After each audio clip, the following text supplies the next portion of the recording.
At the beginning of the story, we are taken to Xingye County. At the county, we are shown a pavilion in the Young family manor. We see an elf taking a look at a baby's body. When he was done looking at the boy's body, his father asked him to tell him how the boy is. The elf revealed to the man that it will be hard for his son to live past 20 years old due to his constitution. This man is the patriarch of the Young family. His name is Young Damyung. Damyung asked the elf if his son was given a punishment by the heavens. He explained to him that his son caused his mother's death due to his birth. The elf was annoyed to hear this. He could not believe that Damyung was saying this to a physician like him. He asked the patriarch to tell him why he would say such a thing to his son who is going to die early. Damyung glared at his child when he heard this. He watched him as he played alone. According to the elf, the boy has something similar to the 9 severed meridians. The elf had never seen anyone with their Baihui acupoint open to such an extreme. Damyung asked the elf if the Baihui acupoint is the acupoint on top of the head. The physician told him that he is correct. He explained to the patriarch that a person will die if their Baihui acupoint is too open. Most people call this the deity ascension. Damyung reminded the elf that deity ascension is something very powerful Taoists do when they depart for the heavenly realm. The physician was surprised to hear this. He asked the patriarch if he truly believes in such nonsense. He placed his hand on his head and asked the man if he has heard about absolute martial masters using the upper meridians of their heads. The masters are actually using the Baihui acupoint. According to the elf, the so-called deity ascension is when someone gets too drunk on the energy of the great nature that came from the heavens and earth and dies because they cannot withstand it. Damyung stood up after he heard this. He turned to the elf and told him that he was correct about his son receiving a punishment from the heavens. The physician was shocked to hear this. He asked the man to tell him why he would call himself a father. The patriarch told the elf that it is now time for him to leave. He assured him that the chief steward will give him his pay. The elf told the man that he does not need the pay. He stood up and left the pavilion out of anger. As he walked away, the elf wondered how our protagonist's life could have been different if he was born in a different place. If the boy was born in the demonic cult, he could have become the heavenly demon. If he had grown up in the Shaolin Temple, he would have been able to use the 72 elite training methods of the temple 2 times over. Unfortunately for the boy, he was born as a hated child in this place. The physician believed that the boy will die in the countryside at a young age with no way of surviving. The only chance this baby has is for him to achieve enlightenment on his own. Decades later, we see a group of people having a family meeting at the Young manor. Damyung stood up and told everyone that his deceased father founded their clan. According to him, his father was a disciple of the Zhongnan sect. His name is Xianjiamja. Damyung told the people that he has dedicated his life to the revival of their clan. He explained to them that he could not close down their clan because if they become famous throughout the world, he will inherit the ultimate technique of the Zhongnan sect. The patriarch told his family that he is very happy that one of his sons followed in his father's footsteps and managed to join the Zhongnan sect. With a smile on their faces, the other family members congratulated their brother on his achievement. The eldest child told his brother that he is quite incredible to be able to join the sect. Damyung asked his children to raise their cups with him. While everyone was enjoying themselves, the eldest sibling noticed that someone was missing. He turned to his father and told him that Yinshin is not there. Damyung's expression became serious when he heard this. He revealed to his son that he asked Yinshin to stay on the training ground. The man was shocked to hear this. Damyung told his son that it is better for our boy to not be there on such a joyous occasion. He told him that Yinshin would bring them bad luck. The man could not believe that his father actually said this. The scene shifts and we see our boy gathering his energy on the training ground. He carefully circulated his energy throughout his body. Immediately he did this. He opened his eyes and released his energy. After he was done, Yinshin took a look at his palm. He realized that he had now completely mastered the Young clan's movement art. With this movement art, Yinshin can stimulate his muscles with energy and then compress it. He realized that his body could no longer get stronger than this. Yinshin wondered if he will have a longer lifespan now that he has a stronger body. While thinking, our boy remembered his brother's reaction when he told him that he created a martial arts technique. Yinshin explained to his brother that he did not create the technique from scratch. Instead, he redeveloped their clan's exclusive martial arts. The man let out a sigh when he heard this. He asked his younger brother to not be offended with what he wants to say. He asked Yinshin to not tell anyone about what he has done. Our boy was surprised to hear this. The scene shifts and we see Yinshin telling his brother to use the martial arts he created. The boy was annoyed to hear this. He asked Yinshin if he will take responsibility if he experiences energy deviation and dies. Our boy felt bad when he heard this. When he informed his father about what he had done, the man scolded him for messing with their clan's exclusive martial arts. He asked his son if he believes that he is the clan's founder. Yinshin could not believe that his own father simply dismissed him. While sitting on a chair, our boy thinks about what it means to be a clan founder. A clan founder is someone who creates martial arts and the founder of a martial group. Our boy never believed that he was someone that was so great. He did not think it was incredible to create a martial arts. He simply wanted to become healthy and live with everyone. While he was thinking, Yinshin sees some servants rushing somewhere. He wondered about where they were going. He quickly remembered that today was the day the martial masters of the Zhongnan sect will arrive.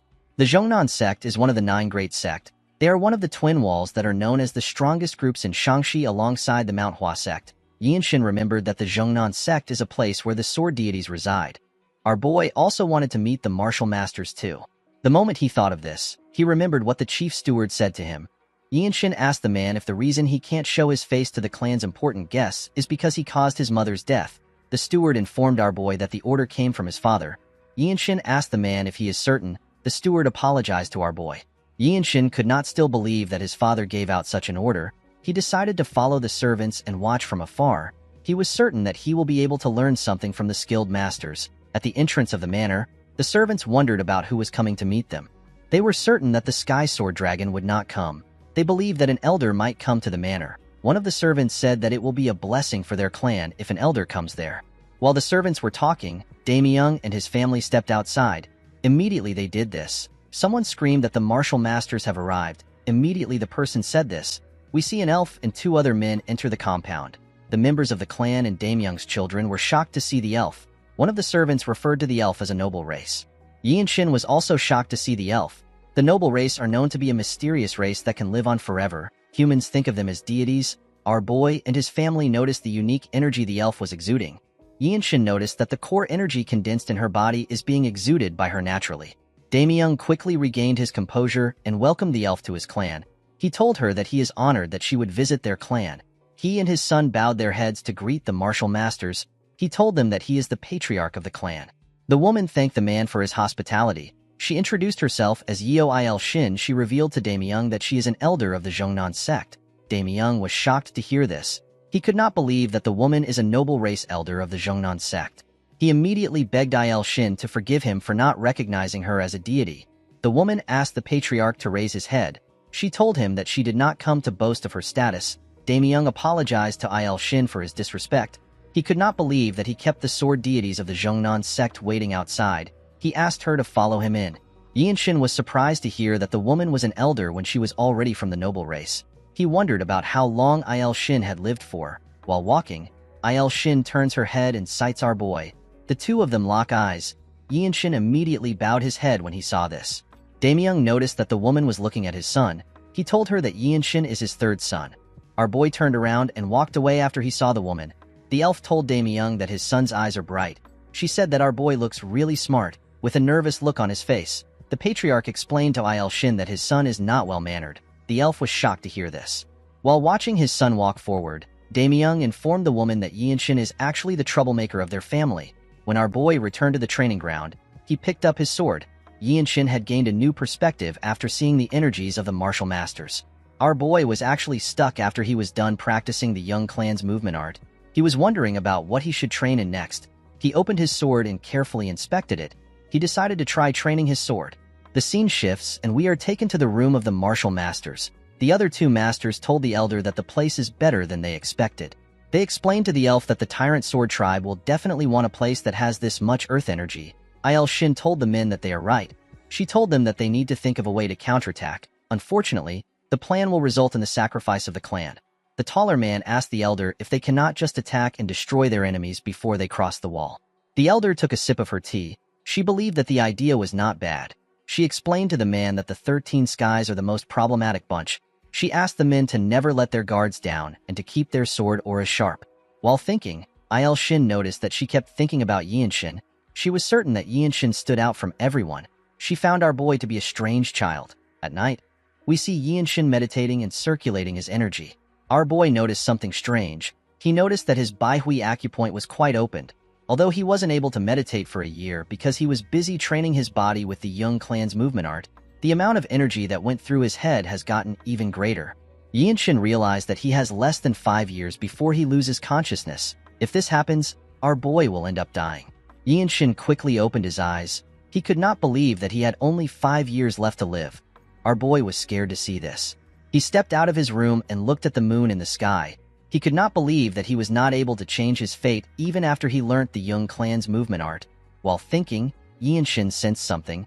He quickly turned to the side. He could sense an ominous energy coming from the main building. Our boy quickly grabbed his sword and ran to the building. As he got closer, Yinshin became certain that something was wrong. The scent of blood got stronger the closer he got to the building. The building was also too quiet. While running, Yinshin saw a portal at the entrance of the building. Our boy quickly ran through the portal. He realized that someone set a trap formation. When he arrived into the main building, Yinshin saw something shocking. He saw the dead bodies of the servants and the guards lying on the ground. Our boy could not believe that he just noticed that something was happening in the manor. He realized that this might have happened because of the trap formation.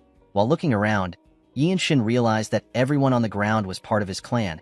He wondered if the culprit possessed an overwhelming martial prowess. While he was looking at the bodies, someone asked him about why he is still alive. When Yinshin looked up, he saw some men carrying the dead bodies of the servants. A huge bald man walked up to him. With a scary look on his face, the man told our boy that he should have hidden if he managed to survive. One of the man's colleagues asked him to send Yinshin to the afterlife. Yinshin glared at the man when he heard this. The bald man asked our boy to not blame him. He told him that he is simply following orders. He gathered his energy in his hand and rushed to attack Yinshin. Our boy grabbed the man's wrist and used his hand to crush it. The bald man screamed out in pain. He fell to the ground and began to tremble. The man's colleagues were shocked to see what our boy did to his hand. They quickly grabbed their swords. The man who asked the bald man to kill Yinshin asked him for his identity. Our boy released his energy and raised his sword. With a serious look on his face, he told the man that he is the third son of the clan. The moment Yinshin stepped forward, the bald man stood up. He called our boy a bastard. He gathered his energy and got ready to attack. Before he could take a step, Yinshin used his sword to cut off his head at a crazy speed. The bald man did not know what happened. All he knew was that he could no longer clearly see our boy. Yinshin rushed to attack the other men. The men were startled when they saw this. Our boy got close to them and used a technique known as scripture origin ability to cut off the head of the man closest to him. Before the other man next to him could react, Yinshin tore his body apart. The other two men were terrified to see our boy coming towards them. Before they could even attack, Yinshin cut off the wrist of one of the men and beheaded the other man. Immediately he did this, he turned around and stabbed the man whose wrist he cut in the chest. The man screamed out in pain. Yinshin was annoyed to see this. He pulled out his sword from the man's body. Our boy watched the men as they fell in front of him. He let out a sigh. This was his first time using his delightful sword. Fortunately, Yinshin was able to understand how it works. While he was looking at his sword, someone commended him on his sword art. Our boy quickly turned to the side. He saw another group of mysterious men. A man wearing a headband tells Yinshin that the idiots lost because they let their guard down. Although the man said this, he was actually surprised by how good our boy was. He never expected someone so young to be so skilled. He asked Yinshin if he is trained in the delightful sword his whole life. Our boy asked the man if he is from the Blood Flame cult. The man revealed to him that the men on the ground are the ones from the cult. He explained to him that they are from the Tyrant Sword tribe. Yinshin was surprised to hear this. He could not believe that the Tyrant Sword tribe and the Blood Flame cult were in the same place. The 13 Skies are said to be the most cruel and powerful group in the Murim. Yinshin could not believe that the Tyrant Sword tribe and the Blood Flame cult, which are both part of the 13 Skies, were in his manor. He asked the man to tell him the type of business that their two groups have with the manor. The man told our boy that it is not his business. Yinshin smiled when he heard this. Due to the fact that the man was answering his question instead of attacking him, our boy asked the man if he knows about him. The man was surprised to hear this. He did not understand what Yinshin was talking about. Our boy realized that the man did not understand the question. He decided to simplify the question. He asked the man if he knows that his family is part of the Desolate Fortress, which is the best branch sect in the Murim. He told the man that it will be a pain for him if he kills him, even if he is part of the Tyrant Sword tribe. The moment he said this, someone destroys a huge wall next to them. A person was sent flying from the other side of the wall. The person crashed on the ground. Yinshin was shocked to see the person. He was certain that this man is one of the Zhongnan sect's martial masters. The man spat out some blood when he tried to stand up. Immediately the man did this. Another person was sent flying into our boy's part of the manor. This person turns out to be Il Shin. The elder landed on the ground and used her sword to hold herself. Yinshin could not believe what he was seeing. He knew that the elder is known as the deity of the sword, and yet she was struggling against someone. Our boy wondered about who Il Shin was fighting. Immediately he thought of this. Yin Shin sensed something horrifying. The elder raised her head up when she sensed it too. A man flew into the yard. Our boy wondered about who he was looking at. This man had a black robe, black hair, and a golden sword. He was exuding an ominous aura. The man turned his head and glared at Yin Shin. Our boy immediately took a stance when he looked into the man's eyes. His head felt light just from the simple eye contact. The man with the headband moved close to the mysterious man and went on his knees. He referred to him as tribe leader. Yin Shin was surprised to hear this. The other men also went on their knees. Our boy could not believe that he was looking at the Tyrant Sword tribe leader, the man who reigns over the Tyrant Sword tribe, which is part of the unorthodox 13 skies. The man is a harbinger of disasters in the Jianghu. Yin Shin could not comprehend why a man who is equal to the patriarch of one of the 9 great sect would be in a place like this. Our boy looked around. He noticed that Il Shin and the other man were injured. Yin Shin realized that everyone there is dead. Our boy took a deep breath. He decided to test himself before he dies. He gathered his energy and rushed to attack. The man in a headband was shocked to see this. He immediately grabbed his sword. Before the man could attack, Yin Shin stabbed him in the chest. Il Shin was surprised to see this. Our boy let go of the man and asked the tribe leader if he can even kill him after what he has done. The other tribe members were annoyed to hear this. They quickly pulled out their swords. The tribe leader asked the men to stop. The tribe members were shocked to hear this. The tribe leader told Yin Shin that his spirit is better than everyone's spirit combined. The elder was surprised to hear this. His subordinates were shocked to hear this. They did not understand what was happening. The tribe leader told our boy that he will let him live. With a confident look on his face, Yin Shin told the man that he simply can't kill him. He took out his sword from the body and pointed it at the tribe leader. He revealed to him that he is the only grandson of the former Divine Sword Squad leader of the Desolate Fortress. Il Shin was shocked to hear this. She was certain that the Divine Sword is the best in the Desolate Fortress. According to the tribe leader, the Desolate Fortress was created by the Imperial family in order to prevent any conspiracy by the Murim forces. The man believed that it won't be a good idea to be involved with such a group. The tribe leader explained to Yin Shin that he is not letting him live for this reason. He revealed to our boy that he likes him.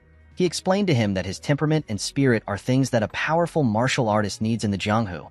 Our boy simply glared at the man. The tribe leader revealed to Yin Shin that he would have taken him in as a disciple if he wasn't related to the Desolate Fortress. Everyone was shocked to hear this. The man raised his sword and pushed it into the ground. He told Yin Shin that he will give him one day to leave the place. He told our boy and the elder that he does not permit any clan or sects to step foot on the land. After saying this, he turned around and walked forward. The members of the tribe put their sword away and followed their leader. Before leaving the building, the leader informed Yin Shin that he will always be open to have a duel with him. He asked him to come find him when he is ready to get revenge. Yin Shin glared at the man when he heard this. After saying this, the leader left the building. Our boy kept the image of the leader in his head. He etched it into his mind. In the next scene, we see Yin Shin staring at his father's body. He saw his father coughing. He told the man that he is right next to him. Damyung reached out his hand and touched his son. With a shaky tone in his voice, he asked Yin Shin to tell him why he is so strong. Our boy explained to his father that he used the Young Clan's movement art which he created. Damyung was shocked to hear this. He could not believe that his son created a martial art. He remembered when Yin Shin told him that he created a martial art using their clan's technique. At this time, Damyung turned around and asked his son to repeat what he said. With a look of anger on his face, the man asked our boy to tell him what gave him the right to mess with their clan's exclusive martial arts. The patriarch asked our boy if he is referring to the martial arts he told him about. He referred to the martial arts as the sacred art created by their clan. With tears in his eyes, Damyung told his son that he was too stupid and ignorant. He could not believe that his third son improved their clan's martial arts. The patriarch told Yin Shin that he has the qualities of a founder. The man could not believe that someone as skilled as Yin Shin was his son. The moment he thought of this, he lost consciousness. Our boy held his father's hand tightly. The second son called out to his father. Our boy stood up and turned to the chief steward. He asked him to tell him how Haya is doing. The man assured Yin Shin that his niece is safe. He told him that the girl is simply sleeping because her acupoint has been blocked. According to the steward, Haya's acupoint was blocked to knock her out, and then she was hidden so that the killers wouldn't find her. Our boy called out to his elder brother. He asked him to raise Haya in the Zhongnan sect. He explained to him that the little girl has an exceptional affinity with the 5 elements. He assured him that the sect will take her in. The boy asked Yin Shin about what he is going to do. Our boy told his elder brother that he will look after himself. The moment he said this, Shin comes to look for him. Shin asks the woman if she is already leaving. The elder explained to our boy that she needs to report the situation to the Zhongnan sect now that the tyrant sword tribe leader has gotten involved. Shin asked Shin if he is going to the desolate fortress to meet his mother's family. With a sad look in his eyes, our boy told the elder that she is correct. He revealed to her that he does not have anywhere else he can go to become stronger. Upon hearing this, Shin offered to bring Shin to the Zhongnan mountain.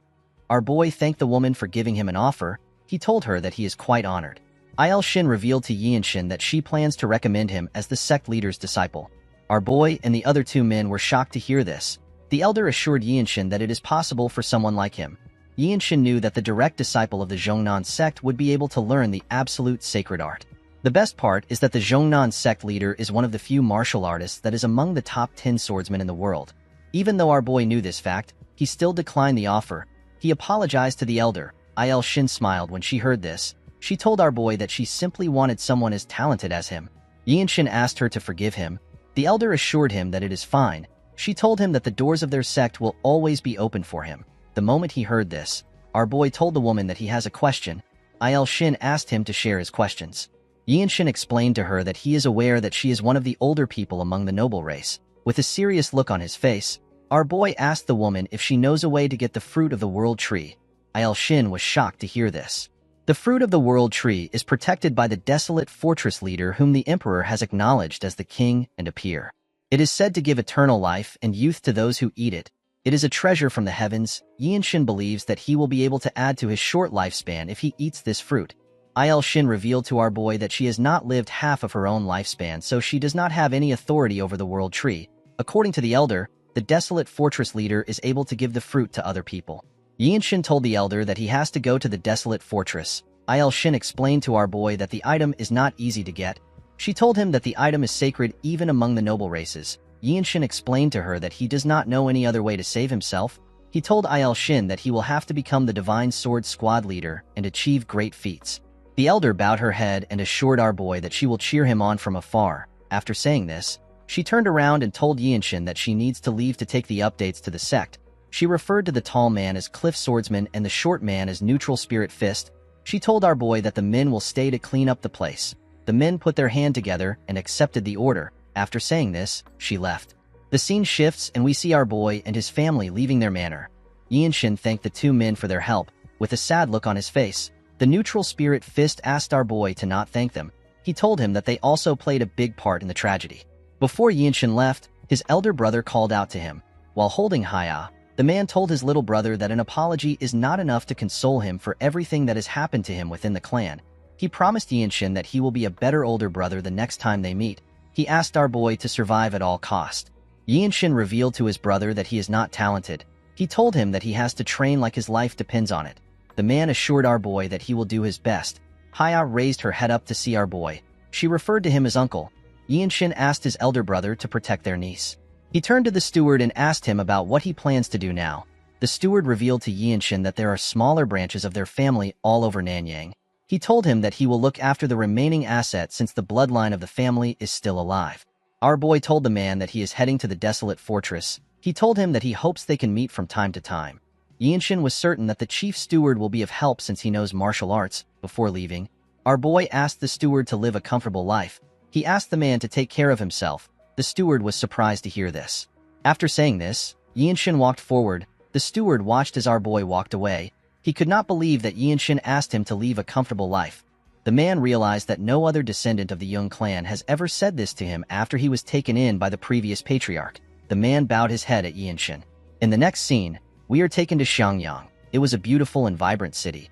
Shin went into a bar and followed an attendant to the top floor. He placed his bag on the table and looked at the city from the top floor. He was relieved to see that he had finally arrived. While he was looking around, he hears some people talk about how amazing the desolate fortress is. A chubby man tells his friends that people all over the Central Plains gather there with big dreams because of the desolate fortress. According to the man, the owner of the bar told him that he is out of liquor. The man's friend told him that it is really chaotic in restaurants these days. This is because the martial artists who came to take the entrance test are always drunk. Shin was shocked to hear that there is an entrance test in the desolate fortress. The moment he thought of this, someone asked him if he is also there to take the entrance test. Our boy quickly raised his head up when he heard this. He saw a martial artist in front of him. The boy's name is Hien Wenchang.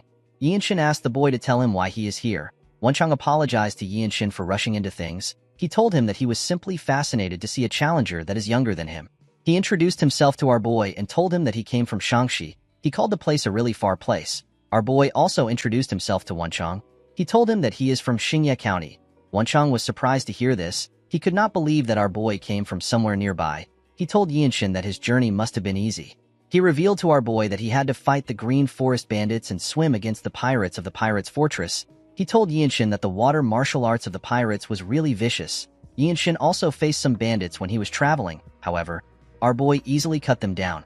He told Wenchang that his journey was quite easy. The boy looked around to see if there is anyone close to him. He moved close to our boy and told him that they can become friends and share any information about the test with each other. Yinshin asked Wenchang if there is really a test. The boy was shocked to hear this. He raised his voice and told our boy that the test is known as the Desolate Fortress Trial. According to Wenchang, the Desolate Fortress is quite different from the usual martial arts group. Just as those who want to become government officials need to be well-versed in martial arts and literature, there is a test just for joining the Desolate Fortress. Yinshin asked the boy if that is why many people are gathered here. Wenchang explained to our boy that it does not matter if he has any foundations. The moment he joins the organization, opportunities and teachings will be provided to him. Due to this, every martial artist comes to try their luck. There are countless people who have learnt various martial arts just to pass the test. The Desolate Fortress is the strongest martial arts group in the world. It is also a place of martial arts that causes everyone's hearts to race.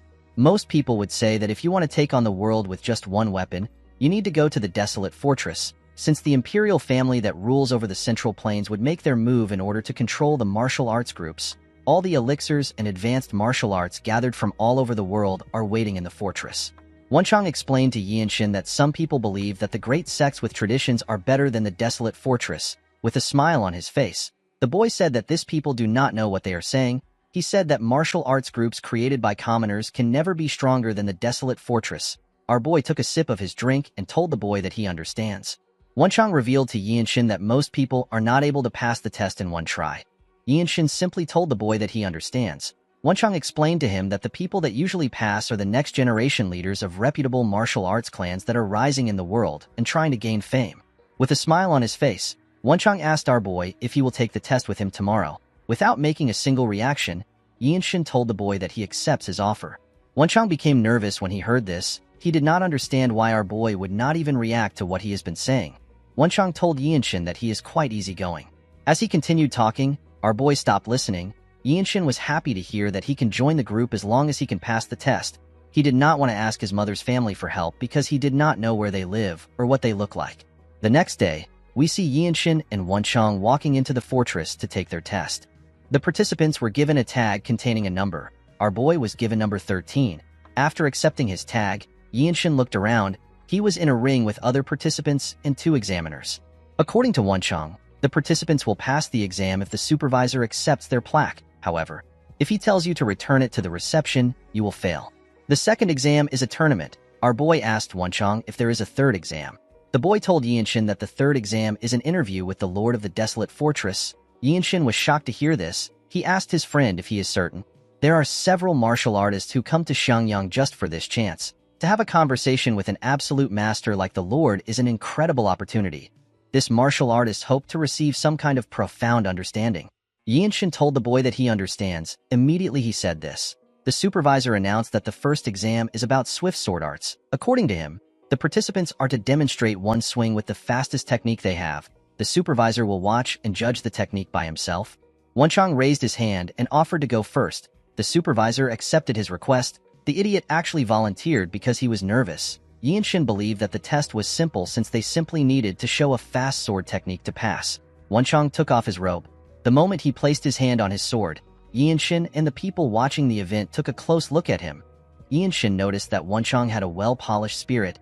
He could tell that the boy is strong. He was even stronger than some of the bandits our boy saw on his way here. Wenchang took a stance and released his energy. He took a deep breath and swung his sword. The audience were shocked to see the boy's demonstration. One of them said that the boy feels different. He said that he only saw an apparition. Wenchang stared at the supervisor in fear of his response. The man told him that his technique was not bad. He asked Wenchang to give him his plaque. The boy was happy to hear this. He thanked the man. The supervisor asked the next examinee to step forward. Wenchang walked past Yinshin and wished him good luck. Our boy put himself together and walked forward. The audience were surprised to see this. They never expected such a young kid to actually be an examinee. One of them said that Yinshin has a lot of guts. Wenchang smiled when he heard this. Another man said that Yinshin must be from another province, and he is trying to use this opportunity to show his swordsmanship in front of a martial artist of the desolate fortress. This is because a single piece of advice is precious. Yinshin took a stance and placed his hand on his sword. He nodded at the man to tell him that he is ready. The supervisor nodded back at him. He asked Yinshin to begin. The moment he said this, Yinshin took out his sword. No one knew when he swung his sword. All they could feel was the wind pressure. The supervisor was shocked to see this. Every single person in that place was shocked. They did not know what they just experienced. Wenchang's mouth was left open. He did not expect such a young boy to be this skilled. The audience did not even know when our boy swung his sword. As he watched Yinshin put his sword back into his sheath, the supervisor said that the future of the desolate fortress has arrived. Everyone was shocked to hear this. The man asked Yinshin to hand over his plaque. He took a careful look at our boy's number. He asked him to be on his way. Yinshin bowed his head and turned around. Our boy picked up his robe and walked out of the ring. Everyone cleared a path for him. Wenchang moved close to Yinshin and asked him if he is the son of a famous family. Our boy asked him if this will change anything. He reminded Wenchang that all that matters in the desolate fortress is your martial arts, talent, and effort.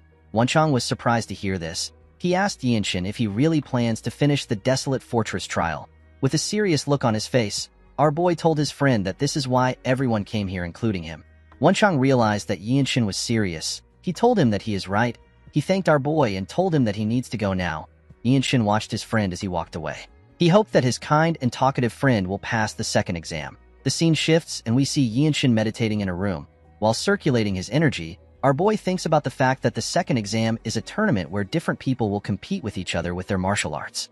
Yinshin recalled that the exam will take place in 3 weeks. He realized that he needed to train more seriously. Our boy decided to train his young clan's movement art, the rapid sword arts, and the scripture of origin ability, which is an amplified chi movement technique. 3 weeks later, we see Yinshin and other participants arrive for their test. The supervisor asked the examinees to wait outside until they are called. The moment he said this, he went into a building. At the entrance of the building, a guard stood to watch everyone. While staring at the logo on the guard's clothes, one of the participants said that he is feeling discouraged. According to the man, the white martial arts outfit signifies an elementary-level martial artist. The man asked the person next to him to tell him why the guard's energy would be so strong. The other man told him that even just wearing the white clothes means that his future is secured. Yinshin also stared at the guard. While he was looking at him, Wenchang called out to him. The man ran to meet our boy. He told him that he has gotten taller. Yinshin smiled when he heard this. He told the man that he also looks better. With a serious look on his face, Wenchang told his friend that he wants him to remember that winning is not the important thing in this exam. He explained to him that it is enough to have only one fight in the 2 rounds. He told him that a single round is enough to catch the eyes of the desolate fortress masters who will be watching. With tears in his eyes, Wenchang told our boy that catching the eyes of the masters is actually the hardest part. The boy was able to say this because he had experienced it before. Yinshin asked his friend if a person can win a match and still fail the exam. The boy told him that he is correct. While biting his nails, Wenchang told our boy that the problem they have is that the supervisors are going to have a higher standards today. Yinshin was surprised to hear this. He asked the boy for the reason. Wenchang revealed to him that the White Qilin is competing in today's tournament. Our boy was shocked to hear this. He asked his friend if he is referring to the White Qilin from the Namgung family. The White Qilin wiped out a notorious group of bandits before he was even 15. He also beheaded the Shrouded Assassin, a swordmaster of the unorthodox faction. According to Wenchang, there are rumors that the White Qilin defeated all the up and rising fighters at the 8 Great Family Dragon and Phoenix tournament when he was 18. Yinshin was surprised to hear this. He asked his friend to tell him why someone from the Namgung family would join the desolate fortress, especially when it is someone that already has martial dignity and everything else. Wenchang revealed to Yinshin that the White Qilin cannot become the patriarch because he is the child of a concubine. According to the boy, if a person rises to the position of the desolate fortress captain, they are on the same level as one of the patriarch of the 8 great families. In fact, the person will have more power than the patriarchs. This is because the desolate fortress maintains the order of the Jianghu in the center of the Central Plains. While they were talking, the guard called our boy's name and asked him to step out. Yinshin told Wenchang that he hopes to see him again in the desolate fortress. The boy was shocked to hear this. Immediately he said this. He walked up to the guard. Inside the building, we see a referee and different supervisors staring at Yinshin and his opponent. With a creepy smile on his face, our boy's opponent pulled out his sword. Immediately he did this. The referee asked them to begin the fight. The man began to laugh. Yinshin did not understand why he was laughing. With a disgusting look on his face, the man referred to our boy as a moth that is struggling. He asked Yinshin if he is curious about his identity. Before the man could introduce himself, Yinshin attacked him and gave him a huge scar on his face. Our boy attacked the idiot with his sword sheath, and yet he managed to knock him out. The man was dragged away after Yinshin knocked him out. A young man smiled when he saw how our boy defeated the man. He stepped out and told Yinshin that he will be his next opponent. Our boy turned around to see the handsome young man with light blue hair. The supervisors from different squads were excited to see the fight. Among the supervisors, we see two men wearing blue clothes. The man with black hair told his colleague that he is curious to see who will take the handsome man. He told him that the squad leaders will fight over the handsome man. His colleague told him that the man is stronger than them. He said that he does not expect anything less from a Namgung. Yinshin was shocked to hear this. He immediately realized that he was looking at the white Qilin whose true name is Namgung Washin. The supervisors wondered if they were going to witness the Boundless Heaven technique today. Our boy was able to tell that the white Qilin is about 5 years older than him. Although the man was strong, Yinshin did not believe that he was at a level which he could not reach. Thanks to his family's martial arts, our boy was more physically fit than Washin. However, he was below him in other aspects. Washin bowed his head and introduced himself to Yinshin. He told our boy that he mainly trained in the Boundless Heaven martial arts and the Infinite Steps. Immediately he said this, he drew out his sword. Yinshin bowed his head and revealed the martial arts he uses to Washin. The man noticed something strange. He asked Yinshin if he is not going to use his sword. The moment he said this, our boy grabbed his sword and took a stance. The white Qilin smiled when he saw this. He released his energy and covered his sword with it. The main essence of the technique which Yinshin has been practicing is unpredictability. Our boy will give his opponent an unexpected main attack in the midst of an unpredictable rhythm. Yinshin believed that he will be able to make the white Qilin let his guard down if his technique works. All the supervisors focused their attention on Washin. The referee asked our boy and Washin to begin the duel. Immediately he said this. Yinshin attacked the white Qilin. Unfortunately for him, Washin was able to block the attack and his sword got broken. Washin was shocked to see our boy's attack. He never expected it to be so fast. All the supervisors could not understand what they just saw. Although they expected Washin to win, they had never expected to see such a scary, delightful sword. The two men in blue were more shocked than the other supervisors. Washin took a look at his sword. He turned to Yinshin and told him that he lost. Our boy was surprised to hear this. Everyone else was also surprised to hear this. The two men did not seem surprised to hear the result. In fact, they were more shocked by our boy's delightful sword. The man with blonde hair noticed that Yinshin was 5 years younger than the white Qilin. He realized that our boy could not yet use true energy with his techniques. The blonde man said that he is scared of how powerful Yinshin will become in future. The referee walked up to our boy. He pointed in another direction and told him that there is another garden in the north side. He asked Yinshin to wait at the garden. Our boy bowed his head and told the white Qilin that he will love to duel with him another time. Washin said that he was also about to propose the same thing. With a smile on his face, the man told Yinshin that he is looking forward to their next duel. After hearing this, Yinshin moved to the next garden. Inside the garden, he saw some warriors already waiting there. The martial artists were surprised to see that someone as young as Yinshin passed the tournament. They believed that the white Qilin would have been the next to step into the garden. As he walked forward, Yinshin thought about his fight with the white Qilin. Our boy knew that he had no chance of winning the fight if it was dragged on. This is why he used the most extreme form of delightful sword as soon as the duel began. However, because Washin had imbued his sword with his true energy, our boy's sword broke. Yinshin believed that it was a failure on his end for rashly using delightful sword. Although he believed that this was true, Yinshin never expected the white Qilin to admit defeat. He realized that this is how a noble of a renowned family behaves. Our boy remembered how surprised the two men were when they realized that he could not use true energy with his techniques. The Young clan is a third-rate branch clan. There was no one in Yinshin's household that knew how to use true energy. If such a person existed, our boy would have learnt from the person. Yinshin drew out his sword. Now that our boy had seen it, he understood how it is supposed to be used. While staring at his sword, our boy began to release some energy. Yinshin understood that it wasn't just simple as putting energy into his sword. Instead, true energy is meant to be used as a medium to become one with the sword. The moment he thought of this, his sword began to glow. The other martial artists saw a shining, blinding light in the garden. When they turned, they saw something shocking. They could not believe that Yinshin was experiencing sword resonation. They were more shocked to see that such a young person was experiencing it. Yinshin's sword released a bright light and waves of energy. Yinshin felt like his body and his sword had become united. He raised his sword and took a stance. Our boy realized that he had reached the body-sword unification. After reaching his new state, Yinshin opened his eyes. Our boy smiled when he looked at his sword. Someone congratulated him on his enlightenment. When Yinshin turned to the side, he saw the white Qilin. The man placed his hand on his sword. Yinshin looked around. He noticed that the other martial artists were staring at him. Our boy realized that the white Qilin was protecting him because he was scared that someone might get in the way of his enlightenment. While he was thinking, Wenchang walked up to him. Yinshin put his broken sword away and thanked Huaxin for protecting him. He also congratulated him on passing the tournament. Huaxin began to laugh when he heard this. Wenchang reminded his friend that he is also next to him. Our boy smiled and congratulated him. While they were talking, Wenchang remembered something. He told Yinshin that he has gotten a nickname. Our boy was surprised to hear this. When someone has shown exceptional martial arts prowess or has attracted attention, people will give that person a nickname and call them by it. Unless it is someone who commits atrocious and evil deeds, most nicknames represent a huge honor for martial artists. Huaxin informed Yinshin that he has also heard about his nickname. Our boy was surprised to hear this. He was certain that he had not done anything other than pass a trial. Huaxin revealed to our boy that people call him the Lightning Genius. Yinshin was surprised to hear this. He could not believe that he was now known as the Lightning Genius.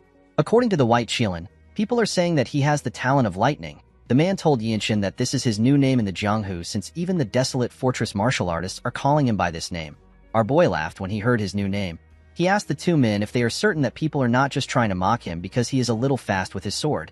Huaxin smiled when he heard this. He could not believe that Yinshin thought that he was a little fast. He asked our boy to tell him what he will call someone like him who had a hard time blocking his attack. Our boy looked up to the sky. He could not believe that he was now known as the Lightning Genius. This was a title that he could not even dream of when he was doing the horse stance in the young manner. A while later, everyone was asked to gather around. They were told that they are about to go through their last trial. The supervisor told them that they will be able to join the Desolate Fortress if they pass the trial. Yinshin could not believe that he was about to meet a living piece of history and one of the strongest martial masters in the world who might even be the strongest. After the supervisor explained to them, the first person walked into the building. A little while later, the man came out of the building looking like he had seen something that he should have not seen. Wenchang was surprised to see the look on the man's face. The man did not say anything to anyone. He simply walked past everyone. After the man left, others went in. They all came out looking the same. Due to the fact that everyone came out quickly, Wenchang asked his friend if the leader is simply looking at faces. After a while, Yinshin was asked to step in. Our boy was asked to keep going until he gets to the top floor. When Yinshin arrived at the top, he saw a huge golden door. The door opened and our boy stepped inside. Immediately, he stepped inside. Yinshin noticed that there were some vines tied to a pillar. When he looked up, our boy saw someone sitting on a throne that was surrounded by trees. The person that sat on the throne was a woman who is a member of the noble race. This elf is the leader of the Desolate Fortress.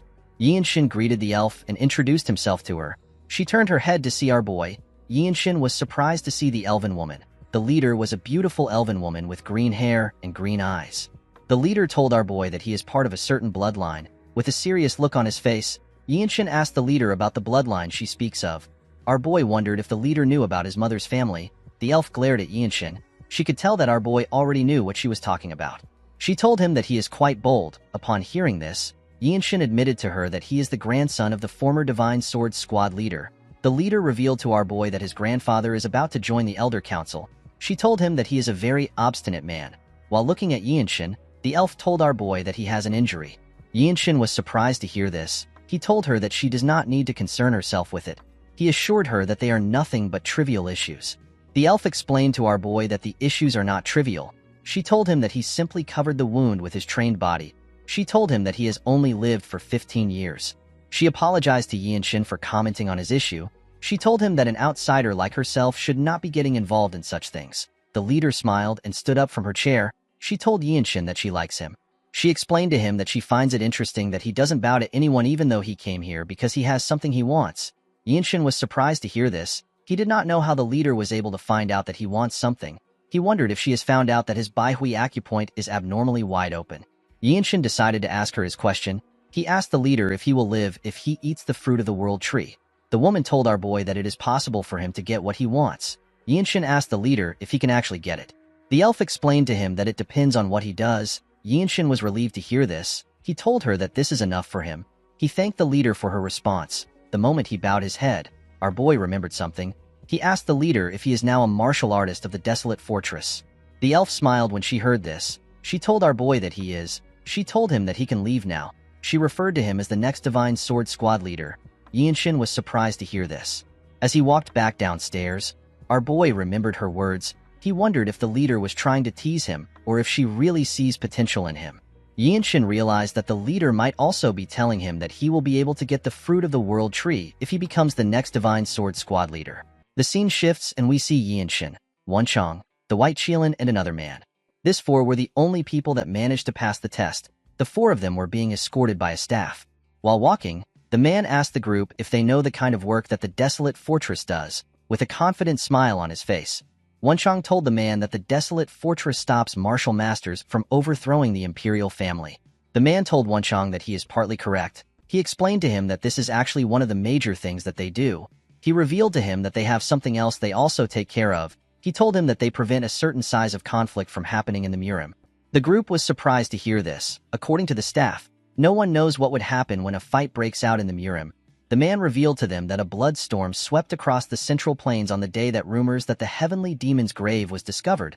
Things would have been fine if the fight was between those who coveted manuals of ultimate martial arts or elixirs. Unfortunately, the martial artists did not care. They committed heinous crimes against commoners and other martial artists. The man told them that they will not recognize the Murim after they witness this hellish sight. Wonchong was annoyed to hear this. He recalled the incident which the man was talking about as the disaster of the heavenly demon's grave.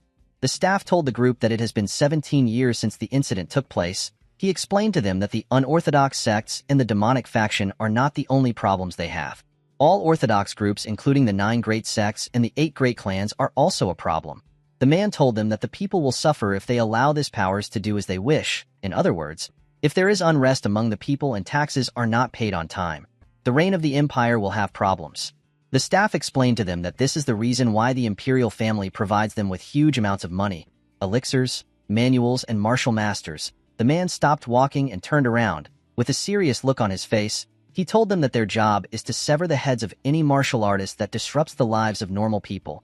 These words resonated with the group. They each repeated it to themselves. After saying this, the man moved to the side and showed them a building. He told the group that they will be staying there for now. He explained to them that they will later be assigned to a place and be moved to the accommodations of that place. The man wished the group the best of luck. In the next scene, we see our boy on his bed.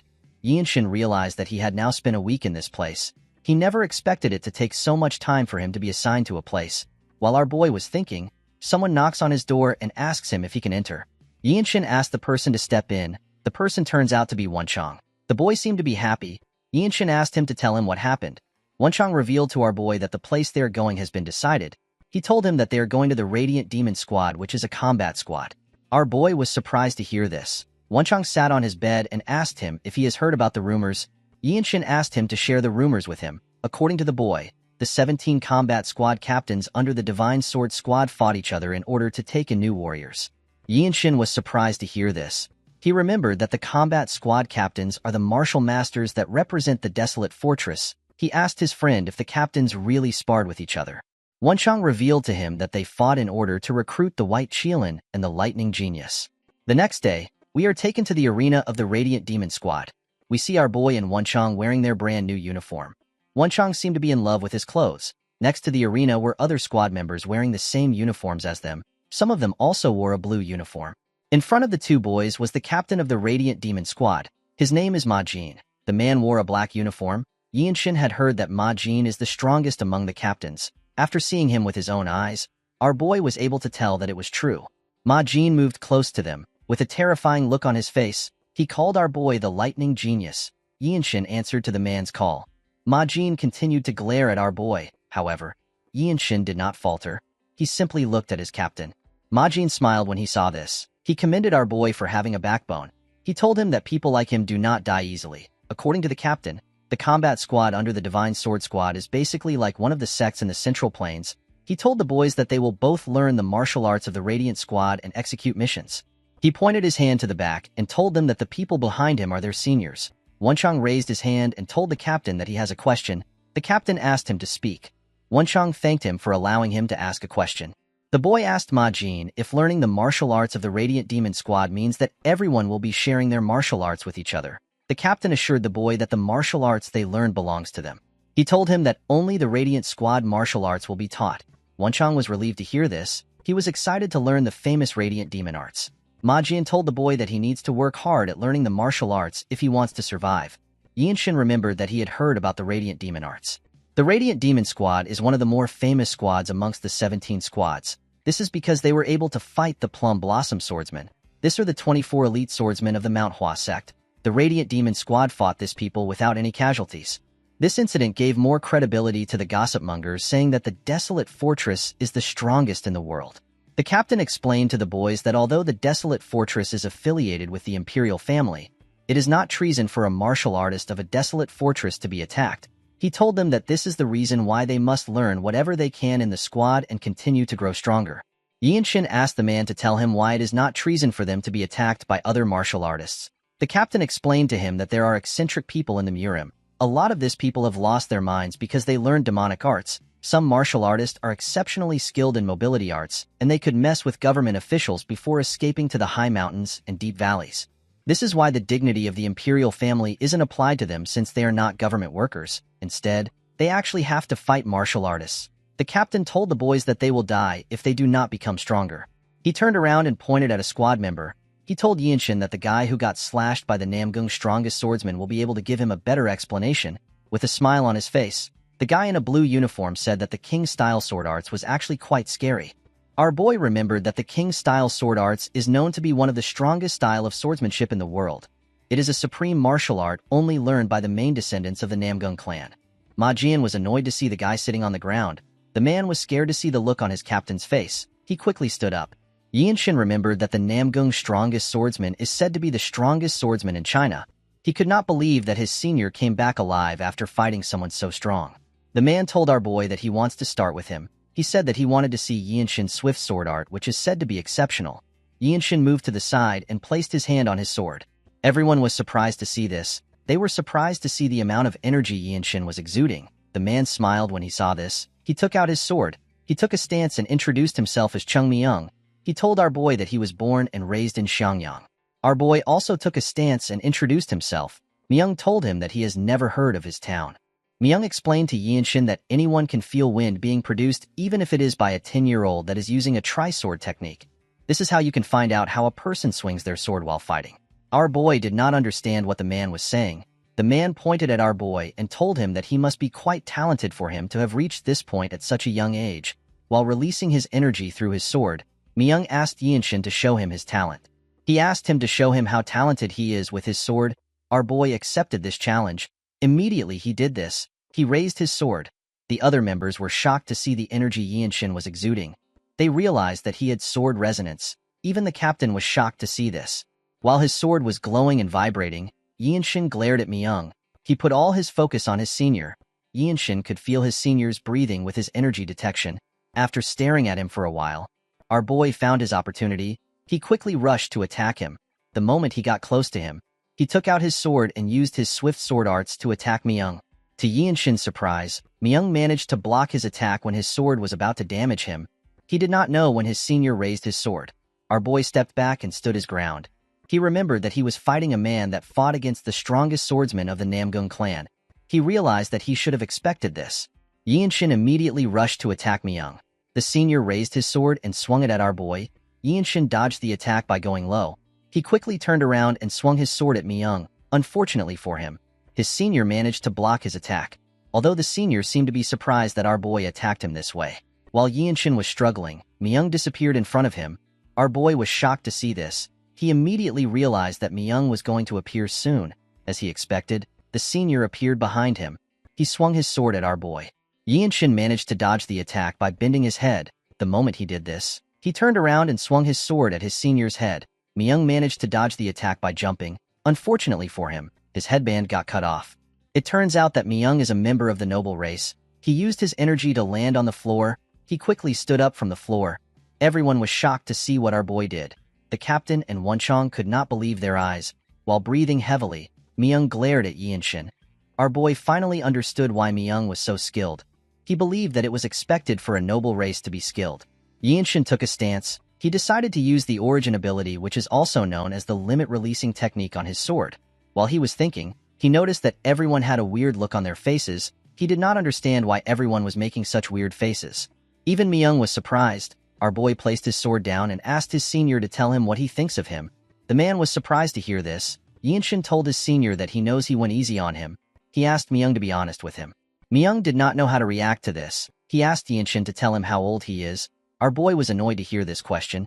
He revealed to his senior that he is 15 years old. He asked him if his age is important. He reminded him that their enemies won't go easy on them because of their age.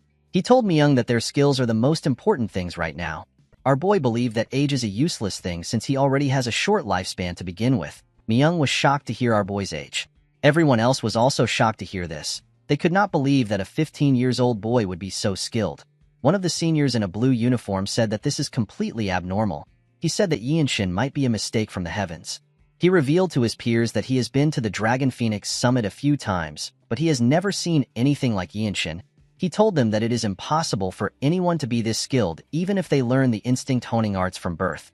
Another person in a white uniform said that he was the most talented person in his city. Of course, his talent was nothing compared to our boy's. When Yinshin looked around, he noticed that Wonchong was extremely shocked by what he saw. Ma Jin seemed to be more curious than shocked. Myung laughed and put his sword away.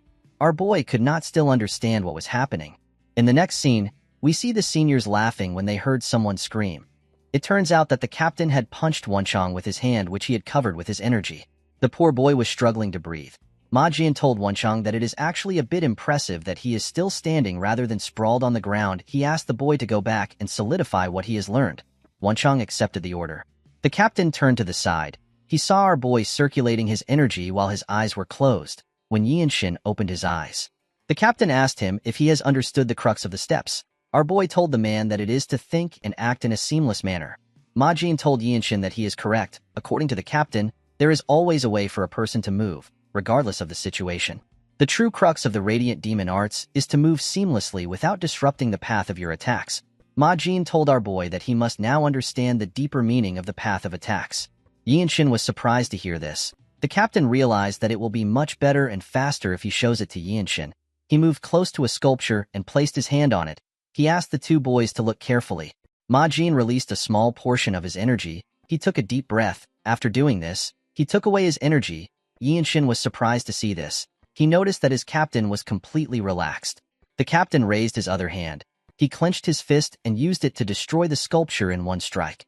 The seniors seemed to be impressed with their captain. Yinshin and Wonchong were shocked to see what he did. Ma Jin explained to the boys that using the strongest attack at the perfect time is the path of attack. He told them that if they follow a path of an attack, the most powerful attack will be unleashed. Yinshin realized that their captain was telling them that they need to grasp the timing of unleashing their strength. The captain told the boys that he does not expect them to be able to do it immediately even though he just showed it to them. He told them that it is not something a person can master after just seeing it once. He revealed to them that this is a technique that they have to learn throughout their lives. Yinshin was surprised to hear this. He asked his captain if he is certain. His captain's words did not make sense to him because he felt like he could do it right now. Our boy decided to try it out. He walked past his captain. Ma Jin was surprised to see this. He wondered if Yinshin was actually going to try it out. Our boy stood in front of another sculpture. He remembered that the essence of core energy is the great nature. He believed that it would be sufficient for him to follow the lead of nature. Yinshin raised his sword. He entered the state of body-sword unification. He relaxed himself and opened his eyes. He carefully looked at the sculpture. He saw the sculpture in a shiny blue form. While looking at the sculpture, our boy saw a bright light shining in the middle of it. Immediately he saw the light. Yinshin used his sword sheath to hit the spot where the light came from. The moment he did this, the sculpture began to crack. It crumbled apart. Our boy smiled when he saw this. He realized that he had understood the deeper meaning of the path of attacks. Yinshin was quite happy to see that he had learned all of the Radiant Demon Arts. He simply needed to continue training to be able to use it in a real fight. While he was smiling, he turned around. Everyone was completely lost. They could not comprehend what they just witnessed. Yinshin told his captain that he was not quite good since it is his first time. He explained to him that he still needs to experience many more fights before he can use it properly. He told Ma Jin that if he wants to use the martial arts in an instant where life and death is on the line, normal practices like this won't work. Everyone was shocked to hear this. Yinshin bowed his head and thanked his captain for his teachings. Ma Jin did not even know how to react to this. He told our boy that he will need to think about how he should teach him. Yinshin did not understand what his captain was saying. The next day, we see Wenchang next to our boy. He asked Yinshin if he heard that their seniors had a huge fight with the Heavenly Squad. Our boy was surprised to hear this. He reminded Wenchang that the Desolate Fortress is actually quite strict when it comes to their rules. He told him that fighting outside of training grounds is a punishable offense for martial artists of the Desolate Fortress. Yinshin asked his friend to tell him why they fought. Wenchang revealed to him that one of the Heavenly Squad members picked a fight with their squad at a restaurant. He told a member of their squad that our boy's talent won't blossom in their squad. Yinshin could not believe that the men actually fought for this reason. Wenchang told his friend that he does not know what the Murim is like. He explained to him that something that does not seem like a big deal could provoke someone to raise their sword against him. Unfortunately, the streets place great value on the process of defeating your opponent and winning the fight. Wenchang told our boy that the situation is actually not bad. With a weird look on his face, the boy told Yinshin that he never expected the seniors of the Desolate Fortress to get angry over a newbie. He said that he would not know what to do if he was in the same situation. Yinshin did not understand what his friend was saying. He was certain that the seniors were angry because someone insulted their squad. While thinking, our boy realized that he has an opportunity in front of him. Yinshin knew that he needed to accomplish something in order to get the fruit of the world tree which all the noble races of the world worship. He knew that he will definitely need help from others if he wants to get accomplishments. Although the best way to gain the trust of a martial artist is to make the martial artist owe you his life, it will still be good for our boy to leave a good impression on his squad members. Yinshin stood up. He told his friend that he is correct. He told him that he never expected their seniors to be fighting because of him. He assured his friend that he will not let this go. He told him that they need to pay their seniors a visit.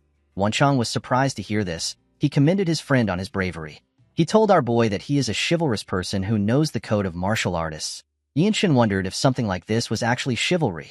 The scene shifts and we see our boy and his friend arrive at the training ground. The seniors were surprised to see them. They could not believe that the newbies came to train even though there are no lessons today. They believed that the boys were hardworking. A senior wearing a blue uniform told the boys that they do not need to train so hard while they are wearing the white uniform.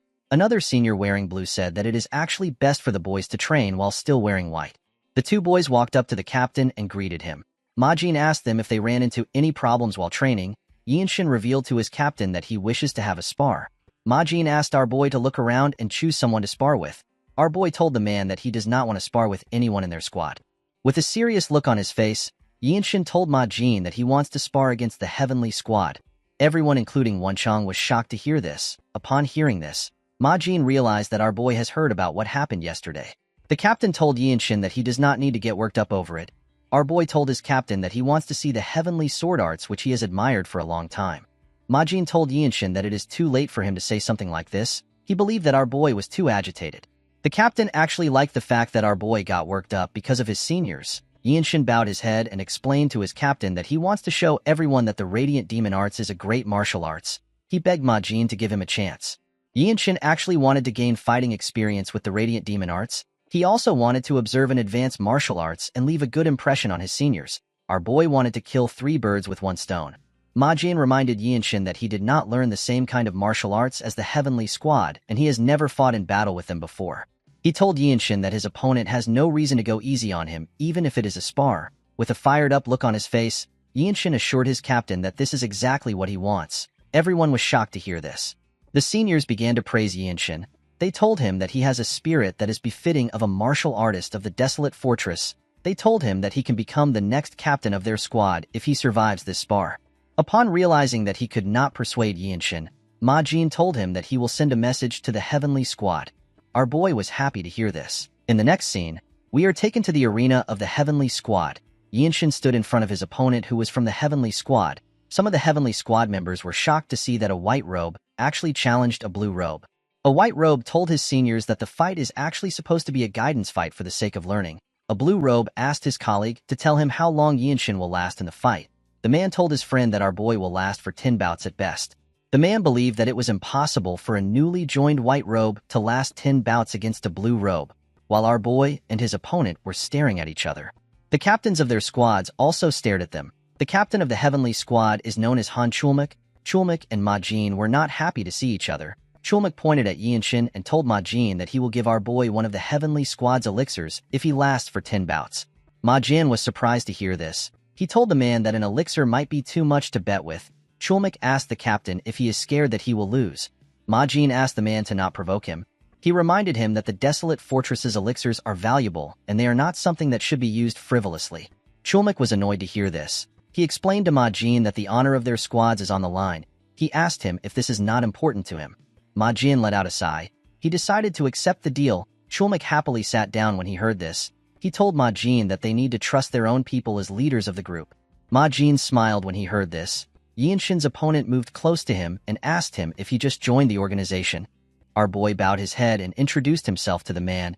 In the desolate fortress, people start as white robe warriors before advancing to a blue robe warrior. However, not everyone becomes a blue robe warrior. There are some people who take more than 10 years to become blue robe warriors. The blue robe warriors are people who won't lose to even the pinnacle martial masters who represent major sects. The man revealed to Yinshin that he has trained in the heavenly sword arts for 20 years. He told our boy that although swords are said to have no eyes, the sword of masters do have eyes. With a serious look on his face, the man told Yinshin that this does not mean anything to him. He assured our boy that he will not show him any mercy. Yinshin told the man that he has no problem with this. The man was surprised to see how calmly he spoke. He drew out his sword. He then released his energy. Everyone focused their attention on the man. Yinshin smiled when he saw this. He was curious about the kind of sword style that a blue robe of the Heavenly Squad uses. Our boy quickly removed this thought from his head. He believed that he did not need any of this unnecessary thoughts. He told himself that the sword style the man used is irrelevant. He said that he will simply use his own style of martial arts. The man covered his sword with his energy. He told our boy that he will let him have the first attack. He asked him to come at him. Yinshin activated the limit-releasing technique. He quickly rushed to attack the man. He swung his sword at him when he got close to him. The man managed to block the attack. He realized that our boy was quite fast. Yinshin raised his sword and began to attack the man fiercely. The man could only block our boy's attacks. The captain of the Heavenly Squad and his squad members could not comprehend what they were seeing. Chulmak could not believe that a white robe was this fast. Ma Jin smiled when he saw the look on his face. He knew that anyone would be shocked to see this level of skill from such a young boy. Although he knew that Yinshin is skilled, Ma Jin knew that it will be impossible for our boy to win if he doesn't make use of this opportunity. While fiercely attacking him, Yinshin moved closer to the man. The man was startled when he saw this. Before he could react, our boy continued his rain of attacks. The man could barely keep up with the attacks. Yinshin realized that he has gotten stronger after entering the desolate fortress. His body was now on a different level. It was trained with the Jung clan's movement art and the principles of martial arts. Our boy carefully moved to the side. The more inclined the sword trajectory is, the more back muscles it uses. When taking a step forward and turning with core energy, a rotational force is created. With this rotational force and his well-trained body, Yinshin used his sword to land a heavy hit on the man from the side. Everyone was shocked to see this. Before the man could regain his stance, Yinshin moved closer to him. He used the rotational force to knock the man's weapon out of his hand. Our boy could not believe that he had learned a new move. Yinshin put his sword to the man's neck. The man realized that he had lost. Our boy took a deep breath and glared at the man. The Heavenly Squad members could not comprehend what they just saw.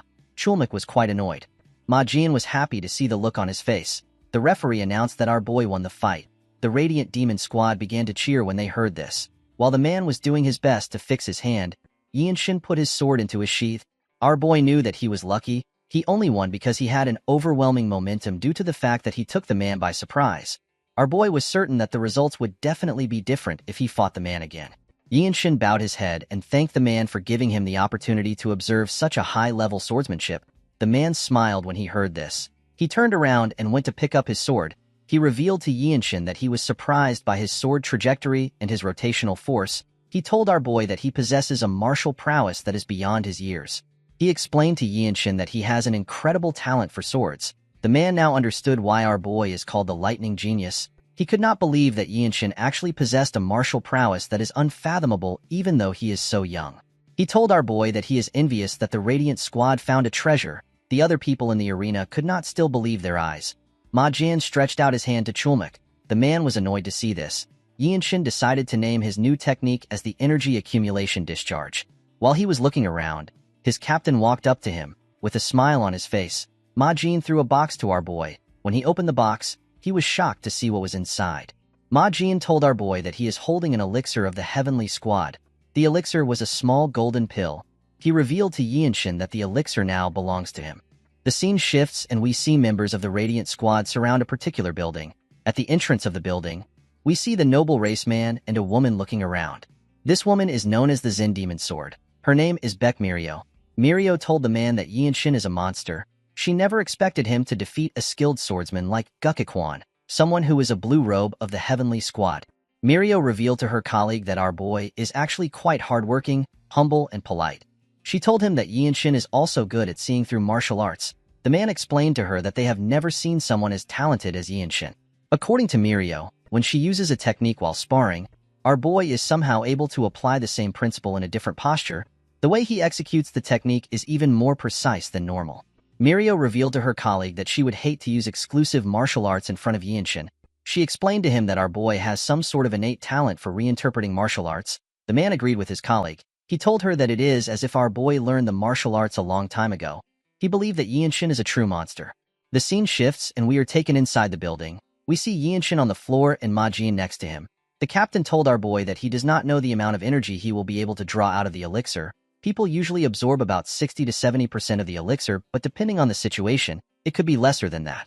Ma Jin explained to our boy that he will damage his energy core or blood vessels if he acts recklessly because he feels like he is absorbing less. He asked him to not be too obsessed with absorbing it. Our boy assured him that he understood. According to the captain, the way to consume an elixir is to allow it flow into your core energy and to circulate that energy endlessly until it has completely melted. Ma Jin assured our boy that he will step in and help if his energy circulation becomes unstable. He asked him not to get surprised and to act accordingly. After hearing this, Yinshin put the elixir into his mouth and swallowed it. The moment he did this, he closed his eyes. Yinshin could feel his energy increasing immediately. The elixir entered his body. A bright golden light shined from our boy's chest. Yinshin began to gather energy around him. The moment he did this, Mirio and her colleague turned around. They could feel his energy. They realized that our boy had started to absorb the elixir. Mirio wondered about how strong Yinshin will become after he absorbs the elixir. The elixir shined like the sun in our boy's body. Yinshin carefully circulated its energy around his body. Ma Jin was surprised to see what was happening. He was certain that this was Yinshin's first time absorbing an elixir. He did not understand why the circulation of his energy was extremely natural. The captain could tell that there was no need for him to help our boy. After circulating his energy for a while, the energy around him dissipated. He opened his eyes and looked at his hands. He felt the new energy in his body. With a nervous look on his face, the captain congratulated Yinshin. He told him that he has completely absorbed the elixir. While looking at his hand, our boy revealed to his captain that his new core energy is quite strong. Ma Jin never expected him to completely absorb the elixir. He was more surprised by the fact that our boy did this without his help. While looking at his body, our boy sensed something. Now that Yinshin had more energy, he could detect the presences that he was not able to detect before. He realized that his seniors have surrounded the building. He wondered if they were protecting him because he is completely vulnerable while he is absorbing the elixir. Our boy turned to his captain and revealed to him that he was being protected while he absorbed the elixir. With a serious look on his face, Yinshin asked his captain to tell him why everyone is being nice to him. Ma Jin smiled when he heard this. He revealed to him that they are not taking special care of him. He assured him that this is done for everyone in the Radiant Demon Squad. He explained to Yinshin that things like this become natural once you risk your life a few times in the Jianghu. He reminded our boy that it is better for their squad if he becomes stronger. At night, we see Yinshin meditating in his room. Our boy realized that the amount of energy he had before cannot be compared to what he has now. Yinshin decided to go to the training ground. He wanted to see how much stronger his martial arts had become. While he was walking to the training ground, the Zen Sword Demon called out to him. Our boy was surprised to see the woman. Mirio asked him if he came out because he could not wait to test himself. Yinshin told her that he did. The Zen Sword Demon revealed to our boy that she realized something after seeing his fight. Yinshin was surprised to hear this. He congratulated her for learning something. The woman told him that she only learned a small move. She apologized for interrupting his plan to train. She asked him if he would like to spar with her. Yinshin bowed his head and told Mirio that he can always train alone anytime. He told her that it is a rare opportunity for him to be able to spar with the Zen Sword Demon's palm strike technique. The woman put her hand together and asked Yinshin to simply call her Mirio. After greeting each other, The two put some gap between themselves. Yinshin pulled out his sword and said that he will be making the first move. With a smile on her face, Mirio took a stance. Our boy quickly rushed to attack her. He tried to pierce her with his sword. Mirio dodged the attack and grabbed Yinshin's hand. She covered her hand with her energy and used it to hit our boy in his stomach. The attack pushed Yinshin back. Before he could regain his balance, Mirio moved close to him. She covered her other hand with her energy. Upon seeing this, Yinshin also did the same. When Mirio attacked him, he used his hand to block the attack. Unfortunately for our boy, he was not strong enough to completely block the attack. He got pushed back. Mirio told Yinshin that he is quite scary. While looking at his hand, our boy asked his senior if she trained to use the one-inch strike. The woman told him that she did. According to Mirio, a swordsman that has learnt the Radiant Demon art can't only use a sword. The one-inch strike is very useful in close combat. In order to deal with the energies mixed in the body, a person needs to first destroy the enhanced protection energy with the one-inch strike. The Zen Sword Demon explained to Yinshin that after using core energy in the burst discharge to increase tension, the one-inch strike becomes really efficient. Our boy glared at his senior when he heard this. He asked her if he is allowed to say something. Mirio asked him to speak freely. He revealed to her that he has been more sensitive to detecting energy ever since he was young. He told Mirio that the way she used her core energy attracted his attention. The woman was surprised to hear this. She asked Yinshin if he was really able to see the movement of her core energy. Yinshin told his senior that he can't see her core energy. Mirio asked him to tell her how he was able to know the movement of her core energy. He explained to her that he was simply able to see the flow of the bus discharge and the waves of core energy that were generated outside. Mirio found this hard to believe. She explained to our boy that even purple robe martial masters do not have energy detection skills that is on this level. In the Desolate Fortress, there are white, blue, black, and purple robes. Purple robe martial masters are at the top of the hierarchy. The Zen Sword Demon realized that she was talking to a genius. She decided to take Yinshin's advice. Our boy revealed to her that her palm strike is more suited for puncturing technique rather than the one-inch strike. While remembering the fight, Yinshin told her that the technique may seem more suited for the one-inch strike. He told Mirio that her technique will be more powerful if she was to use it with the puncturing technique. Mirio seemed to be offended when she heard this. She asked him if she looks like an idiot that can't use something as simple as a puncturing technique. She asked him if he believes that this was the reason why she did not use the technique. Yinshin realized that she was angry. He apologized to her for saying something that upset her. To his surprise, the Zen Sword Demon turned around and apologized to him. She also thanked him. Yinshin watched her as she left the training ground. The scene shifts and we see Mirio in her captain's office. She revealed to him that Yinshin has figured out her martial arts. She asked him if he has ever told our boy about the origin of her martial arts. Majin asked the woman to stop spouting nonsense. He told her that he can never share something so important. The Zen Sword Demon was surprised to hear this. She wondered about how Yinshin understood her martial arts. Majin asked his subordinate if our boy figured out that she tweaked the Heavenly Demon Sacred Art, which is a lost martial arts. Mirio told him that Yinshin probably found out about it. Majin smiled when he heard this. He stood up and told his subordinate that Yinshin is special. He assured her that it would be hard to find anyone like him in the Jianghu. He explained to her that people like our boy occasionally appear in the world. They become pinnacle martial masters who are considered the strongest in the world alongside the noble race and the iron race. Mirio asked her captain if Yinshin is truly so special. The man assured her that he is. He told her that our boy is the future of the Desolate Fortress. Majin advised his subordinate to not underestimate his advice and to not think about it as trivial. The Zen Sword Demon asked her captain if he is telling her to discuss the Heavenly Demon Sacred Arts with our boy. Majin explained to her that there are limits to learning the martial arts alone. He told her that he does not have enough time to help her. He assured her that the best thing to do right now would be to seek Yinshin's help. He revealed to her that our boy possesses the qualities of a martial arts founder who can adapt any martial art to one's body. Mirio was shocked to hear this. Majin asked her to not be bothered by this. He took out a scroll and revealed to her that a small mission just came in. Majin ordered Mirio to team up with Yinshin and observe how he overcomes life and death situations. He asked her to see if Yinshin is truly special. The man assured her that our boy will become the next captain of the Radiant Demon Squad within the next 5 years. In the next scene, we see Myung, Mirio, Yinshin, and Wenchang riding their horses. On their way to their destination, the Zen Sword Demon recalled that her captain asked her to check if Yinshin is someone worthy enough to become her superior. The scene shifts, and we see the group arrive at the stage station of the Jinping County. When he came down from his horse, Wenchang complained about riding for 10 days straight. While looking at his teammates, our boy remembered what their captain told them.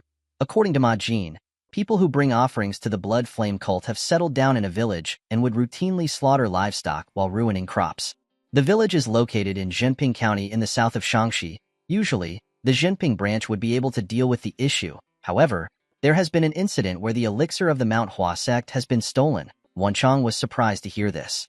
He asked his captain if the elixir is the plum blossom pill that is on par with the Shaolin Temple's great revitalization pill. Ma Jian told him that he thinks so. He revealed to him that the situation has escalated and now involves the whole Shaanxi. He explained to the team that the branch does not have spare manpower, so they asked the main branch for help. He told the group that he wants them to deal with the issue. Immediately he remembered what his captain said. Our boy thought about the blood flame cult. While he was thinking, someone asked them about why they are just arriving when they requested help so long ago. The person turns out to be some fat noble. The man said that he was going to act respectful to them because they are the sword of the empire. He asked them about why they were so slow. The man seemed to be disappointed that the desolate fortress sent a group of young people. He asked them if they can even deal with the enemy. Yinshin ignored the man and asked his seniors to tell him what he is looking at. The man was annoyed to hear this. Myung explained to him that there are always ignorant officials in most places. The elf told him that he has visited many counties, and he has seen many officials who have never even seen a true martial artist before. He said that such people think that the desolate fortress is their broom. The official became enraged when he heard this. He could not believe that Myung dared to speak to him so rudely.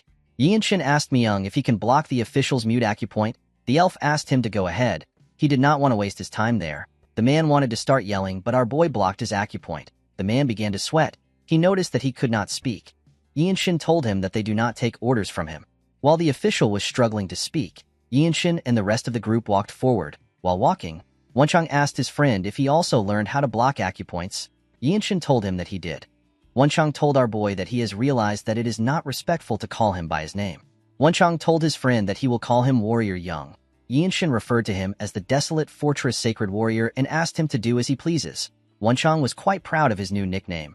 While they were talking, Myung placed his hand on our boy's shoulder. He reminded our boy that the Murim and the government doesn't interfere with each other. However, when it comes to the government, the Desolate Fortress gets more freedom than most martial artists because the imperial family allows it.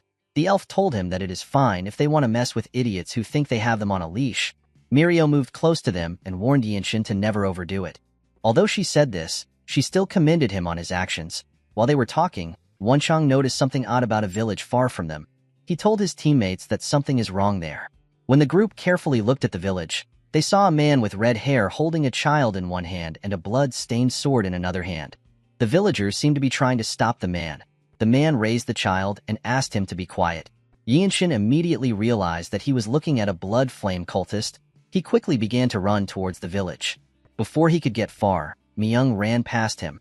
Our boy was surprised to see how fast his senior was. He realized that this is the mobility art of the noble race. It is known as grass flutter. Mirio and Wenchang also ran past Yinshin. He was annoyed to see this. He wasn't able to train much in mobility arts. The lack of a proper mobility arts experience from the young manner is giving him a huge disadvantage. With a smile on his face, the cultist used his sword to cut one of the villagers. The man fell to the ground. Another villager quickly rushed to check on him. Other villagers asked him to hand over the child. The man noticed that the child was crying. He asked him to shut up. He wondered if the child was full of life energy because he is young. While the man was yelling at the child, he heard something behind him. When he turned around, he saw Myung rushing to attack him. The cultist managed to block the elf's attack. He quickly took a defensive position. The moment he took a stance, he noticed that the child was no longer with him. It turns out that Myung took the child when he attacked him. The man took a look at the symbol on Myung's clothes. He realized that he was from the Desolate Fortress. He was quite shocked to see that he was a blue-robe martial master. When the cultist turned to the side, he saw Mirio. He could not believe that there were two blue-robe martial masters next to him. The man grit his teeth out of anger. He began to release a large amount of energy. Myung and Mirio immediately took a stance. To their surprise, the man jumped away after gathering his energy. The two of them did not understand what was happening. They assumed that the cultist was going to fight them. Due to how fast he was, Mirio was able to deduce that he sacrifices his own lifespan in exchange for speed. She said that the blood flame cultists are the worst. When she turned to the side, she noticed that her juniors were just arriving. The scene shifts and we are taken to an inn.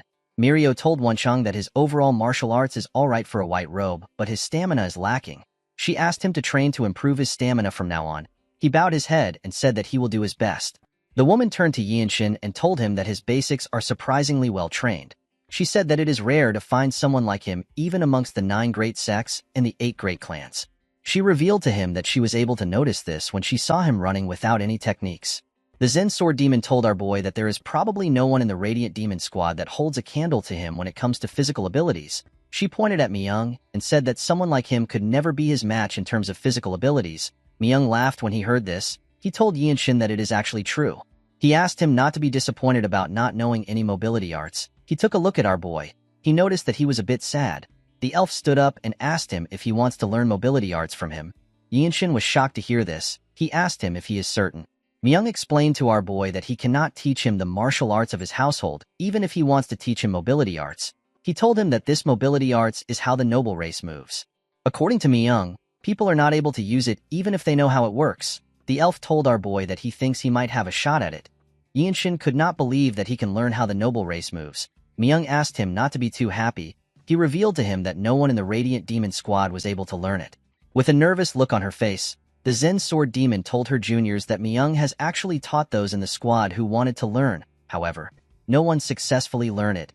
Myung gathered energy at the tip of his feet. With a smile on his face, the elf explained to him that this mobility art does not rely on anything physical.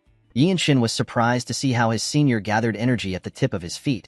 He was certain that there were no sudden movements in his core energy. Myung revealed to him that this is simply how the noble race walks and runs.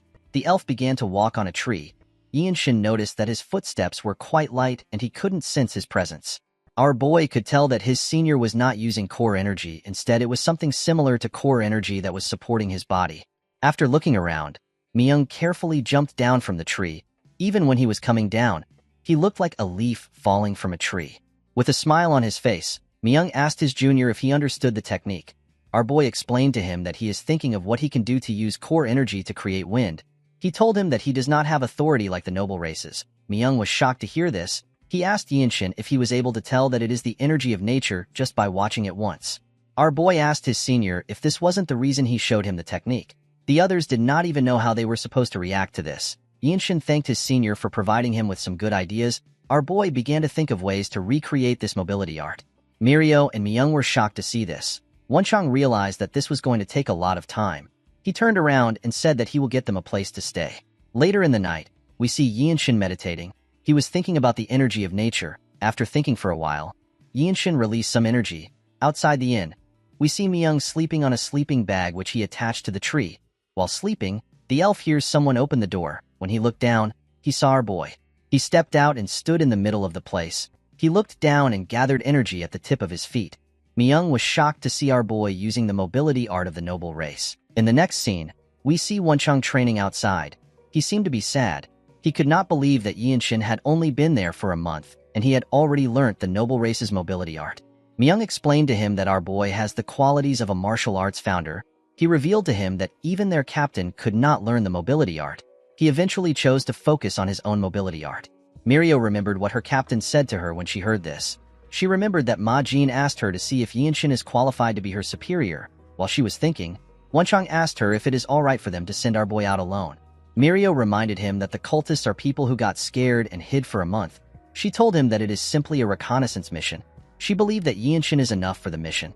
The scene shifts and we are taken to the mountains. We see Yinshin running with his mobility art. He noticed that his body was much lighter. The proportion of speed and the amount of effort he is using cannot be compared to what it was previously. His body felt amazing. While searching the mountains, our boy finds a cabin. After discovering the hideout of the cultists, Yinshin decided to return back to the inn in order to inform the others. Before he could leave, he saw something horrifying. He saw a cultist drinking a child's blood. The man was sucking the boy's blood through his neck. Our boy became extremely mad when he saw this. He watched the man sink his teeth into the child's skin. While he was drinking the boy's blood, the cultist noticed something odd. He saw someone standing in front of him. The person turns out to be our boy. The man placed the child down and grabbed his sword. He asked Yinshin for his identity. He quickly realized that our boy was from the desolate fortress because of his outfit. He smiled when he realized this. He grabbed his sword hilt and asked our boy if he is alone. Yinshin did not respond to him. The man assumed that he was correct. He called our boy a fool. He could not believe that he came alone even though he is a white robe. He asked Yinshin to blame his own bad luck. The moment he said this, Our boy beheaded him at a frightening speed. The man did not even know when his head got cut off. It flew up and fell to the ground. After taking care of the man, Yinshin turned to the child on the ground. He remembered how his own family was slaughtered. He covered his sword with his energy. He decided to get rid of all the cultists. He asked the child to wait for a little while. He promised to bury him once everything is over. Immediately he said this, he took a stance. He used the radiant demon art to find the weak parts of the building. The moment he found it, he used another technique of the radiant demon art called swift sword style. His attack tore the cabin apart. The cultists inside were shocked to see what was happening. Some of them got torn apart by the strike. While the last cultist was trying to understand what was happening, Yinshin rushed to attack him. He stabbed him in the chest. He pinned the man to the ground. Yinshin reminded the cultists that their cult believes that the weak are prey to the strong. He asked him to tell him how it feels to be killed by someone stronger. He took out his sword after saying this. When he raised his head up, he saw a huge cave. The cave was hidden behind the cabin. Yinshin could feel a lot of energy coming from the cave. He realized that this was not just the hideout of the Blood Flame cultists, it was also the branch of the cult. Before he could enter the cave, he sensed something. He saw more cultists rushing to attack him. The men could not believe that he would attack their branch carelessly. One of them said that he was going to kill him for the blood he spilled. The poor bastards did not know that they were about to fight an overpowered protagonist. Yinshin noticed that the bastard who said he was going to kill him was the cultist they met when they first arrived. The cultist also recognized our boy. He promised to make him pay with his blood. The moment he heard this, Yinshin rushed to attack the men. He went into their midst. He used his sword to attack them at a speed which they could not react to. The cultists did not even know what happened to them. They all got torn apart without any resistance. Our boy watched their blood splash all over the place. Immediately, he took care of the men. A much more sinister energy was released from the cave. Someone said that he never expected a white robe to cause a ruckus in a place like this. Yinshin noticed that a man was coming out of the cave. He could tell that the cultists on the ground do not have such a dreary energy. Our boy was surprised to feel the energy the man was releasing. He could tell that this man was on a completely different level compared to those he had fought so far. This man was quite huge, and he had blood-red eyes. Yinshin had heard that when a part of a person's body returns to what it used to be, it means that the person has reached the level of being able to refine their core energy. Our boy realized that this is the strongest person that is in charge of this place. He is the branch leader. People like him are called Blood Master Swordsmen in the Blood Flame cult. The cultist took out his blade. With a creepy smile on his face, he told Yinshin that he will use his pain to strengthen his blood. Our boy became nervous when he heard this. Blood Master Swordsman is the title given to the Blood Flame cult's branch leaders, to the normal person or to their subordinates. These people are almost like death gods, and there aren't many martial masters who possess the prowess to kill them. Yinshin and the man glared at each other. Our boy covered his sword with his energy. He decided to go all out before the man gets close. Our boy realized that he was able to win in the past because he launched a barrage of attacks before his opponent could respond. He quickly took a stance. The man smiled when he saw this. He told him that the title of the Desolate Fortress has made him too arrogant. Immediately he did this. Yinshin activated the limit-releasing technique. He swung his sword at an incredible speed. The man managed to dodge the attack. He was surprised to see how fast it was. He quickly stepped back. Our boy quickly charged at him. He began to attack him fiercely when he got close to him. The cultist managed to block the attacks. However, it was too fast for him. Our boy was pushing him back. He smiled when he saw how fast Yinshin was. He told him that he is not bad. Our boy could not believe that the man said that he is not bad. He remembered the dead bodies of his family members. He remembered how he felt that day. He grit his teeth out of anger. He reminded himself that he is no longer his old self. He made his attacks much heavier. The man was surprised to feel the weight of his sword. While he was struggling to block it, Yinshin reached out to him and grabbed his hand. He held the hand that the man used to hold his sword. He used his energy to twist the man's entire arm. The cultist screamed out in pain. He became more enraged. He gathered his energy in his other hand and rushed to attack Yinshin. He called him a bastard. Before his hand could touch him, our boy used his sword to cut it off. The man screamed out in pain. While he was screaming, Yinshin decided to use the opportunity. He stabbed him in his chest. The cultist spat out some blood. Yinshin twisted his sword and messed up his inside. The man could not believe that he lost to a mere white robe. With a look of anger on his face, Boy told him that he must have only inflicted pain on others. He told him that he must have never received it before. The moment he said this, he took out his sword. The cultist fell to the ground and released some dreary energy. While breathing heavily, Yinshin looked around. He saw a large hole next to him. He put his sword away and moved close to the hole. He found the bodies of the villagers in this hole. These bodies had been drained of their blood.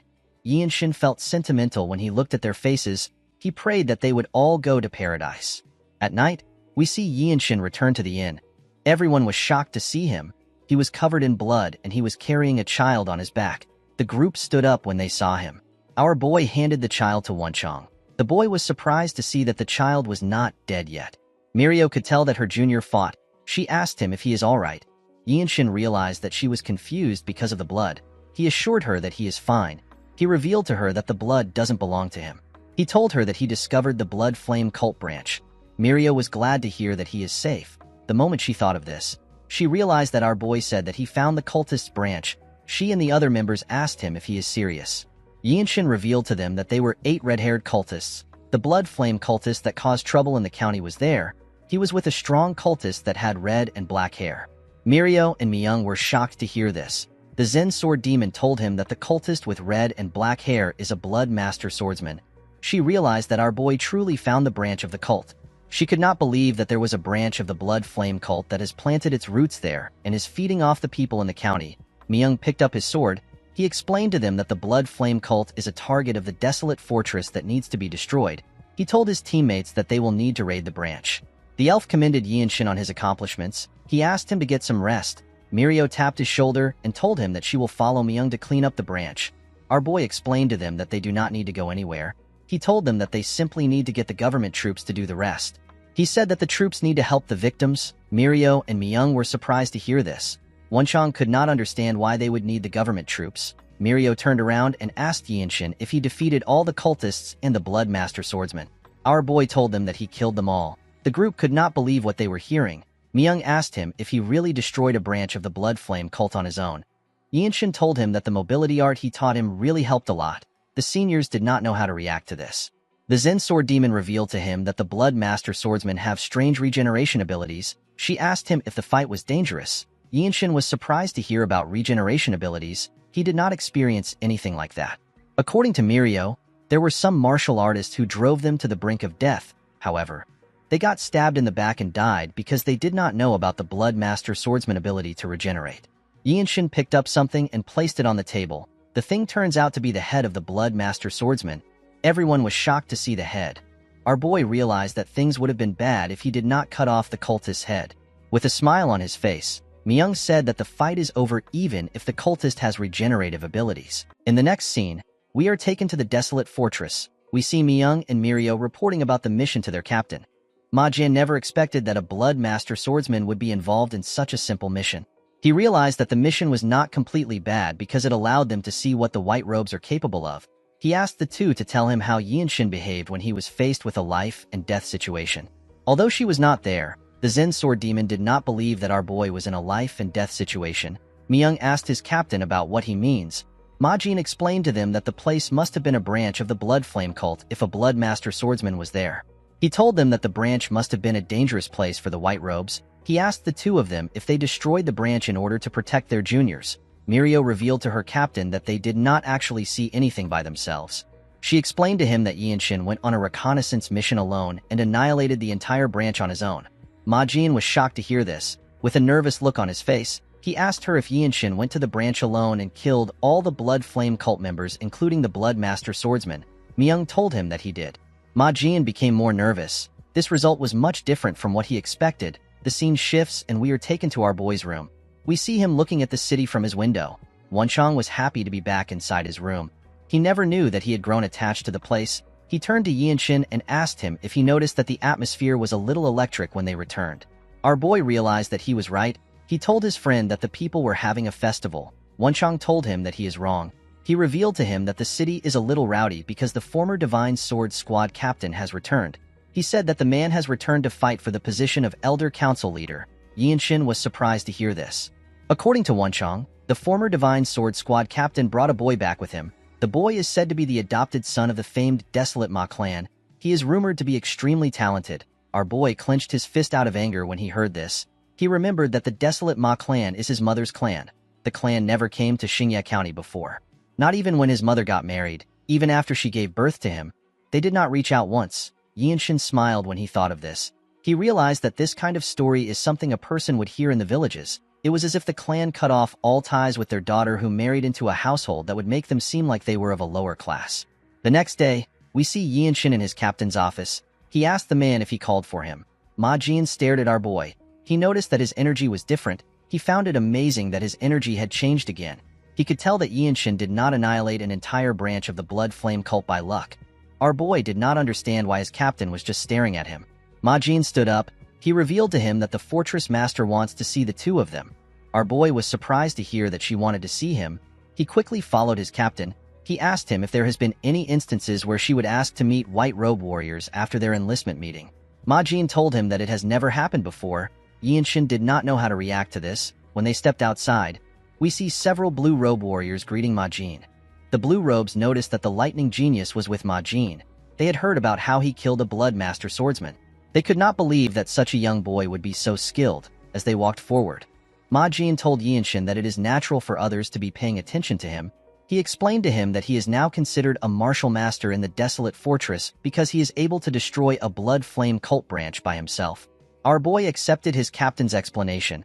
Although the blue robes were impressed with his achievement, Yinshin did not think much of it. His concept of time was much different from theirs. He does not have the luxury of time.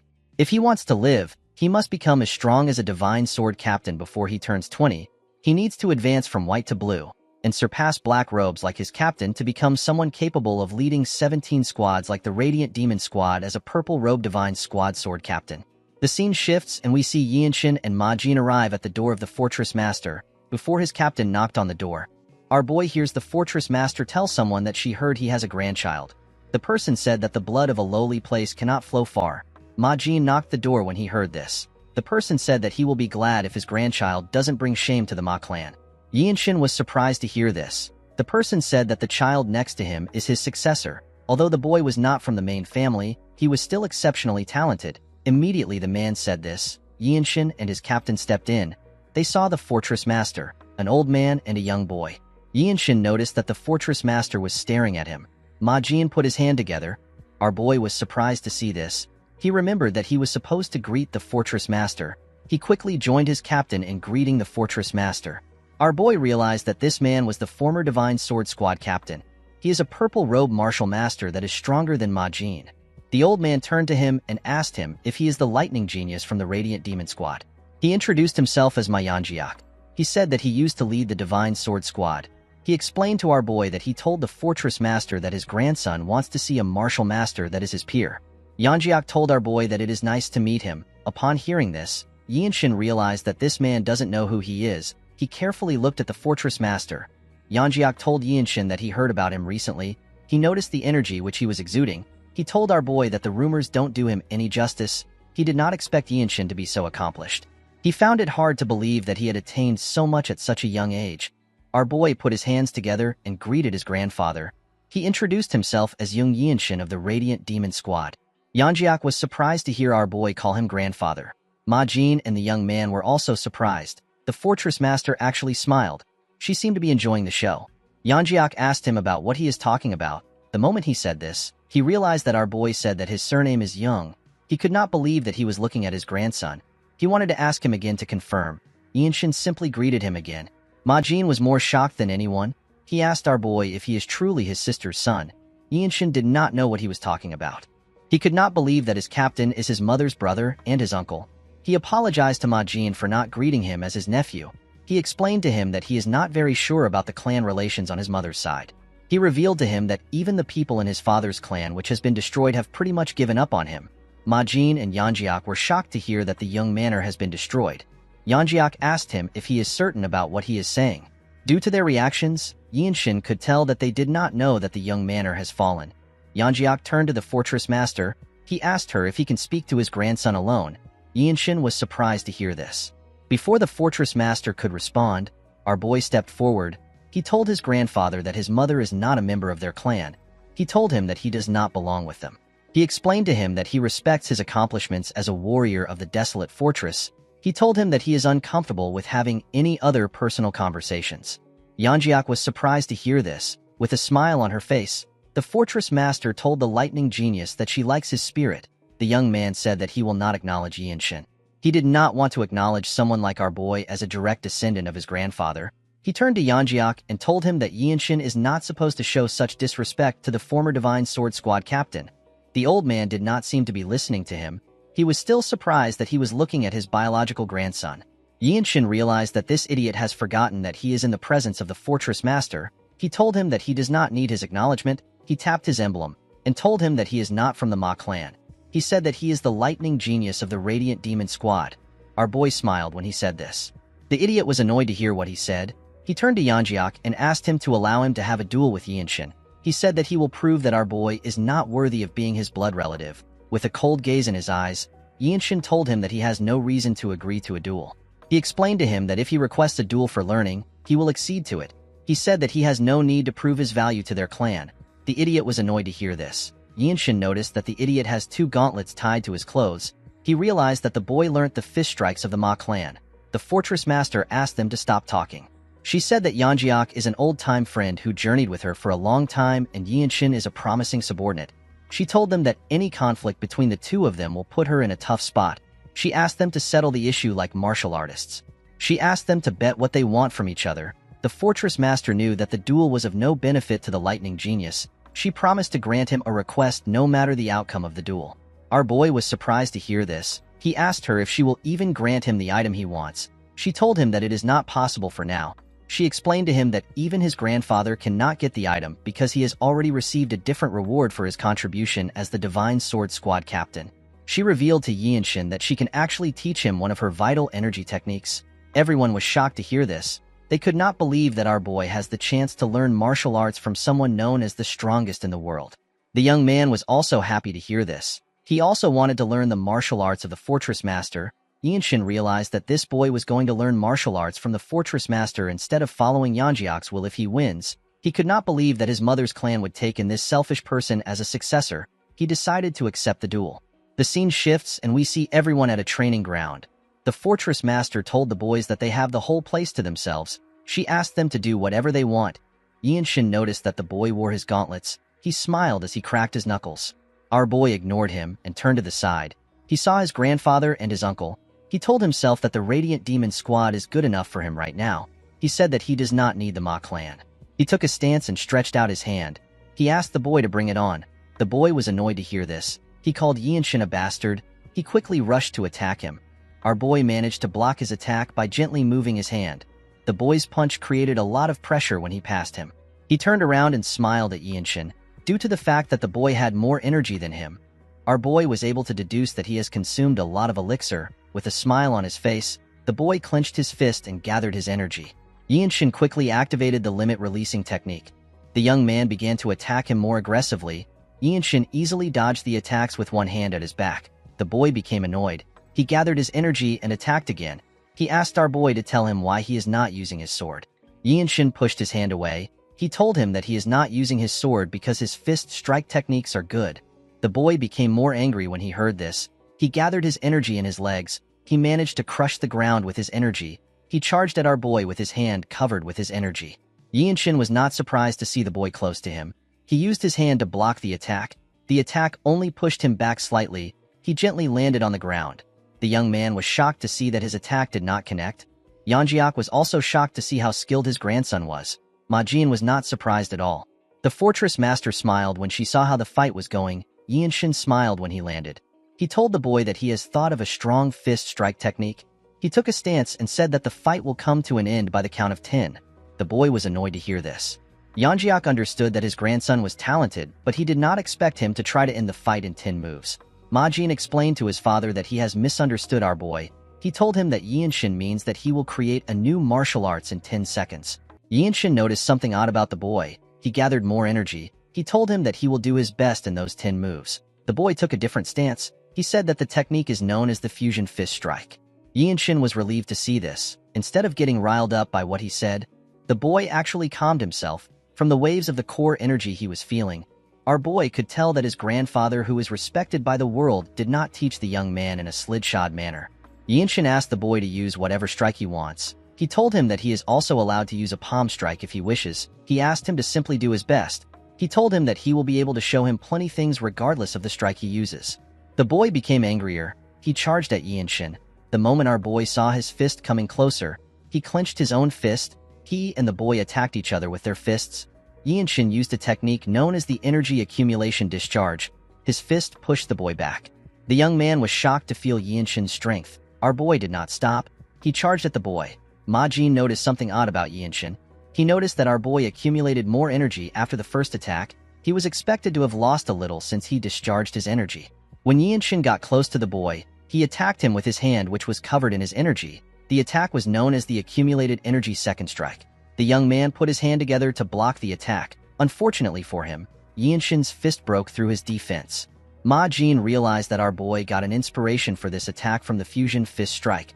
The young man could not believe that he was pushed back. He could not believe that Yinshin was actually getting stronger. He grit his teeth out of anger. He turned to his master to see the look on his face.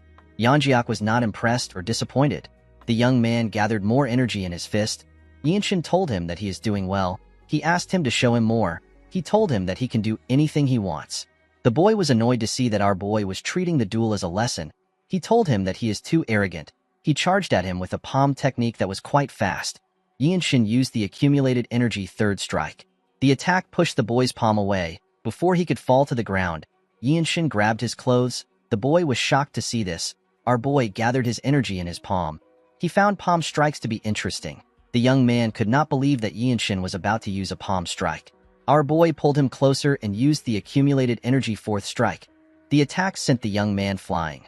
Ma Jin and his father were surprised to see that our boy used a palm strike. The fortress master gently smiled.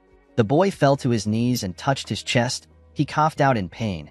Yinshin simply glared at him with a cold gaze in his eyes. The young man became scared when he understood how powerful our boy is. Ma Jin and Yanjiak realized that our boy created a fist art that gets stronger the longer the fight lasts. They could not believe that Yinshin actually created a martial art like this in such a short time. Our boy gently circulated his energy around his body. He looked at his hands. He did not expect to create a martial art that can be called a famed ultimate technique. The fortress master told him that the fight was really good. She did not think that she would witness someone creating a martial art. Yinshin said that he is embarrassed. He asked her if he did not waste her time. The fortress master told him that he is being too humble. She asked him if he has decided on a name for his new technique. Yinshin revealed to her that the new martial art will be called the Infinite Blossom Fist Strike. The fortress master smiled when she heard the name. She realized that our boy was trying to say that the martial arts is a fist strike that blooms endlessly. She told him that it is a perfect name. Ma Jin congratulated his subordinate on his achievement. He told him that he created an incredible martial art. Yinshin looked at his hands and said that he only managed to work out the framework. He said that he is still not satisfied with the moves in it. He revealed to his captain that when he uses palm strikes, he is completely relying on the radiant demon arts. Ma Jin smiled when he heard this. He assured Yinshin that there won't be many white robes who can handle his new technique. He told him that he always tries to not be surprised. However, he is always shocked when it comes to him because he is growing stronger at such a rapid pace. Yinshin was aware of the time he had left to live. He told his captain that he is not growing at the best pace. Yanjiak moved closer to our boy. He asked him to tell him what he needs to do to gain his forgiveness. Ma Jin and the adopted grandson were shocked to hear this. Purple-robed martial masters of the desolate fortress are extremely powerful. They are said to be gods who can take away the life of anyone their energy can detect. Yinshin could not believe that someone this powerful was lowering himself to him. He glared at his grandfather. He told him that he is uncomfortable with what he said. He explained to Yanjiak that they cannot turn back time. He said that members of his mother's clan are no different from strangers to him. He told him that he is now part of the Radiant Demon Squad family. Yanjiak told his grandson that they can start building a relationship now. Our boy told him that he does not have enough time to build up his martial art.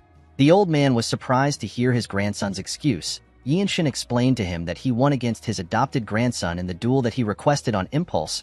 He asked Yanjiak to respect this as a martial artist. The fortress master interrupted them. She told Yanjiak that it is time to give Yinshin his reward since he won. She told our boy that she will teach him a martial arts of his choice anytime he is ready. She told him that he is allowed to make one request from the Ma clan. Yinshin told the fortress master that he will inform the Ma clan about his request through his captain. Ma Jin was shocked to hear this. He could not believe our boy wanted to use him as a messenger. On their way back to the office, Ma Jin called out to Yinshin. He revealed to him that he has a mission that will be of help to him. Yinshin wondered about what his captain was talking about. The scene shifts and we are taken to Xian. We see several people walking on the street. Ma Jin and his squad members were also on the street. Oddly enough, they all wore normal clothes instead of their uniform. Wenchang, Miyang, and Mirio were the ones in the team. While walking with his teammates, Yinshin thinks about what his captain told him. The scene shifts and we are taken to the past. Ma Jin mentioned something about the plum blossom pill. According to him, the pill is an elixir of the Manhwa sect that's considered a treasure in the Murim. The Manhwa sect has lost this pill, so numerous sects and martial artists have started looking for this pill. Yinshin asked his captain if they are all scrambling for the elixir.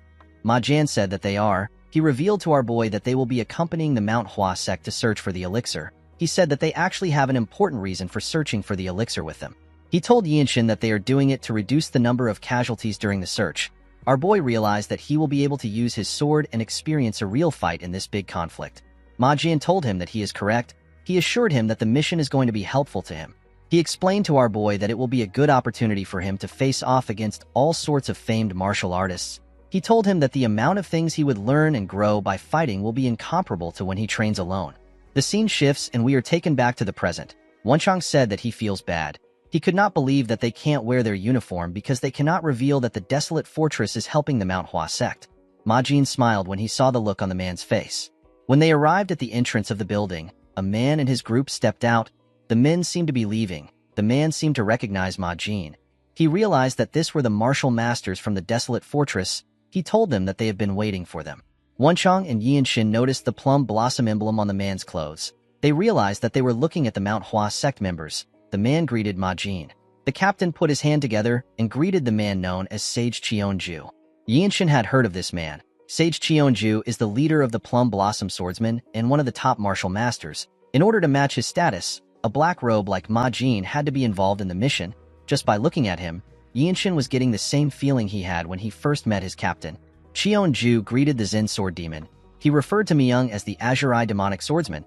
He told Ma Jin that he already knows who they are. He said that there is no need for introduction since they already fought together before. Yinshin was surprised to hear that Miyang is known as the Demonic Swordsman. While he was looking at his senior, he saw a member of the Plum Blossom Swordsman yawning. He looked like he was bored. Cheonju walked up to Yinshin and took a look at him. He said that he now understands the kind of mindset the Desolate Fortress has towards this issue. He told Ma Jin that he never expected him to bring his disciple. Yinshin realized that the man assumed he was Ma Jin's disciple because he was not wearing his uniform. Before Ma Jin could explain, Cheonju raised his sword and interrupted him. He told him that our boy is extraordinary. He asked Ma Jin if he is open to a friendly duel with the disciple of their sect leader. He assured him that it will be fun. The captain smiled when he heard this. He knew that Cheonju was trying to show them that the Manhwa sect is above them. Since they will be traveling as a party, it would be awkward for the key members to fight each other.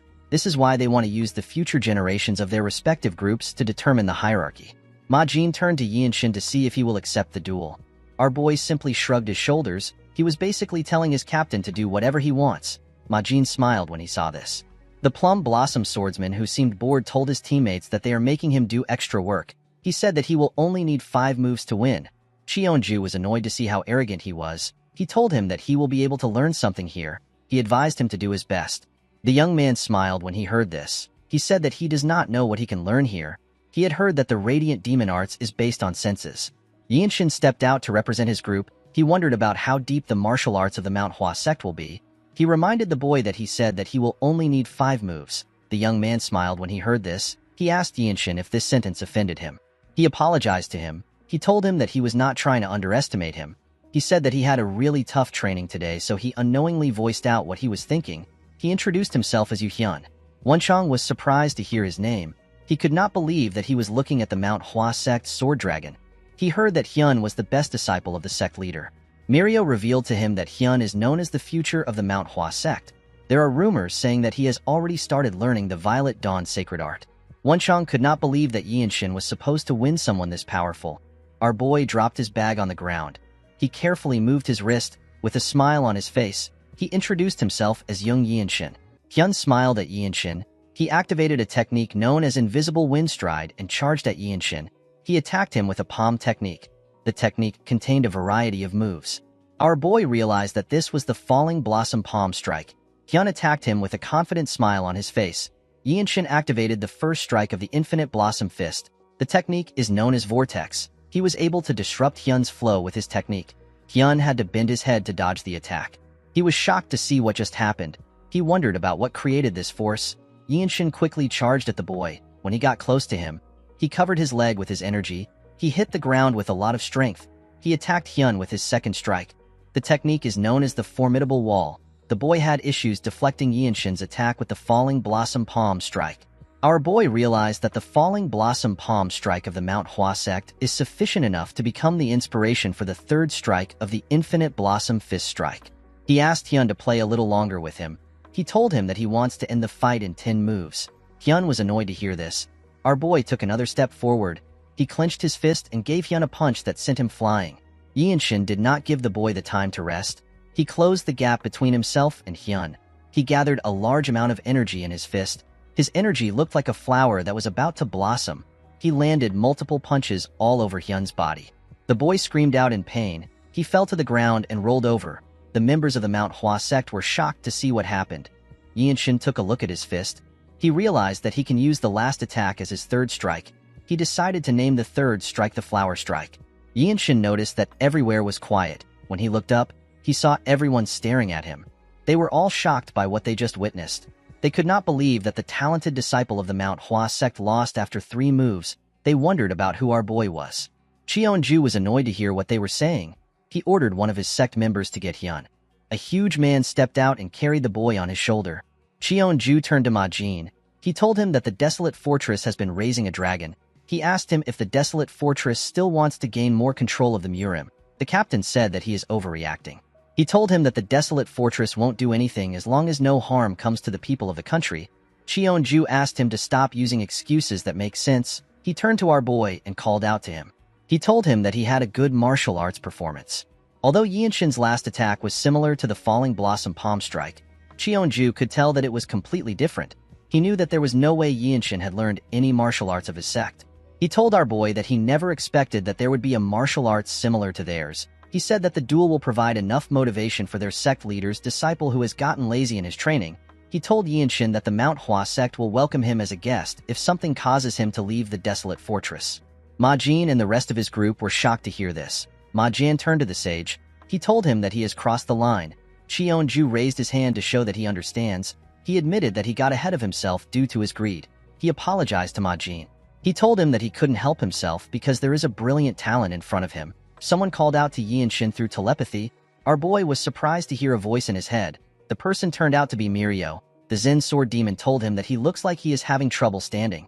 Yinshin smiled when he heard this. He revealed to her that he used up all his core energy in his last attack. The Infinite Blossom Fist strike uses burst discharge in all its stances. This is why it consumes a large amount of inner energy. Our boy realized that he still needs to use a sword when fighting for real. The scene shifts and we are taken to an inn. After Yinshin explained the situation to his seniors, Myung told him that he needs to open up his center energy core quickly. Our boy was surprised to hear this. Myung explained to him that he needs to make up for his lack of inner energy with stamina. Yinshin asked him about how this was related to his center energy core. Mirio realized that he did not know that this was the function of the center energy core. According to the Zen Sword Demon, the center energy core possesses an efficacy that even the upper Dantian, which is said to house the divine in the mind, cannot bestow. She told Yinshin that it will give him a more robust inner energy. Our boy found this weird.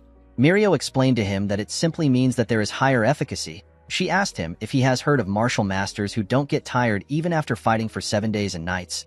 Yinshin told her that he has. Mirio explained to him that the masters are able to do this because they train their center energy core. It stabilizes the core energy and allows them to use energy draining skills multiple times. Even if they are hit by a powerful attack, their energy flow will not get disrupted most of the time. She revealed to Yinshin that Myung was able to fight against the Namgung's strongest swordsman because of his center energy core. Yinshin asked the Zen Sword Demon to tell him how he can open up his center energy core. The woman told him that it will naturally open as he trains his lower energy core over a period of time. She advised him to circulate energy revolving around his upper body.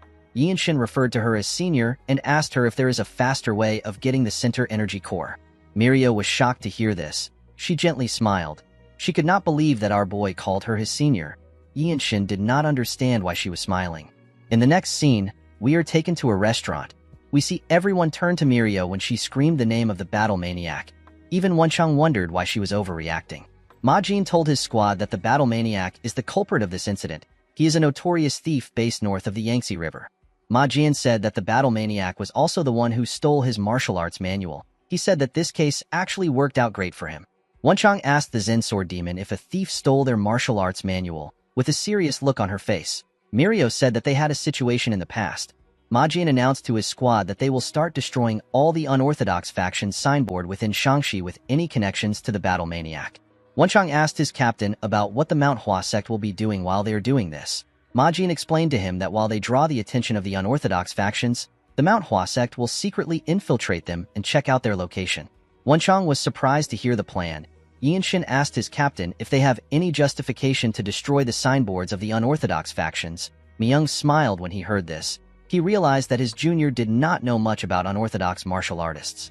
He explained to him that the Empire does not recognize the existence of the unorthodox factions. These factions even dare to collect taxes in the Empire's territory. The Empire determines whether a group is orthodox or unorthodox through a very simple method. They base it on whether the people offer money to the factions willingly or if their money is getting stolen with a blade pointed to their face. Ma Jin said that the unorthodox factions are vermin who leech off the country. The only reason they are left alone is because a new group of them will appear even if they destroy the current group. The captain told Yinshin that there is no need for justification when attacking people like them. Our boy asked him about the amount of factions they are going to attack. Ma Jin said that they will start with 6. He told them that he will take 2 factions. Yinshin said that he will also go by himself.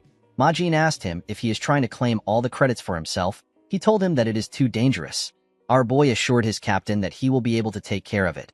Ma Jin explained to him that it is a different matter altogether for him to take on an entire organization. While fighting against a group, there are way too many variables to consider. It can't even be compared to a one-on-one fight. Yinshin told his captain that he will need to experience these things by himself. Ma Jin knew that our boy was right. He told him that he will assign him a mission in the town. He revealed to him that his target will be the Mantis sect that is in a part of Xian known as Lianhu. He told him that the group is quite atrocious. They won't hesitate even when kidnapping women and children. Ma Jin told our boy that his mission is to destroy the sect alone. In the next scene, we see Yinshin walking in the forest. There was a man walking behind him. The man was guiding him to Lianhu. The man told Yinshin that he never expected him to be going alone. He asked our boy to reconsider his decision. He said that the Mantis sect is not to be trifled with. According to the man, the sect has more than 10 men who are well-versed in martial arts. It is said that even a single lower-rank member is enough to defeat a whole alley in Lianhu. Yinshin asked the man to tell him more about the sect. The man revealed to him that the sect took over the streets of Lianhu 3 years ago. They dragged at least a dozen women away to serve them as maids. They are very vicious. They were able to skillfully manipulate the local magistrate. Yinshin asked the man if there is anyone who has seen the sect members use martial arts. The man told him that he heard they use all sorts of weapons. He said that he saw the sect members a few times from afar. They had a few weird curved swords and normal swords. He said that the sect members were so fast that it was hard for people to see everything they were doing. They were able to cut off 2 heads with a single slash. Yinshin realized that these people have learned some martial arts, even though they don't have a developed dantian. He turned around and asked the man about what the government is doing if so many people have been captured. The man revealed to him that the local magistrate makes sure the Mantis sect don't run into any problems since they are in cahoots. When Yinshin arrived at the county, he saw some people gathered somewhere. When he looked in front of them, he saw some young girls tied up. The young girls were being harassed by some men with swords. Yinshin was annoyed to see this. He said that he now understands why the desolate fortress had to come. The men turned to the side when they heard his voice. Our boy stepped out and asked the men if they are government troops. He asked them if these girls are criminals that they tied up. A bald man holding a dagger threw it at Yinshin's head. Our boy caught the dagger. He activated the swift sword style of the radiant demon art. He threw the dagger back at the man. It stabbed him in his head.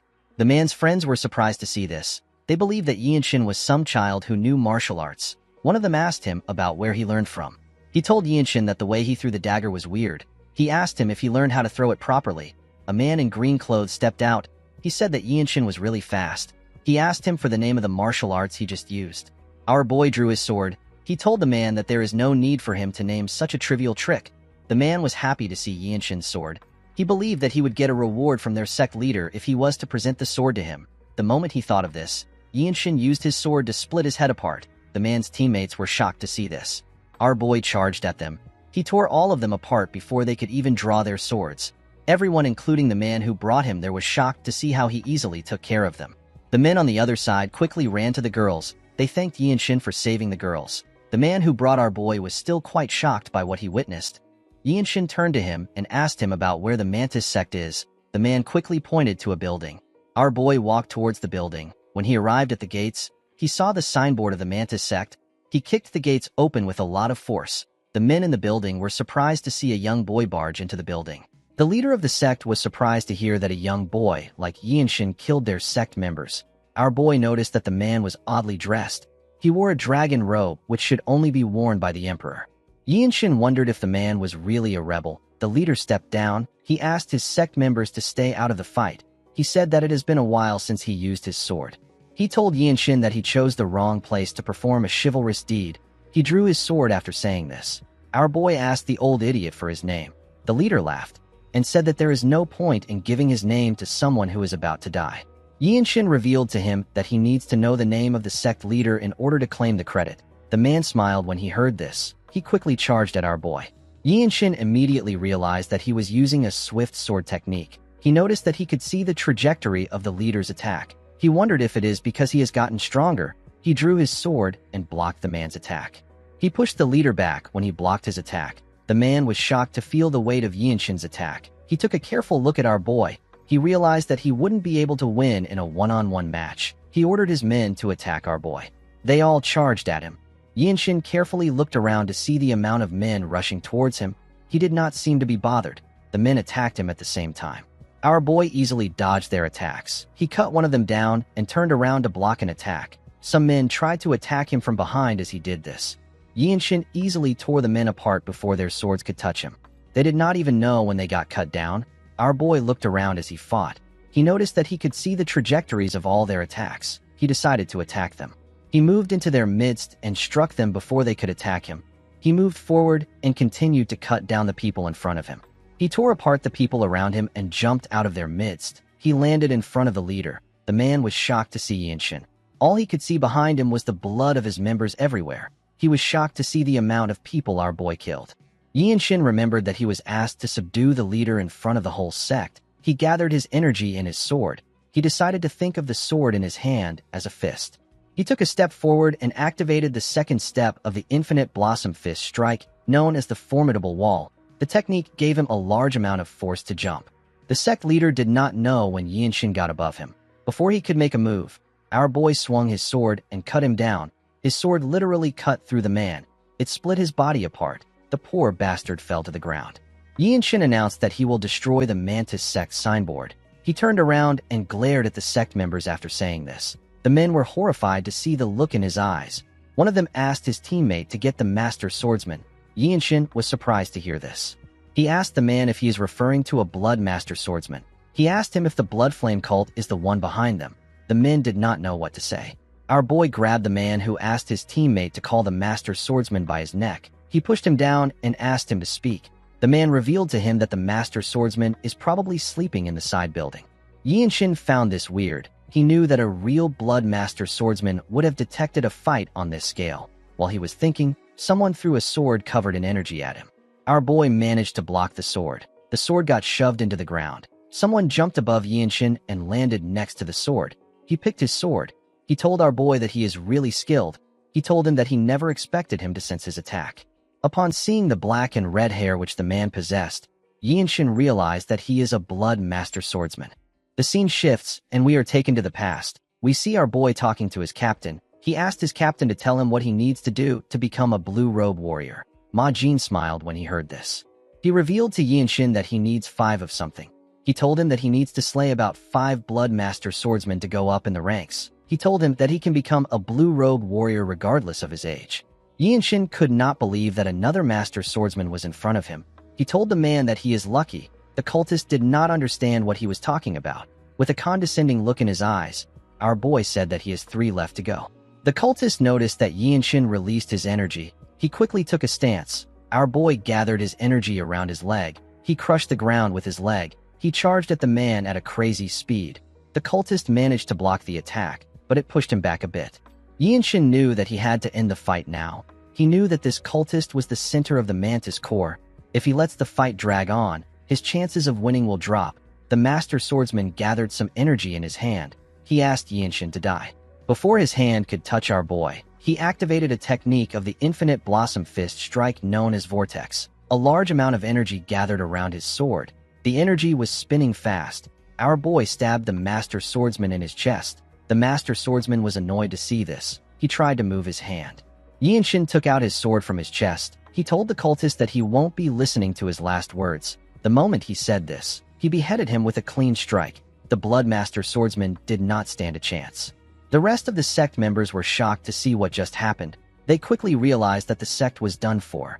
Yinshin released his energy. He advised them to not try to run away. He glared at them intensely. The men were horrified to see the look in his eyes. In the next scene, we see the people of the town thanking Yinshin. They could not believe that he got revenge for them. The man who guided him to the town was holding a child in his arms. With tears in his eyes, he thanked our boy for his efforts. He told him that he has brought peace to his dead daughter. Yinshin did not expect to see the man holding his dead child. He asked the man about how things got this bad. He said that Xian is the Zhongnan sect's territory. The man put himself together. He explained to our boy that the Zhongnan sect is currently fighting the Tyrant Sword tribe. Our boy was surprised to hear this information. The man revealed to him that all the martial arts schools under the Zhongnan sect have gone up to Mount Zhongnan. In the next scene, we see Yinshin walking back to the inn. He was holding a sack. While walking, he thought about what his guide said. He realized that the Zhongnan sect will need to risk their lives if they are up against the Tyrant Sword tribe. It is not a fight that will end with 1 or 2 martial masters dying. Yinshin thought about his niece and his elder brother who are at the sect. He realized that he needs to go to Zhongnan. The 13 Skies is an unorthodox group that rules over the unorthodox faction. The interference of the Desolate Fortress is a necessity. Our boy told himself that he can get a lot of credits by taking the heads of the martial masters of the Tyrant Sword tribe. He believed that his captain would allow him to go there. While he was thinking, Yinshin stopped walking. He asked someone if they have found traces of the battle maniac. The moment he asked this question, 2 people raised their heads out of the bush. They ran to our boy. The people turned out to be Cheonju and Hyun. Cheonju said that the battle maniac wasn't at the Mantis sect. Yinshin said that it is a pity. Cheonju commended him on his fight. He told him that it was a splendid display of martial arts. He told our boy that he is the future Radiant Demon Squad leader. He disregarded this statement. He told Yinshin that he can even become the Divine Sword Squad leader. He turned to Hyun and said that this will widen their sect's horizon of knowledge. The boy knew that the man was trying to tell him to work harder. He told Yinshin that he feels restless anytime. He remembers that he said that he needed 5 moves to defeat him. He asked our boy if he will like to become his friend. He asked him if he is interested in the Manhwa sect's martial arts. He told Yinshin that the Desolate Fortress isn't very far from the Manhwa sect. Our boy was not very interested in what Hyun was saying. He told the boy that he does not have any matters to attend to at the Manhwa sect. Hyun was shocked to hear our boy's response. Yinshin assured him that he won't refuse to see him if he comes to visit him at the Desolate Fortress. He told him that he must learn a new martial arts before coming each time. Hyun was shocked to hear this. The scene shifts, and we are taken to the inn. The group noticed when Yinshin stepped inside. Myung said that the energy around our boy is a little different. Mirio moved close to him to inspect him.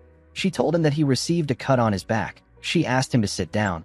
She told him that she will help him apply some balm. Ma Jin asked Yinshin about how the mission went.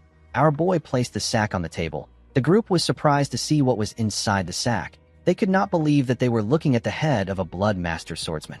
Ma Jin never expected the Blood Flame cult to have something to do with the issue. He could not believe that they left a Blood Master swordsman in charge. Myung pat Yinshin on the head. He told him that this proves that what happened at Jinping County wasn't a fluke. The captain could not understand the move of the Blood Flame cult. He did not know why they were placing Blood Master swordsmen in places where they are not usually seen. The Zen Sword Demon said that this is not normal. Ma Jin commended Yinshin on accomplishing a great feat. He told him that problems might be following him around. He could not believe that our boy resolved all his problems and returned with information that could be of aid to the Murim. Yinshin told his captain that he has something to say. Ma Jin asked him to tell him. Our boy revealed to him that he wants to go up to Mount Zhongnan. He explained to his captain that he is worried about his niece. Ma Jin told him that they were also just informed about the situation. He told our boy that Mount Zhongnan is currently very dangerous. He explained to Yinshin that the Tyrant Sword tribe is completely different from the Blood Flame cult. They are not a normal, unorthodox group. Mirio told our boy that the Tyrant Sword tribe uses both traditional martial arts and sorcery. She asked him to think of them as people who have gone crazy about getting stronger. Ma Jin said that Mirio is right. He told Yinshin that they have not received any missions there. He said that they simply need to focus on what they have been tasked with. Myung decided to interfere. He reminded his captain that captains are allowed to give orders for a mission if they deem it necessary.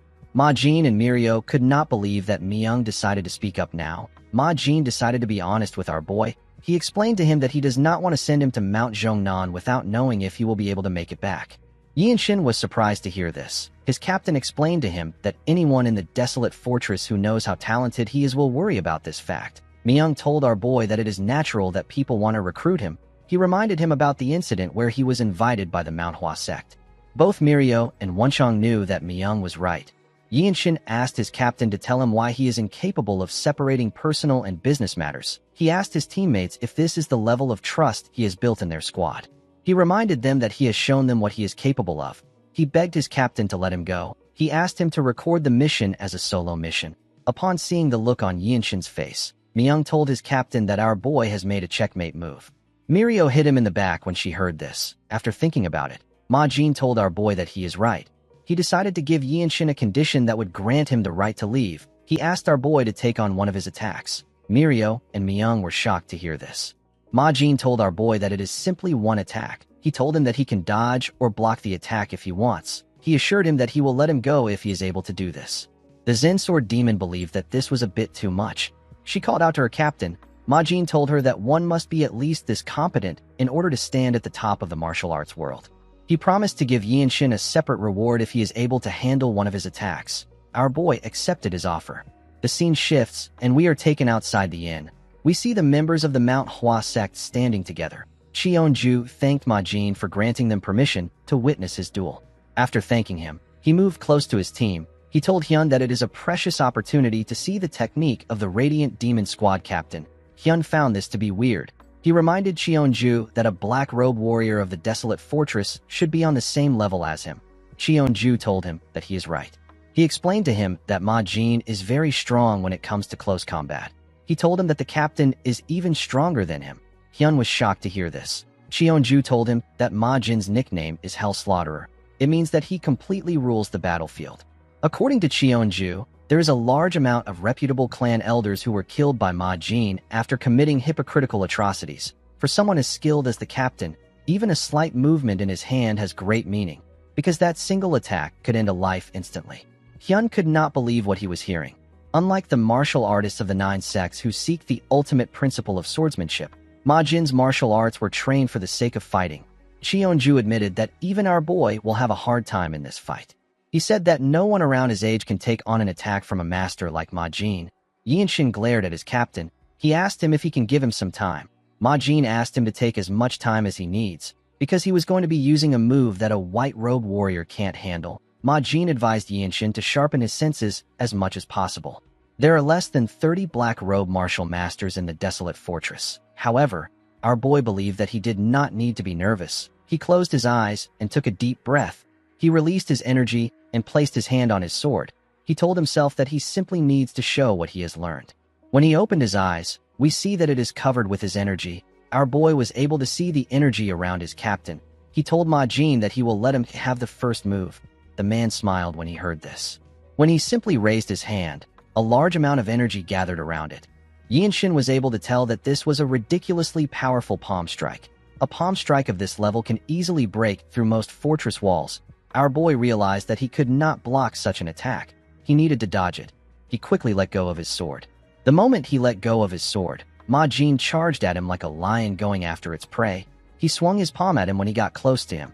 Immediately our boy saw his palm. He realized that he couldn't get away with any of the mobility arts he has learned so far.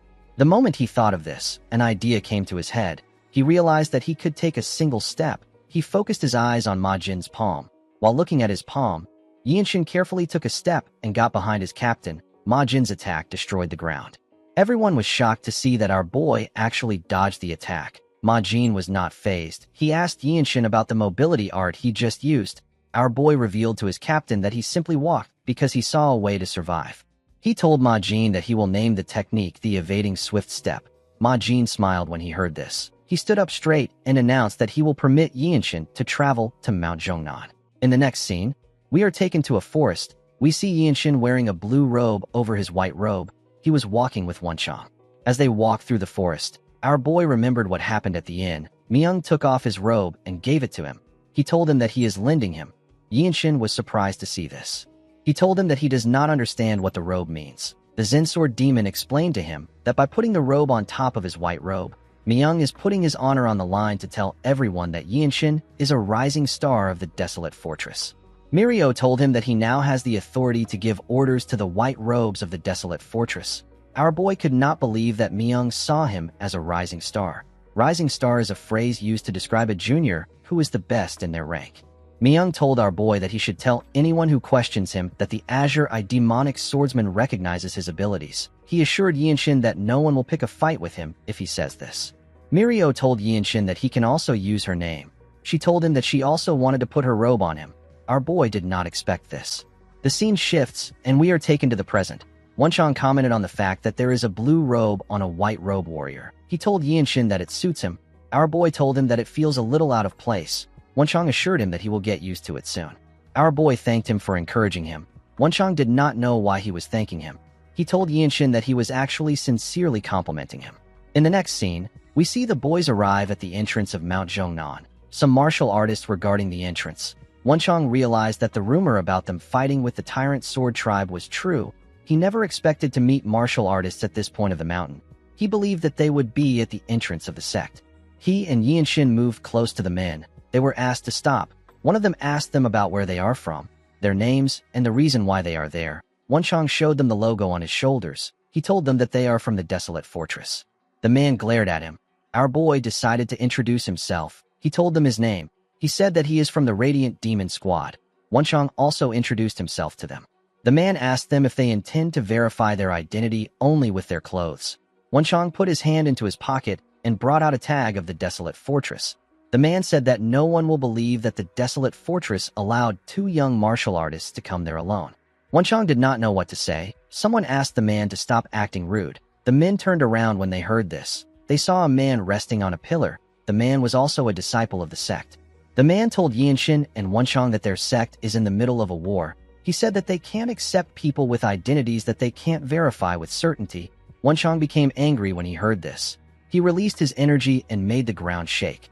The men became nervous. They asked him if he is really from the desolate fortress. Wonchang smiled confidently when he heard this. When he took away his energy, the men accused him of threatening disciples of the Zhongnan sect on Mount Zhongnan. Wonchang was surprised to hear this. Due to the way they were acting, Yinshin could tell that their battle against the Tyrant Sword tribe was not going well. Their pride as one of the Great Nine sect is getting damaged, and now two young martial artists who boldly claim to be from the desolate fortress have appeared. It was natural that they would feel offended. One of the men told them that he cannot believe that they are actually from the desolate fortress. He told them that the situation here has been really bad these days. The man resting on the pillar told them that they will have a problem if they are actually from the desolate fortress. He said that they cannot trust them enough to let them into their great sect. He told them that the glory days of the desolate fortress are well in the past. Wonchang and our boy were shocked to hear this. Yinshin glared at the arrogant bastard. He placed his hand on his sword. He told the man that he did not expect him to speak rudely to martial artists from other groups for no good reason. He released his energy and took a stance. With a serious look on his face, Yinshin told the man that he ought to think twice before speaking. The disciples of the Zhongnan sect were shocked to feel our boy's energy. The man became angry when he heard this. He drew his sword and asked Yinshin not to threaten them. The other men also drew their swords. The moment our boy saw this, he swung his sword. He released an attack that was quite fast. The attack was aimed at the man next to the pillar. He knocked the man's sword out of his hand. The man was shocked to see this. He could not even react to the attack. Wonchang was happy to see the looks on their faces. Yinshin put his sword back into his sheath. Immediately he did this. Someone asked the disciples to stop. A woman jumped out of the forest. Our boy sensed her presence the moment she came out. The woman landed in their midst. Wonchang seemed to be shocked to see her. The disciples referred to the woman as their senior. Yinshin did not know her, but he could tell that she is strong.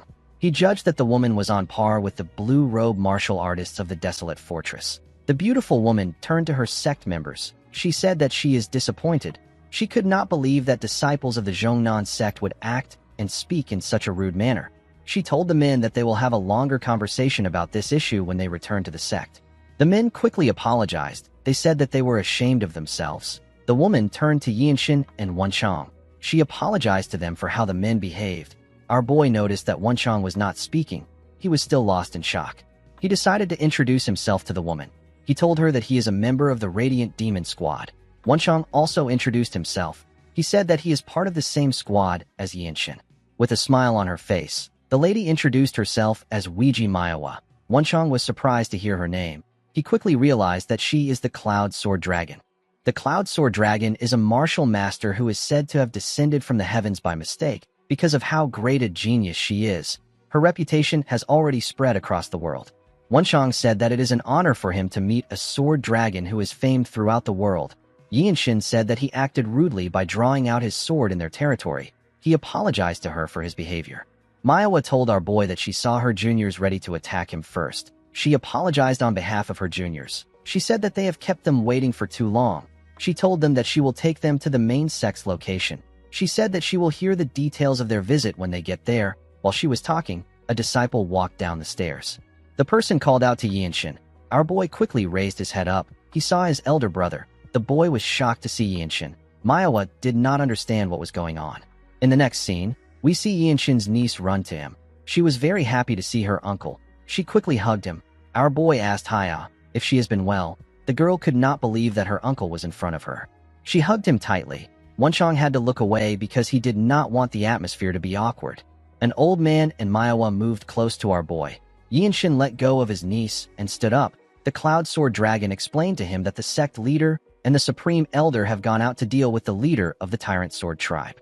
Because Yinshin and Wenchang were guests from the Desolate Fortress, Manhwa had to bring the person with the highest seniority in place of the sect leader. Our boy and Wenchang put their hands together and introduced themselves to the man. The man introduced himself as Zhang Yoel. Wenchang was shocked to hear the man's name. He could not believe that he was looking at the Zhongnan Sword Immortal. He bowed his head to pay his respects to the Sword Immortal. Yinshin could tell that this old man was stronger than Elder Yoel Shin. He believed that the elder might even be stronger than his grandfather. The Sword Immortal asked him for his age. Our boy told him that he is 16 years old. Yoel seemed to have noticed something about Yinshin. He asked our boy to take a look at something. When Yinshin turned, he saw a cliff. There were some sword marks on the cliff. Our boy carefully looked at it. Manhwa asked the elder to tell her what he wants an outsider to do about the sword marks. She reminded him that it has been the long-time wish of their sect to restore the lost martial arts known as the Eclipse of the Nine Suns. Yoel revealed to her that the Sword Ancestor wasn't from their sect. He said that the Sword Ancestor was invited as a guest by the Ancestral Grandmaster to stay there with them after they became friends. In his old age, the Sword Ancestor carved the steps of his own martial arts onto Mount Zhongnan. The Sword Immortal said that they cannot call the Eclipse of the Nine Suns the ultimate martial arts of the Zhongnan sect. He told the woman that his days are numbered. He said that he will do anything to see the sword arts of his benefactor again. He told Manhwa that she is the only one talented enough with a chance of restoring the Eclipse of the Nine Suns. He told her that he does not want to burden her with his last lingering regret. Manhwa reminded Yoel that even she was not able to understand the sword arts. She asked the elder to tell her what he sees in Yinshin when he just met him. Yoel turned to our boy. He asked Manhwa to take a good look at him. Yinshin was not hearing anything they were saying. He was completely focused on the cliff. Manhwa was surprised to see that our boy has gone into a transcendent trance. She did not expect him to fall into this state after looking at the slashes on the cliff. A small blue circle appeared above Yinshin's head. He had entered his state of comprehension, although he did not know about the Sword Ancestor. Yinshin was able to immediately tell that the slashes on the cliff were sword slashes. He was certain that the multiple traces carved into the cliff are the remnants of sword strikes. He didn't believe that this was a technique performed by a human. Wenchang and the others moved close to Yinshin. Yoel revealed to Wenchang that the Sword Ancestor, who passed away 50 years ago, carved the strikes onto the cliff. Wenchang remembered that the Sword Ancestor is Ouyang Qion. The Sword Immortal revealed to Wenchang that the Sword Ancestor was a disciple of the Tyrant Sword Tribe. He was later expelled from the group. He told Wenchang that this sword strikes contained the very essence of all the Tyrant Sword Tribe sword technique. He said that the only person who can match this is the Fortress Master of the Desolate Fortress. Wenchang could not believe that Ouyang Qion could be compared with the Fortress Master. Yeoil revealed to him that he was an orphan dying of starvation and begging on the streets. However, the sword ancestor carried him on his back and raised him on Mount Zhongnan. Wenchang found this odd. He asked the sword immortal about why he did not learn the sword ancestor's martial arts when he was the one who helped him enter the Zhongnan sect. Yeoil said that it is the extent of his fate with his benefactor. He told Wenchang that it is life. He said that he was not talented enough to learn the sword techniques. It wasn't just him, numerous martial artists from the sect also tried to learn it. Unfortunately, the techniques of the sword ancestor could not be learned simply with a great amount of knowledge or experience. Wenchang took a look at the cliff. He noticed something at the top. He squinted his eyes to see what was written. Someone wrote that if you respond appropriately, you will gain what is deserved. Yeoil said that everything depends on how talented a person is. The hopes of their sect was all placed on Manhwa.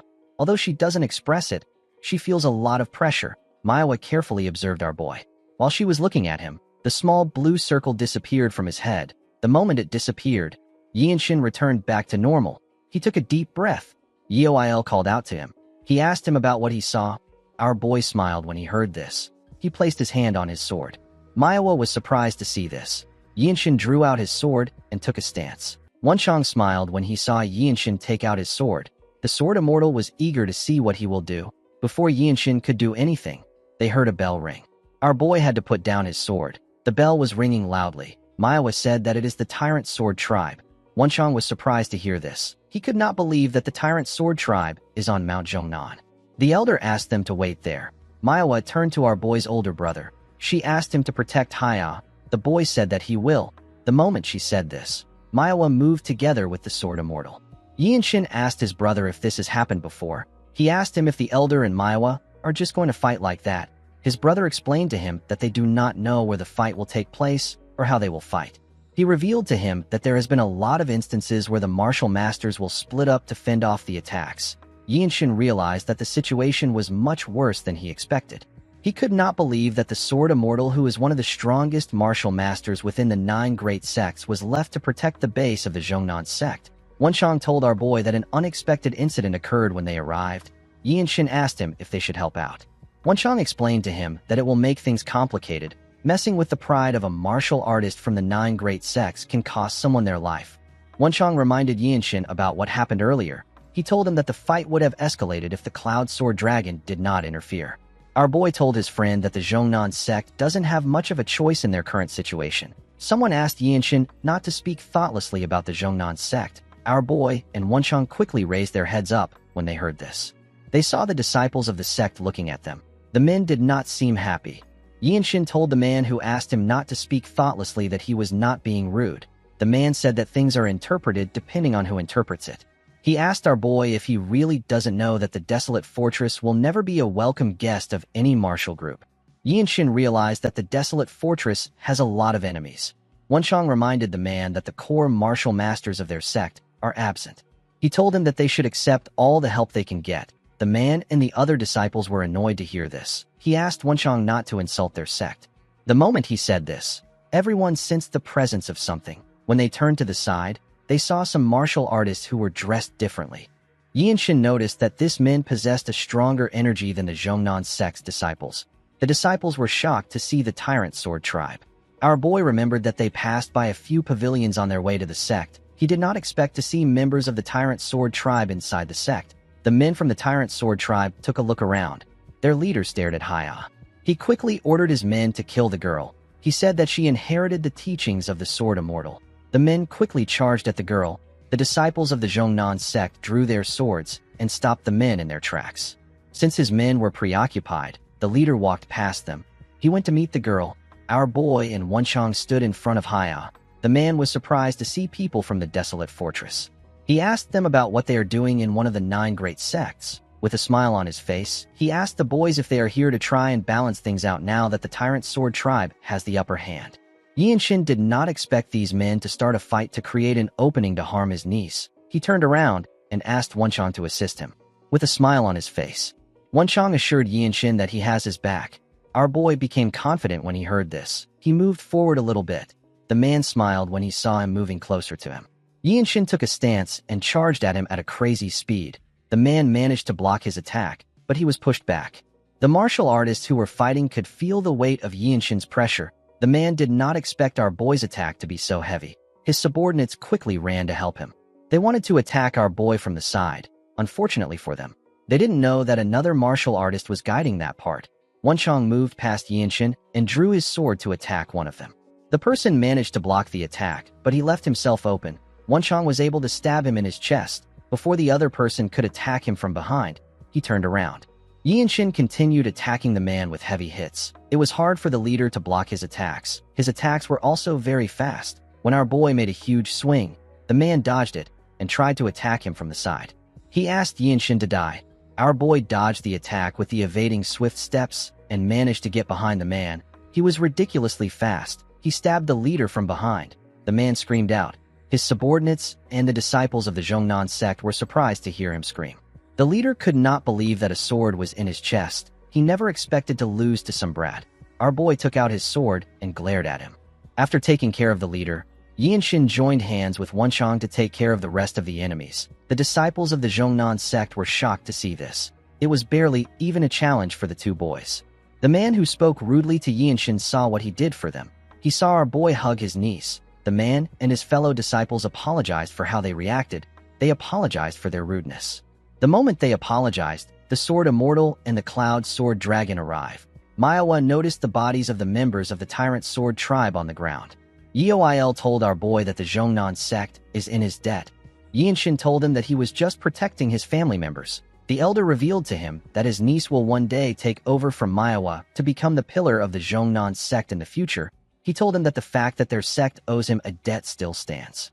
Yinshin thanked him for saying this. He placed his niece down and asked Yeoil if he can train for a little while in this place. Manhwa and the elder glared at him.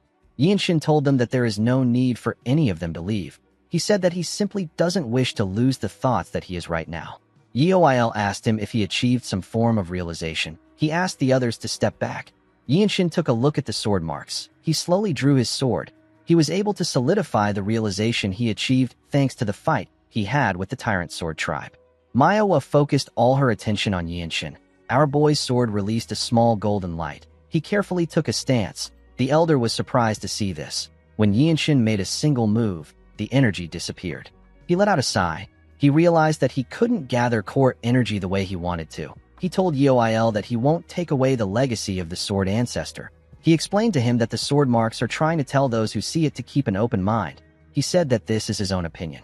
The elder said that the traces left behind by the sword ancestor must contain courage.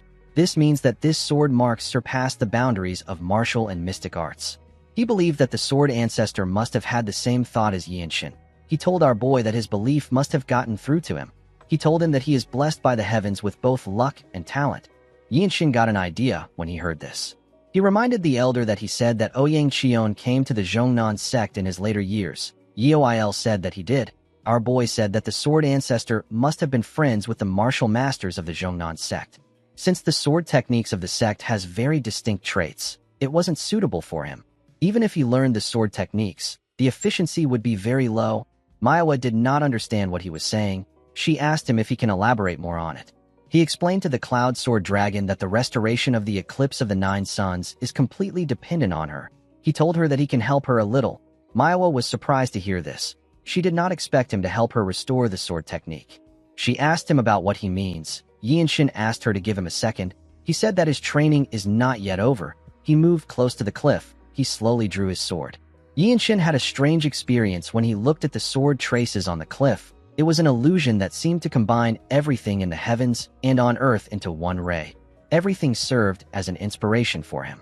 When he raised his sword, it released the golden light again. He took a stance and began to swing his sword in a skillful manner. He realized that all he needs to do is to extend his sword faster than his opponent. Yinshin now understood the reason why martial arts like the Taiji Enlightened Sword Arts and the Plum Blossom Sword Arts are seen as the top martial arts. He swung his sword around himself and created a small golden ring around himself. Unlike swordsmanship that relies solely on wielding a single sword, the profound intent contained within the secret techniques merges with the inner energy and swordplay. This creates an unprecedented harmony that is unseen in the world. Manhwa could not believe what she was witnessing. She had never seen any sword techniques like this until now. Tears gushed down the elder's eyes as he watched Yinshin. He felt like he was watching the sword ancestor. The swordplay was very beautiful. At sunset, Yinshin was done with the display of the techniques. He took away his energy. Someone asked him if he has decided on a name for this sword technique. When our boy turned to the side, he saw Wenchang. He took a look at his sword and told his friend that he has decided to call it the Radiant Sword Arts. Wenchang smiled when he heard this. He believed that the name was perfect. It referred to how the radiance of the sun and the moon that fills the world does not disappear. Yinshin hoped that this is how his life will be as well. In the next scene, we are taken to a room. We see our boy and Wenchang resting in the room. Yinshin realized that he had obtained a lot from this place. He was able to save his niece and create his very own sword technique. When Wenchang had a sip of the tea, he was amazed. He said that he wants to get some of the golden tea on their way back. He told Yinshin that they are able to enjoy such a good treatment from the Zhongnan sect thanks to him. The moment he heard this, our boy remembered how Wenchang charged at the members of the Tyrant Sword tribe. He remembered the scary look on his face. He decided to not ask his friend any questions. He believed that everyone has their own stories. While he was thinking, someone knocked on the door and called for him. Wenchang immediately recognized the person's voice. When our boy opened the door, he saw Manhwa. She told him that she came to listen to the rest of what he was about to say earlier.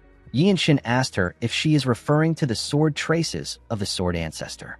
In the next scene, we see them on the balcony together. Manhwa revealed to our boy that she wishes to step out of the sword ancestor's shadows. She said that she won't be able to face her sect if she does this. She said that she wants to walk her own path in both chivalry and swordsmanship. Yinshin told her that he will cheer her on. He gently smiled at her after saying this. Manhwa felt comforted. The woman realized that she was being too shameless by asking for Yinshin's help casually. She cleared her throat and put her hands together. She told our boy that she wants him to help her restore the eclipse of the 9 suns. She promised to never forget the favor till she dies. Yinshin did not know what to say to her. Manhwa asked him if he will help her. Our boy smiled and asked her to follow him. He told her that it won't take long. Manhwa was happy to hear this. She told Yinshin that this is pleasant to hear. On their way to their destination, the sword immortals saw them walking together. He watched the two of them closely as they spoke to each other. Yinshin took Manhwa to the cliff. He told her that he will teach her the steps first. Manhwa asked him about which steps he is referring to. She could not believe that our boy was able to find clues to restore the technique, and he even figured out the steps. Yinshin explained to her that the steps won't be completely identical. He told her that she will be responsible for restoring that part. Manhwa did not say anything. She was more surprised that there are people who possess this level of talent in the world. Yinshin did not know why she was looking at him with such intensity. He wondered if he has to explain things in simpler terms for her to understand. He told her that the steps he will be teaching her are incomplete. He told her that it is up to her to complete it. Yinshin believed that this wouldn't be difficult for the girl. However, tracing the remnants of a sword path and retracting the actual steps one by one are on completely different levels. He told Manhwa that he will begin now. The next day, Yeoil revealed to Yinshin that Manhwa fell to her inner demons after hearing the steps from him. Our boy was surprised to hear this. The Sword Immortal explained to him that Manhwa is probably shocked by the talent that he possesses. She is so talented that no one around her age in Shangxi was on par with her. People around constantly told her that she possesses the greatest martial art talent. However, for the first time in her life, she felt like her talent was nothing after witnessing true talent. She was completely blown away. Yinshin said that this is meaningless. He told the elder that her skill level is significantly higher than his. Yeoil said that the heavens have made a grave mistake. He told our boy that they did not just give him exceptional talent. They also gave him a heart that craves improvement. Yinshin said that he is embarrassed to hear this. While they were talking, someone called out to them. The person turned out to be Manhwa. The girl bowed her head to the elder. The Sword Immortal told her that he knew that she would get over her inner demons quickly. Yinshin also greeted the Cloud Sword Dragon. The girl put herself together and asked our boy if he can also use the sword technique. Yinshin said that he can. Manhwa asked him if he can learn the Eclipse of the 9 Suns together with her. She explained to him that if they learn together and help each other in the parts they are lacking, he will be able to grow stronger faster than when he is training alone. Yinshin apologized to her and declined her offer. He told her that he doesn't even have enough time to practice his own sword techniques. Manhwa was surprised to hear him decline her offer. Our boy told her that his sword techniques and Eclipse of the 9 Suns are similar. He told her that they can watch each other practice their techniques. He told her that she can stay and watch him practice the Radiant Sword Arts. Manhwa was shocked to hear this. She asked Yinshin if he will really allow her to watch him train. Yinshin told her that she can also practice the eclipse of the 9 suns.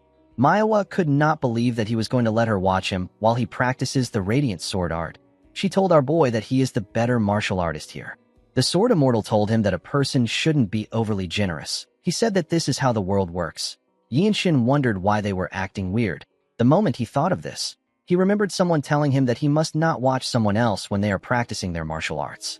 Yinshin realized that he has forgotten this fact because they are always watching each other train in the Radiant Demon Squad. He asked the person for the reason why he shouldn't watch someone else while they are training. Myung explained to him that watching someone else train might cause them to fight him to death. Yinshin reminded him that their squad leader showed them his own martial arts to teach them, and they also trained together. Mirio explained to him that it is a different thing when the martial arts can be shown without consequence. She told him that the training of a person's personal martial arts should not be shown. She advised him not to try to look at other people's training. She told him that it is an unspoken rule in the Murim that no one should watch someone else when they are training. Yinshin noticed that the sword immortal and Manhwa were looking at him like a saint. He realized that he created a misunderstanding. When our boy took out his sword, Manhwa also did the same thing. She copied his steps and made the same moves as him. The way the core energy is used in the Radiant Sword art and the Infinite Blossom Fist strike are different. Unlike the Infinite Blossom Fist strike that aims to destroy everything in one attack, the Radiant Sword art is about seamless flow. There is no hesitation when wielding the sword, and everything felt through the blade seems to be connected to the body. Yinshin smiled as he skillfully swung his sword. He said that this is possible because he is the creator of the technique. He told himself that he is the creator of the Radiant Sword art.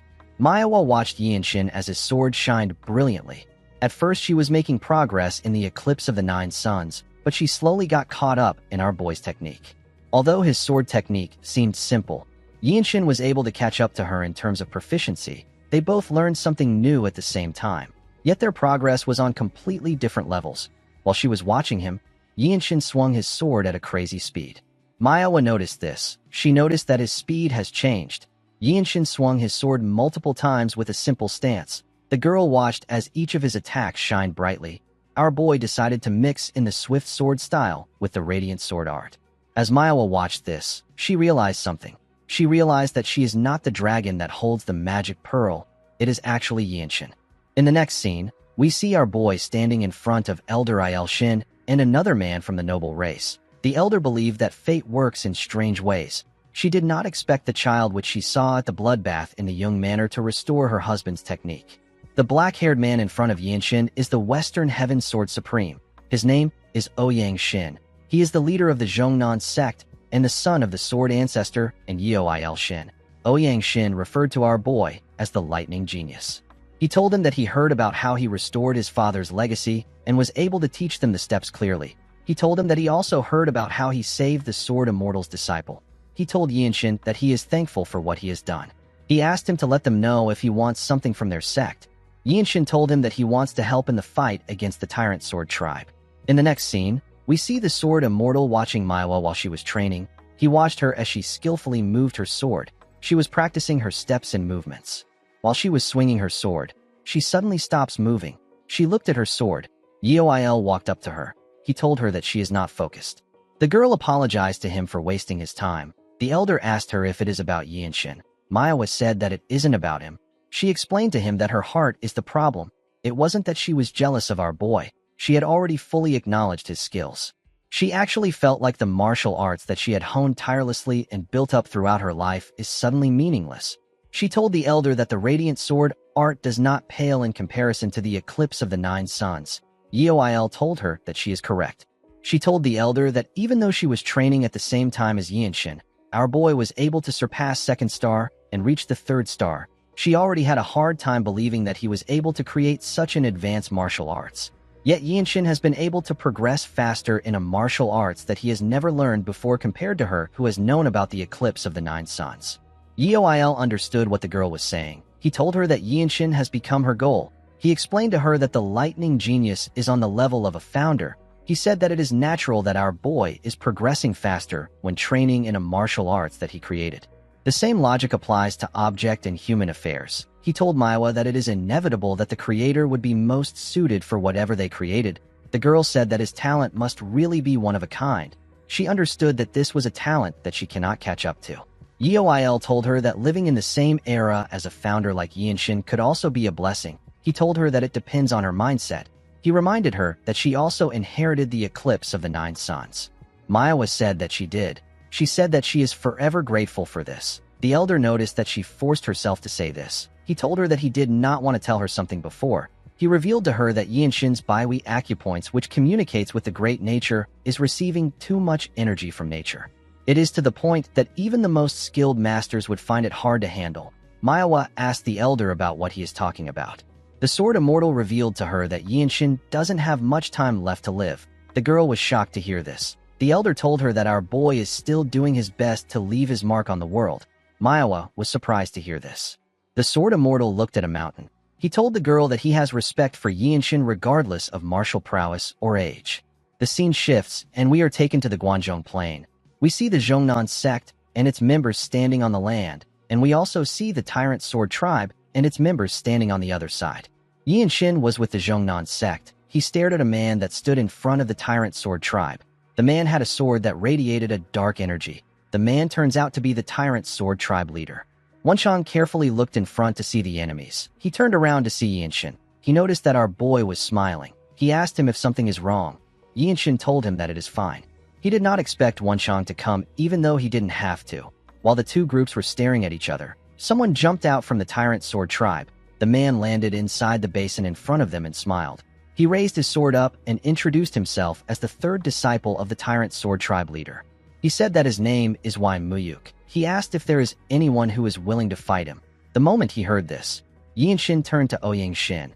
He told him that he will like to use the wish he gave him now. He said that he wants to respectfully make a request in his capacity as the one who retrieved the legacy of the Sword Master, esteemed predecessor and husband of the Grand Elder. He told the sect leader that he will like to fight on their behalf as a guest of the Zhongnan sect. Manhwa was surprised to hear this. She quickly realized that Yinshin is trying to leave his mark on the world. The sect leader granted our boy's request. Our boy put his hand together and thanked him. He went to meet Muyuk. Everyone watched him as he did this. The Sword Immortal saw Yinshin as a martial arts founder who is trying to leave a mark in history as his life burns away. He believed that Yinshin was already a magnificent young man. As our boy walked towards him, Muyuk said that the Zhongnan sect must have run out of luck. The moment he said this, he recognized our boy. He asked him if he is from the Young Manor. He drew his sword and told Yinshin that he should have killed him back then. With a smile on his face, he told our boy that he is glad to see him again. He told him that he is confused if he thinks that things will go the same as last time. Yinshin simply glared at him. Muyuk said that he wants to know the kind of excuse that his grandfather, who is the former Divine Sword Squad leader, will make to interfere in a life-and-death match. Yinshin ignored the idiot and turned to the group behind him. He looked at the leader of the Tyrant Sword tribe. He drew his sword and glared at the man. Muyuk noticed that Yinshin wasn't looking at him. He was annoyed to see this. He charged at him out of anger. He called him a bastard and asked him not to be distracted when he is in front of him. Our boy easily blocked his attack. When their swords clashed, a small amount of energy got released around them. Yinshin held his ground and didn't get pushed back. Muyuk told him that he is not too bad. Yinshin did not care for his compliment. He told him that someone from the noble race once told him that he can tell the disposition of another person by the wind that their sword technique produces. Now that he had learned proper sword technique, our boy understood what the person was talking about. Muyuk was annoyed to hear this. Yinshin decided to use the radiant sword art. His sword shined brightly. He pushed Muyuk back and charged at him. Muyuk managed to gain some balance. Before he could attack our boy again, he charged at him at a crazy speed and made a clean cut on his neck. Manhwa and the sect leader were surprised to see this. Muyuk turned around to see Yinshin. He did not know when his head got cut off. He simply fell to the ground. Yinshin raised his head up to see the Tyrant Sword tribe leader. He pointed his sword at him and told him that he will take one of his arms. The leader simply smiled when he heard this. The Zhongnan disciples began to scream when they heard this. Their morale got boosted by the death of Muyuk. They told Yinshin that he deserves the title of Lightning Genius. They were all amazed by the radiant sword art. It was as beautiful and mysterious as they had heard. The members of the Tyrant Sword tribe were shocked to see what happened. They couldn't believe that Muyuk was defeated without any resistance. While they were in shock, their leader ordered them to kill everyone. The members quickly charged at the Zhongnan disciples. Wenchang and the disciples also charged at them. They all went into the basin. Among the members of the Tyrant Sword tribe, a huge man called our boy a bastard. He seemed like he was very interested in killing him. Yinshin drew his sword. He could tell that the old man was very strong. He knew that this is a martial master that he couldn't handle. He wondered if this man is Muyuk's grandfather. The old man told him that he will kill him. Yinshin told the man that his grandson wouldn't have died so fast if he taught him well. The man was annoyed to hear this. He jumped to charge at our boy. Before he landed on the ground, the sword immortal moved past Yinshin and charged at him. He attacked him in the air. The man was able to block the attack, but he got pushed back. The sword immortal landed in front of our boy. He turned to him and told him that he has secured his share of the battle thanks to him. Immediately he said this, he charged at the man. Yinshin looked around. He saw everyone fighting for their lives. Since this was a group battle, he needed to find someone that he is capable of handling. While he was looking around, some of the enemies charged at him. Our boy's sword shined brightly when he saw them coming towards him. One of them was holding a spear. He tried to stab our boy with the tip of the spear. Yinshin used his sword sheath to block the attack. He used the radiant sword art to behead the man at a crazy speed. He didn't even know when he died. Another man charged at our boy. Yinshin easily cut through him. He moved past the man to kill 2 more people swiftly. 2 other men tried to attack him from both sides. Our boy was able to dodge the first sword that came close to him by going low. He blocked the other man's attack while he was down. He killed the 2 men at the same time. Now our boy had killed 6 people. The moment he raised his head up, someone tried to sneak up on him from behind. The man lost his head before he could stab Yinshin. Wenchang was the one who killed him. Yinshin smiled when he saw his friend. The 2 of them got in position and began to attack the enemies. They watched each other's backs. In the next scene, we see Aelshin taking a walk with Yinshin. She told him that they won the fight against the Tyrant Sword Tribe thanks to him. She explained to him that it is important to be the first to act in war. Yinshin told her that she flatters him. Aelshin heard that several martial masters in their sect want to talk to our boy. She asked him if it is hard for him to handle all of them. Yinshin recalled when one of Aelshin's men came to greet him. He told him that it has been a while since they met. The man revealed to our boy that he secretly hid some grain tea from his master and his seniors. He asked Yinshin if he would like to have some with him. Another martial master came to meet Yinshin later in the day. He was annoyed to find out that our boy has already received a large amount of duel requests. He did not expect that he would be too late. Another martial master met with Yinshin. He told him that his juniors in the enforcement pavilion are interested in him. He said that he blocked them off for our boy. He asked Yinshin if he can discuss sword techniques with him. Wenchang was surprised to see the amount of martial masters that came to visit Yinshin. While they were walking, the elder revealed to Yinshin that she can tell him why his clan was destroyed if he wants to know. She told him that his second brother already knows about it. She told him that it will be better for him to hear about it after the big fight is over. Aelshin noticed that Yinshin's mood didn't change. She assumed that he wasn't affected by the issue. Our boy told her that he will go with her suggestion. The scene shifts, and we are taken to Guanzhong Plains. We see the Tyrant Sword Tribe leader and his forces on one side. The men stared at their enemies who were on the other side. The Sword Immortal told Manhwa that this fight won't be easy. He said that all the old birds in the small elder council of the Tyrant Sword Tribe are there. Manhwa realized that the war will be over if they win this fight. The Sword Immortal asked Manhwa to look after the disciples. She accepted his order. She turned to Yinshin and wished him good luck. Our boy asked her to stay safe. The Sword Immortal turned to Yinshin. He advised him to be careful of the vicious Rakshasa swordsman. He is the grandfather of Muyuk. Yinshin asked the elder if he is referring to the elder of the Tyrant Sword Tribe from last time. The Sword Immortal revealed to him that the vicious Rakshasa swordsman kept glancing at him while they were fighting. While he ranks higher in seniority than the Tyrant Sword Tribe leader, the vicious Rakshasa swordsman is said to be like the leader's limbs while on the battlefield. He is basically the leader's right-hand man. Yinshin thanked the Sword Immortal for his concern. While the 2 groups were staring at each other, their leaders raised their swords and ordered them to attack. The 2 groups quickly charged at each other. A disciple from the enforcement pavilion ordered the other disciples to deploy their sword formation now. The other disciples quickly began to attack the Tyrant Sword Tribe. Yinshin easily took care of the people that came close to him. While he was fighting, he felt someone coming towards him. He quickly turned around. He saw the vicious Rakshasa swordsman walking towards him. With a smile on his face, he told Yinshin that he won't survive today. He told him that he will cut off his head and offer it to his grandson's grave. Our boy asked the man if this is how all the unorthodox martial artists act. He could not believe that the man came to look for him even though all his subordinates are dying at the hands of the Zhongnan sect's martial masters. Yinshin told the man that he is shameless.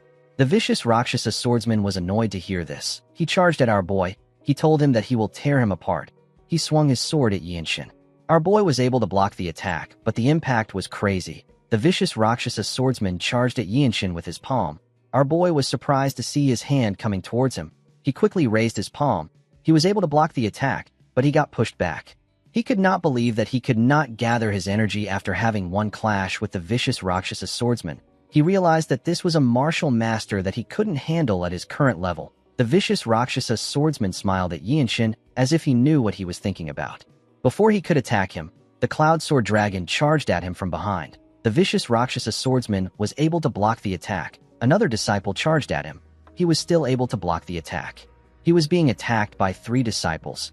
Yinshin watched them as they fought. The blue circle of comprehension appeared above his head. He decided to analyze the techniques of the vicious Rakshasa swordsman, the way he holds his sword, the way his muscles move when he puts energy into his sword. Yinshin slowly analyzed the way he behaves and the habits that he displays when using burst discharge. He wanted to see the way the man moves when he is defending. Yinshin promised himself that he will figure out everything he does.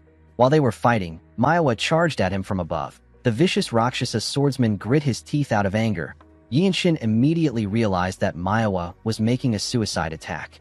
Before her sword could touch the vicious Rakshasa swordsman, he used his palm to hit her stomach. Manhwa forcefully used her sword to cut off his arm. She fell to the ground after doing this.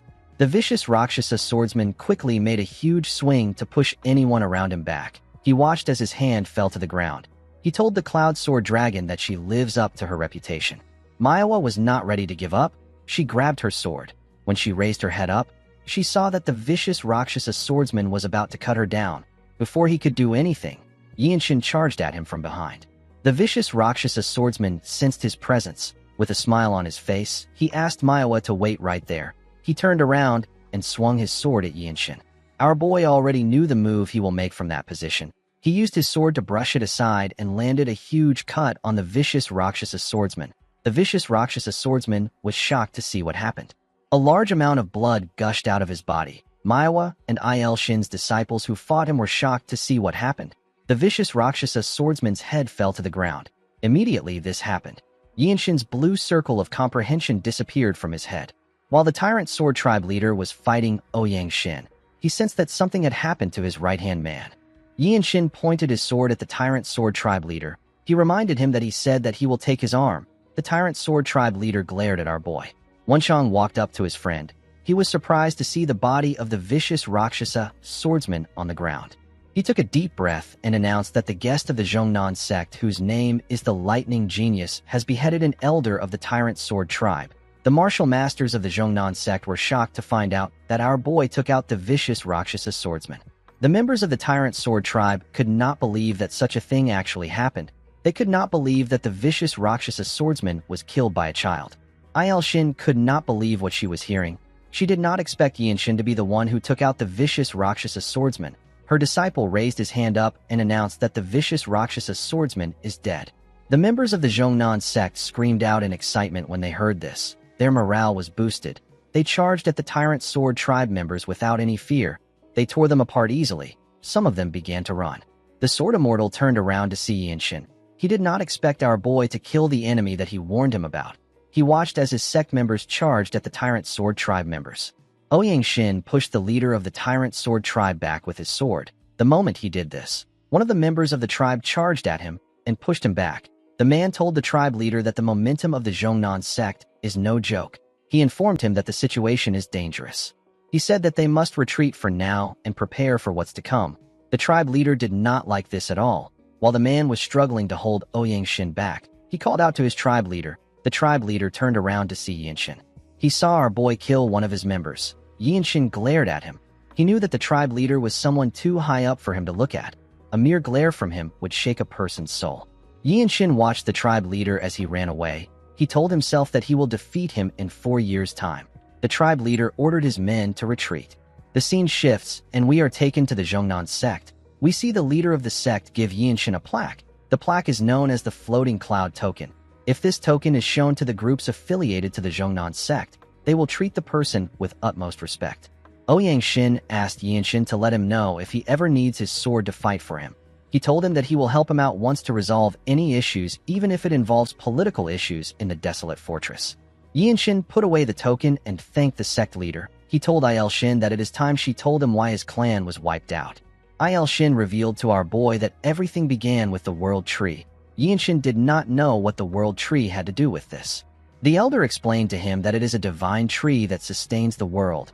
All the laws of creations and existence are firmly anchored by the mystical energy of the world tree. The land of the Jung clan was extremely fertile. The world tree's roots spread far enough to stretch beneath the Jung estate. There is even a saying that the formidable martial power of the desolate fortress leader is maintained because she consumes the fruits of the world tree. Yinshin asked the elder to tell him the reason why the Jung clan was annihilated. She explained to him that the Tyrant Sword Tribe and the Blood Flame Cult are both factions that are completely opposed to the desolate fortress. For them, wiping out a small clan like the Jung clan was more than justified. Coincidentally, Il-shin and her disciples were nearby when they received a letter from the desolate fortress lord. They got a request to protect the Jung clan. Unfortunately, they ended up failing. Now, Xingye County had become a wasteland at the hands of the two groups. Il-shin told our boy that she feels immense guilt towards him, his brother and his niece. Our boy did not know what to say. The scene shifts, and we see Yinshin and Wenchang outside with everyone. Our boy pat his niece on her head. The girl began to cry. Yinshin asked her to grow stronger and come find him. He told her that she will be able to visit the desolate fortress when she becomes a martial master. Manhwa asked our boy if she is also allowed to visit him. Yinshin told her that she can come if she is not on a mission. He told her that he would also like to learn martial arts with her. The Sword Immortal said that the downstream water of the Yangtze River has finally come together. He said that this is heartening. He told Yinshin that this brings joy to an old man like him who should be thinking about retirement. Our boy told the man that he looks like he will live for another 100 years. The elder told Yinshin that he hopes his wishes come true. Our boy gently smiled when he heard this. He and Wenchang bowed together. They said their goodbyes and began their journey. The scene shifts, and we are taken to an inn. We see a man telling everyone that the Manhwa sect received secret aid from the desolate fortress. He said that the 9 great sects in the desolate fortress are fading away like the setting sun. He said that only the Zhongnan sect who defeated the Tyrant Sword Tribe hold influence in Shaanxi. A martial artist sitting across the man poured himself a liquor and asked him to listen. He told him that he will give him a tip because it is his first time in the Murim. He told the man that keeping his mouth shut is the key to survival in the Murim. The man was annoyed to hear this. He stood up and asked the martial artist if he is calling him a first-timer. He picked up his sword and asked his friend if he said anything wrong. He said that the desolate fortress must be weak since they were unable to defeat the battle maniac. The martial artist gently smiled when he heard this. The man's friend told him that he heard that the azure-eyed demonic swordsman lost an eye. The fat man said that a blue-robed martial master from the desolate fortress isn't worth anything. With a smile on his face, he told his friend that it is just an empty reputation. Immediately he said this. Someone threw a chopstick on his table. The man was shocked to see the chopsticks. The martial artist and the women with him quickly raised their heads up. With a serious look on his face, Yinshin asked the idiot to tell him more of what he just said. Wenchang raised our boy's robe to show the man the symbol of the desolate fortress that was on it. The man was shocked to see that our boy came from the desolate fortress. The martial artist and the women stared at Yinshin. Wenchang smiled when he saw the look on the man's face. The entire inn became quiet. Everyone was cautious of our boy and Wenchang. Yinshin walked up to the man. With a scared look on his face, the man told Yinshin that he had no intention of insulting the desolate fortress. Yinshin glared at him. He told him that he doesn't care about that. He placed his hand on his sword and asked the man to tell him about how the azure-eyed demonic swordsman lost his eye. The man became nervous. He quickly revealed to our boy that it was done by the battle maniac. He said that the Blood Flame cult is backing the battle maniac. According to the man, several Bloodmaster swordsmen and one emissary from the Blood Flame cult clashed with the Radiant Demon Squad. The azure-eyed demonic swordsman got injured while protecting a family of commoners. Yinshin glared at the man with a scary look on his face. The man became terrified. He bowed his head and told our boy that he is sorry. Our boy decided to let him go. He asked him to continue eating and pay the innkeeper for the table. The man thanked Yinshin. Every martial artist in the inn focused their attention on Yinshin. The man who sat with the women knew that our boy could afford to act arrogant with his level of martial prowess. He realized that Yinshin was a martial master from a prestigious sect who carries himself with dignity. Before Yinshin and Wenchang could sit down, The man walked up to them and asked Yinshin if he is the lightning genius. He told our boy that he recognized him as the next star of the desolate fortress. He said that he was able to recognize him because he is not the White Qilin. The man introduced himself as Jin Yul of the Jin clan from Shangxi. Yinshin told the man his name. Jin Yul told him that he has heard about the rising star of the desolate fortress who is known for his exceptional martial arts prowess. He told Yinshin that he heard that he was active in Shangxi. The two women smiled at our boy when they heard this. Wenchang told Jin Yul that he has sharp ears. Jin Yul believed that Yinshin and Wenchang were heading to Xian because they belonged to the Radiant Demon Squad. He asked the boys if he can move with them. Yinshin did not expect this. Jin Yul explained to them that he truly wishes to form a friendship with the martial masters of the desolate fortress. He apologized to them for being too forward on their first meeting. Yinshin asked him about how he knew where they were headed. Jin Yul explained to him that after the clash between the Zhongnan sect and the Tyrant Sword tribe, the Radiant Demon Squad and the Manhwa sect have become the hottest topic in the Xian Murim. He told Yinshin that everyone's attention is on them. Even the small and mid-tier martial artists know about what is happening. Yinshin glared at the man. Jin Yul simply smiled at him. Our boy poured himself a drink and told Jin Yul that they will move out after a quick bite. Jin Yul and the two women bowed their heads to thank Yinshin. The scene shifts, and we are taken to the forest. We see Wenchang telling the women about how he announced that Yinshin beheaded the vicious Rakshasa swordsman. With a proud look on his face, he said that his roar was just as mighty as the Shaolin lion roar martial art. He turned around and told the women that every martial artist on the battlefield turned their heads. He told them that they should have seen it for themselves. Jin Yul told Wenchang that a martial artist of the desolate fortress won't lie. He assured Wenchang that he believes him. One of the women asked Yinshin if he really beheaded the vicious Rakshasa swordsman by himself.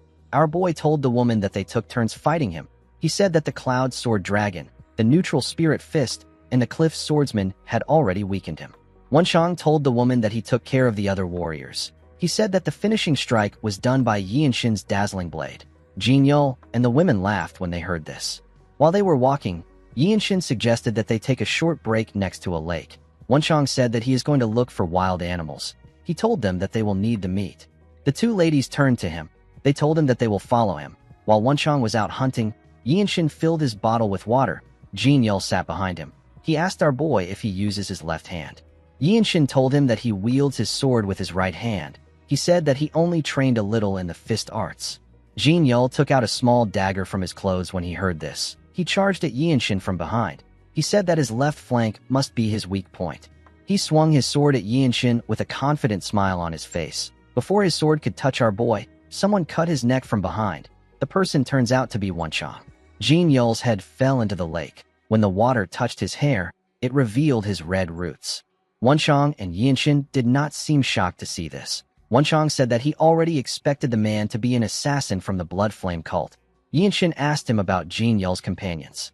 Wenchang revealed to him that the girls are the daughters of an official. He said that they must have already arrived at the afterlife by now. Wenchang slit both their throats. He told our boy that they will arrive at their destination in half a day. The scene shifts, and we are taken to Xian. We see Myung wearing a bandage around his eye. He commended Yinshin for achieving an unbelievable merit. He did not expect Yinshin to slay an elder of the 13 skies. He told our boy that even he has not accomplished something like that. Yinshin and Wenchang were shocked to see that he actually lost one of his eyes. They could not believe that the rumor was true. They asked him about his eye. Myung did not know what to say. Mirio told our boy that Myung is not the only one in trouble. She told him that it was reckless for him to go against an elder of the Tyrant Sword tribe. She was relieved to see that Yinshin wasn't hurt. Yinshin asked Mirio about what happened. He found it odd that their squad leader wasn't there with them. Mirio revealed to him that Ma Jin went on a pursuit with the Sword Saint and the martial masters of the Manhwa sect. She said that the Blood Flame cult, who are the masterminds, have revealed themselves. She said that she doesn't know the kind of tricks the Blood Flame cult will try with the Plum Blossom Pill. She revealed to them that support from the desolate fortress will arrive soon. Yinshin asked her about Myung's eye. Mirio let out a sigh. She revealed to Yinshin that the battle maniac used flying explosives, which is the Tang clan's hidden weapon. It happened while they were up against 3 Bloodmaster swordsmen. Myung could have easily dodged the attack, but there was a civilian house behind him. Myung had no choice but to strike the explosive down with his sword. He laughed nervously as Mirio told them about what happened. While they were talking, someone threw an explosive into their room. The group was shocked to see the explosive. It caused a huge explosion in the inn. Myung quickly picked Wonchong up and carried him out in an instant. He took a look at the inn and said that their squad leader isn't working hard enough. When he turned to the side, he saw Yinshin and Mirio land on the ground together. When Yinshin raised his head up, he saw some men coming towards them with their swords. He saw a man with one arm standing while the others charged at them. Yinshin immediately realized that this man is the battle maniac. Our boy asked his teammates to take care of the others. He said that he will handle the battle maniac.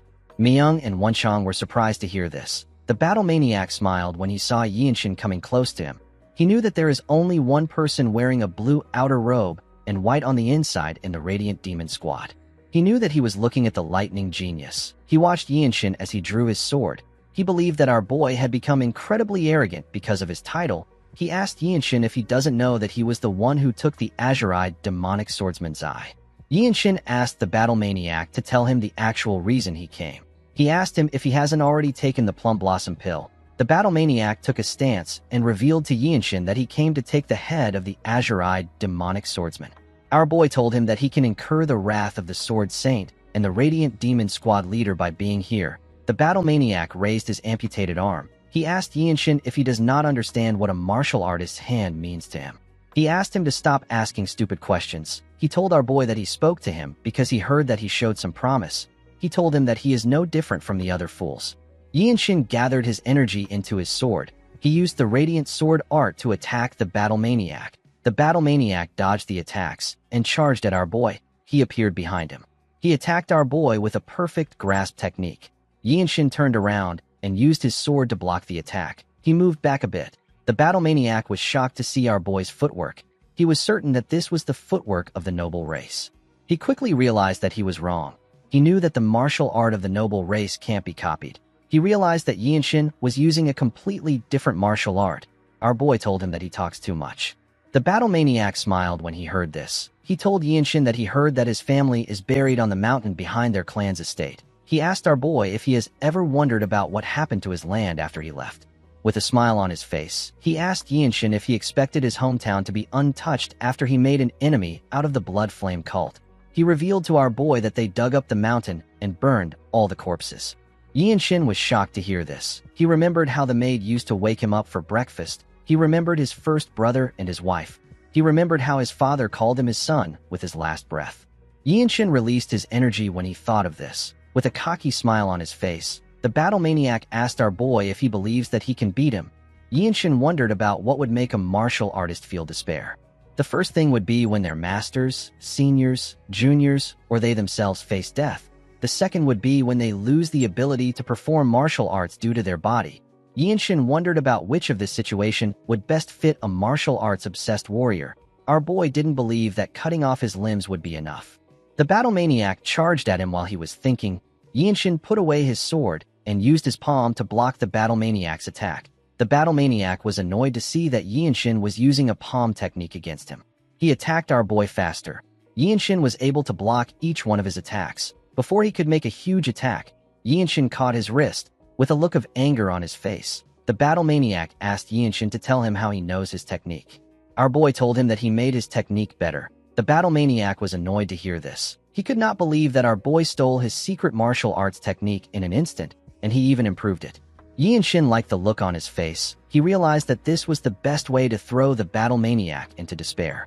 To martial artists, their martial arts is a life that they built up through countless years of dedication. Yinshin basically denied the battle maniac's entire life work. He even showed him a more superior form of his martial arts. Our boy moved close to the battle maniac and asked him if he would like to learn the improved version. The battle maniac was shocked to hear this. Yinshin smiled and said that he cannot teach him. The battle maniac screamed out in pain. Yinshin released some energy and tightened his grip on his wrist. He broke the battle maniac's wrist. The poor bastard screamed out in pain. Yinshin watched him as he suffered. Myung and Mirio couldn't believe their eyes. They couldn't believe that Yinshin subdued the battle maniac. Our boy drew his sword and moved it close to the battle maniac's neck. The man called him a bastard. Yinshin beheaded him when he heard this. Everyone was shocked to see this. When the battle maniac fell to the ground, a small box with a plum blossom symbol on it fell out of his clothes. In the next scene, we see Yinshin present the battle maniac's head and the plum blossom pill to his captain. Ma Jin picked up the box to look at it. He didn't know what to say to our boy. He simply stared at him in silence. He let out a sigh and revealed to Yinshin that he will soon be able to request for a promotion exam to the blue rank.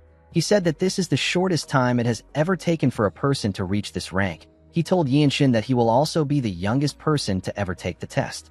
Our boy told his captain that he has heard about the promotion exam. He asked him if he can explain it to him in detail later. He said that they have something more urgent to attend to. Ma Jin agreed with Yinshin. He placed the pill down and revealed to the group that the Manhwa sect was attacked. Everyone was shocked to hear this. In the next scene, we are taken to another room. We see Yinshin and his teammates in the room with the Manhwa sect members. We see Hyun lying on the bed. Cheonju was sitting next to him. When he looked at the boy's body, Yinshin remembered when he asked him to become friends with him. Cheonju revealed to the Radiant Demon Squad that Hyun used every last bit of his energy in order to protect his senior brother. The energy core is an organ that contains a trace amount of innate energy from birth. It can get damaged if completely emptied. Some even call this traces of energy innate core energy. Yinshin found the situation to be odd. He told Cheonju that it is simply a depletion of internal energy. He asked the man if it can't be replenished. Cheonju told him that it can. He explained to our boy that the other disciples who showed similar symptoms have already gotten back on their feet. Yinshin asked him about why Hyun isn't better. The man revealed to him that Hyun can't be treated through ordinary means. This is because he learned the Violet Dawn's sacred art as the sect leader's disciple. The boy can't be treated because the others did not learn the same martial arts as him. Yinshin asked him if they can't just use the Plum Blossom Pill. Cheonju said that the energy of the Plum Blossom Pill might be able to substitute for the Violet Dawn's sacred art, but a martial master is needed to absorb and transfer the energy in place of the unconscious Hyun. Cheonju revealed to the group that Hyun only has an hour left to live. He said that they don't have enough time to transfer the energy. The moment he said this, Ma Jin told the man something. He quickly raised his head up when he heard what the captain said. Other people couldn't hear what the captain was saying. Yinshin noticed that they were talking. He realized that his captain is using the frequency whispering technique to communicate with Cheonju. While he was looking at them, Cheonju turned to him. He seemed to be shocked about something. He quickly stood up and stretched out his hand to give our boy a pill. He told him that he is counting on him.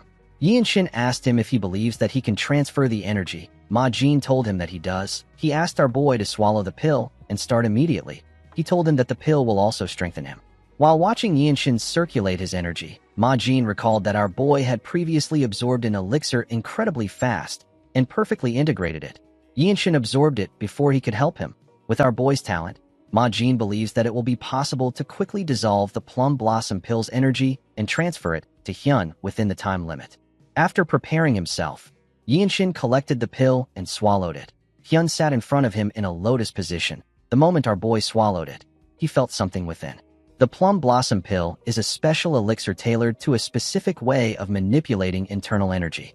For someone like Yinshin who hasn't learned the internal arts of the Manhwa sect, it would take a whole year to fully settle the Plum Blossom Pill's true energy in his body. Unless a person undergoes a full year of closed-door training, it will have no real value. This is why the battle maniac didn't use the pill immediately he got it. It would be better for a person to focus on developing their own martial arts with such a large amount of time. Yinshin believed that he can absorb this energy and transfer it to Hyun at the same time. His blue circle of comprehension appeared next to his core. Our boy knew that he needed a massive amount of energy. He noticed that the slight opening in the middle energy core started to widen upon receiving the Plum Blossom Pill's energy. Though it didn't fully open, it managed to shorten the time needed to absorb the energy. Cheonju was shocked to see that Yinshin has already dissolved the Plum Blossom Pill's energy. Our boy placed his hand on Hyun's back. He asked the boy to focus. He asked him to use the Violet Dawn's sacred art to absorb all the Plum Blossom Pill's energy that he is transferring. Hyun used his martial arts to slowly absorb the energy. The Manhwa disciples could not believe their eyes. Everyone watched Yinshin transfer the energy to the boy. After a while, Yinshin removed his hand from Hyun's back. The boy regained consciousness. He opened his eyes and looked around. Cheonju asked him if he is conscious. Hyun told him that he is. Cheonju quickly placed his hand on his wrist to check his energy. He was shocked to feel the boy's energy. Hyun's internal energy wasn't just restored, it also grew stronger. Cheonju could not believe that Yinshin completely dissolved the Plum Blossom Pill's energy and infused it into Hyun's body without losing the tiniest amount. The man was shocked to see that Yinshin transferred the powerful energy without keeping any for himself. He told our boy that he is a truly noble man. Yinshin told him that he simply understood the situation. The man could not believe what he was hearing. He put his hand together and bowed his head to thank Yinshin. He told him that he has saved the future of the Manhwa sect. Everyone was surprised to hear this. The man told Yinshin that he has to get a reward because he treated their sect with the dignity of a true hero. He told him that he is not measuring his kindness with material things. He said that it is just a token of gratitude. He asked Yinshin to accept it. Cheonju pat Hyun on the head and told our boy that Hyun will be visiting the desolate fortress soon. He said that he will send the gift when Hyun visits. Yinshin put his hand together and thanked the man. He turned to his captain and asked him if the mission is complete. Ma Jin told our boy that it is. He told him that he did everything. The scene shifts, and we are taken to the desolate fortress. We see Yinshin meditating in his room. While meditating, our boy thinks about the fact that he wanted to get martial arts instructions from the desolate fortress master when he returned. However, when Yinshin went to meet her, the fortress master told him that she will teach him the type of martial arts that he needs when the time is right. She told him that there is still room for improvement in the radiant sword art and the evading swift step. Our boy decided to focus on these two arts. He wondered if there is a way to infuse more force into the flow of the radiant sword art. He also thought about how he could take the second step of the invading swift step. Yinshin recalled that he also wanted to invent new forms for the infinite blossom fist strike. Our boy closed his eyes and focused on his energy. After meditating for a while, he let out a sigh. He was not getting any ideas. He realized that inspiration doesn't come immediately. He recalled that Ma Jin said something about the martial transcending ground. The captain explained to him that the radiant demon arts of the Radiant Demon Squad and the heavenly sword arts of the Heavenly Squad are completely different. He told Yinshin that each of the 17 martial groups under the Divine Sword Squad is like an independent sect. The martial transcending ground was established to bring all these groups together to form an ocean. Yinshin picked up his sword. He decided to visit the martial transcending ground. When he stepped out of the room, everyone turned to him. They had all heard about how he achieved a feat too incredible to believe. Someone asked him if it is true that he beheaded the vicious Rakshasa swordsman. They could not believe it, because even a blue-robed warrior of the desolate fortress can hardly deal with an elder of the 13 skies. Another person asked him if it is true that he saved the life of the Mount Hua sect leader's disciple. Yinshin did not say anything. He simply walked past them. The martial artist could not believe that our boy has connected with several martial masters from the 9 great sects on just 2 missions. Someone said that he will request for our boy's support if he gets assigned a mission in Shanxi. Yinshin walked up some stairs and looked down to see something. He saw different martial artists fighting each other. This place is the martial transcending ground. It is a dueling arena for all martial artists under the Divine Sword Squad to spar freely. It is where 17 martial styles intersect. Each of these styles is comparable to that of an independent sect. While he was looking at the martial artists, someone asked our boy about who he is. When Yinshin turned to the side, he saw a man in a purple robe. He asked the man if this is the martial transcending ground. The man told him that it is. The man had heard about a young swordsman in a long blue robe. He knew that he was looking at the lightning genius. He put his hand together and introduced himself as the Yuan. He said that he is from the command bureau. Our boy also introduced himself to the man. He walked past him after the introduction. Yuan moved close to Yinshin and told him that he has heard a lot about him. He revealed to our boy that all the news from the desolate fortress funnels from the command bureau. They are the ones who sort and categorize the achievements of the martial artists. Yuan told our boy that his achievements are astonishing. He told him that he wants to share something private with him because he is happy to see him. Yinshin asked him to share it. Yuan revealed to Yinshin that he will be promoted to the blue robe rank even if he completes a simple small mission. Our boy did not expect to hear this. The man congratulated him in advance. He said that he finally feels that his duty managing the martial transcending ground has a meaning today. He pointed at someone and said that the successor of the Ma clan is training today. When Yinshin turned to the side, he saw the successor using his fist to overpower his opponent. The boy was easily pushing his opponent back. Yuan revealed to Yinshin that the boy has earned a lot of praise under the name of the Ma clan. He has been defeating white-robed warriors on the martial transcending ground. This is quite impressive because it hasn't even been a month since he passed the desolate fortress trial. Yuan said that the area around the main fortress has been lively thanks to the boy. Yinshin did not seem to really care. He watched the boy as he gathered his energy and used it to send his opponent flying. Immediately, he took care of his opponent. The boy spotted Yinshin. He walked up to our boy and asked him if he will join him in a sparring match. Yinshin asked the boy about who he is. The boy felt embarrassed. He told Yinshin that they weren't able to exchange names the last time they met. He introduced himself as Ma Sane. Yinshin recalled that Yuan said that Sane has been defeating white robe warriors. He did not expect the boy to be humble. Sane told our boy that he learned and gained a lot of things from their duel. He asked Yinshin to grant him another opportunity. Our boy recalled that Sane helped him create his energy accumulation discharge. He wondered if this duel will also benefit the Radiant Sword art. While Yinshin was talking, Myung walked up to Sane and asked him if he is a rookie. He asked the boy to spar with him instead. Sane was shocked to see the azure-eyed demonic swordsman. Myung told him that he now has one eye. He asked Yinshin if it is okay for him to duel the boy. Our boy asked him if he visits the martial transcending ground often. Myung stretched his arms and said that he will fall behind if he doesn't come there. He told our boy that this is a sect full of monstrous martial masters. Yinshin asked him if he is doing this because of his eye. Myung told him that he is right. He said that he needs to gradually recover his senses because his vision as a swordsman has been cut in half. He walked forward with Sane. The boy was quite excited. Yuan said that this is strange. He revealed to Yinshin that the azure-eyed demonic swordsman evaluates people based on their aptitude. Yinshin asked him if he is talking about his senior. Yuan took a look at Myung and said that he is a truly cold-hearted person. He told our boy that he can tell from Myung's records. According to Yuan, Myung applies a ruthless standard to martial artists. Both aptitude and character matters to him. It is not unusual for him to just dismiss people. There have been times when leaders of orthodox sects lost their lives to him for their hypocrisy.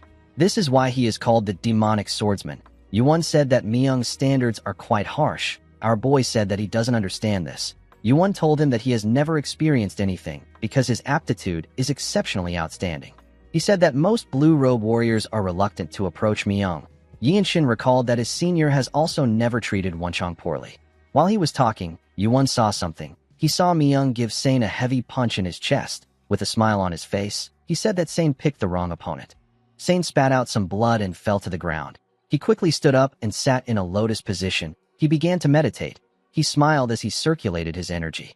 Yinshin could tell that the boy has gained some insight from the duel. Myung told him that Sane isn't just some empty-headed fool.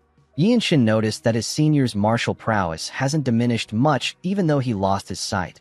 Sane, who was once nothing but an arrogant young master, has drastically changed in such a short period of time. Our boy understood that this was the power of the desolate fortress. He felt the amazing strength of the desolate fortress again. While he was looking at Sane, someone called out to him. When Yinshin turned around, he saw his captain. Ma Jin walked up to him and revealed to him that the fortress master wishes to commemorate his coming of age. Our boy asked him if he is saying that the desolate fortress will host his coming-of-age ceremony. Ma Jin told him that he is correct. Yinshin was not interested in this. He asked his captain about when he will get his next mission. Ma Jin revealed to him that the fortress master personally arranged the event. He told our boy that she acknowledges his talent and potential. Yinshin took a look at the martial transcending ground. He told his captain that he doesn't really want to do it. He said that he can analyze and refine dozens of sword techniques here in the next 2 hours. Ma Jin realized that the fortress master knows our boy better than he does. He told Yinshin that the fortress master already anticipated his reaction. He revealed to him that the fortress master asked him to offer him a reward. He said that the lightning immortal treasure liquor is the reward. It is a rare elixir that doesn't clash with any known medicinal properties in the world. Ma Jin told Yinshin that one sip is enough to grant a person a long life without illness. Yinshin did not expect this. He wondered if the medicine could slow down the opening of his Baihui point. He told his captain that he will attend the event. Ma Jin did not think that our boy would do it. He explained to him that among those participating in the coming-of-age rite, only one person will get to drink the lightning immortal treasure liquor. In the past, this was decided through a competition between children who could not become a white robe, but it is different this time. Ma Jin revealed to Yinshin that there are several white robes from renowned clans who are aware that he will be participating in the event. Yinshin said that this won't be a problem. A few days later, we are taken to Yanjiak's office. We see him eating with Ma Jin. He told the captain that the fortress master has intervened. Ma Jin asked his father if the main house plans to hold the ceremony. Yanjiak didn't say anything. The scene shifts, and we see some white robe warriors and some young warriors gathered outside. They were all wearing their ceremonial caps. Other white robes and blue robes watched the ceremony from the side. The fortress master touched Yinshin's head and congratulated him. She announced that the lightning genius will not take a new name. On some occasions, some people take on a new name upon coming of age. As the fortress master walked forward, a blue-robe warrior said that this is the final step. He was curious to see who will drink the lightning immortal treasure liquor this year. He said that no white robe can compare to Yinshin if they go by achievements. Even Namgung Washin has only just completed his first major mission. The man believed that the great martial clans also possess overwhelming strength in this ceremony. He said that the potential of the heirs of the Ma and Shin clans has far exceeded expectations. The fortress master took out a blue bottle and poured the liquor into a cup. Everyone watched her as she poured the lightning immortal treasure liquor. The fortress master raised her hand and told them that this is a small gift for them. She said that it will belong to whoever takes it first. She released her energy and asked the young warriors to take it if they can. Her energy pushed the warriors back. Most of them were sent flying. Yinshin and the heirs were the only ones pushing back. Sane quickly fell to the ground. The heir of the Shin clan couldn't move forward. While trying to hold on, Yinshin's blue circle of comprehension appeared above his head. He used the evading swift step to push himself forward. Everyone was surprised to see this. This was a footwork that brings about harmony with nature. The fortress master smiled as she watched Yinshin push forward. Our boy used the evading swift steps to charge in with a force that cuts through the crowd. His cap got blown away, but he still kept pushing forward. He was able to reach the fortress master. Everyone couldn't believe their eyes. Sane couldn't accept what he was seeing. The fortress master presented the cup to our boy. She asked him to savor it. Yinshin accepted the cup. Before Yinshin could drink the liquor, Sane told him that many warriors dream of standing in the same position as him. He said that the Jianghu is simply not fair. He asked Yinshin if he knows why people establish sects, build clans, and form alliances. He asked him to aim for the position of the Ma clan's patriarch. Yinshin asked him about what he means. Sane asked him to set a date and duel him. He told Yinshin that he wants him to fight him in a fair match for the position of the future patriarch of the Ma clan. He told him that he will take his place if he defeats him. Everyone was shocked to hear this. Most people were not aware of the fact that Yinshin is related to the Ma clan. The fortress master simply stared at Sane. Sane explained to Yinshin that the position of the clan patriarch and the leader of a prestigious martial clan takes precedence over all things. He told him that the position is much more valuable than the lightning immortal treasure liquor. He clenched his fist and told our boy that fighting is the law of the Jianghu. Yinshin wasn't really interested in the boy's offer. He knew that the prestige of a single clan cannot allow him to obtain the fruit of the world tree. Aside from this, Yinshin didn't want to beg others for his life without offering anything in return. He raised the cup and told Sane that he claimed the liquor with his own efforts. He drank the liquor in front of everyone. His grandfather was surprised to see what he did. With a cold gaze in his eyes, Yinshin told the boy that this is the Jianghu. Everyone understood what he meant. They knew that our boy wanted to stand above everyone as a sovereign martial artist of the Jianghu. Yinshin believed that he needed to be the best in order to be a martial artist of the Desolate Fortress, the clan that rules the world. He put his hands together and thanked the martial artists who honored their tradition and ceremony. The blue-robe warriors did not expect Yinshin to be part of the noble Ma clan. One of them said that the spirit of a noble bloodline never forsakes its descendants. Another blue-robe warrior said that he did not expect Yinshin to stand alone and not lean on his clan. He said that this is the bearing of a great master. He told his friend that our boy will one day build a clan of his own. The martial artist watched Yinshin as he stepped down from the stage. Sane approached him and asked him about why he turned down the offer. Yinshin told the boy that he will be a great leader of the clan. Sane was shocked to hear this. He didn't know what to say. Our boy simply walked past him. He walked up to his captain. He asked Ma Jin if he isn't married yet. Ma Jin turned to him with a worried look on his face. Yinshin recalled that his captain is the eldest legitimate son of the Ma clan. He asked him about why his clan is so desperate to find a successor when he is still capable and healthy. Ma Jin's expression became grim. It seemed as if Yinshin had brought up a topic he wanted to avoid.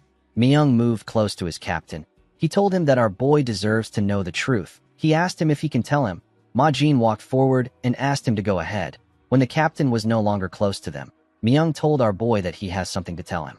He revealed to him that their captain brought Mirio back from a mission in the past. He was holding her hand at the time. Our boy asked him if he is talking about his senior. Myung assured him that he is talking about the same Mirio. He told him that she was much younger at that time.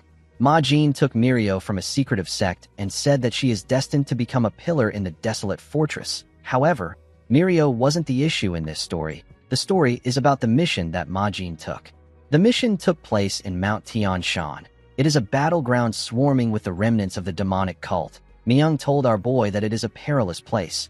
He said that their captain completed the mission, but he got in a fight with a martial master of the demonic path. With a scary look on his face, Myung revealed to Yinshin that their captain was struck in a vital point by a piercing art that damages internal organs. Yinshin was horrified by what he heard. After the incident, their captain has not been able to perform fully as a man.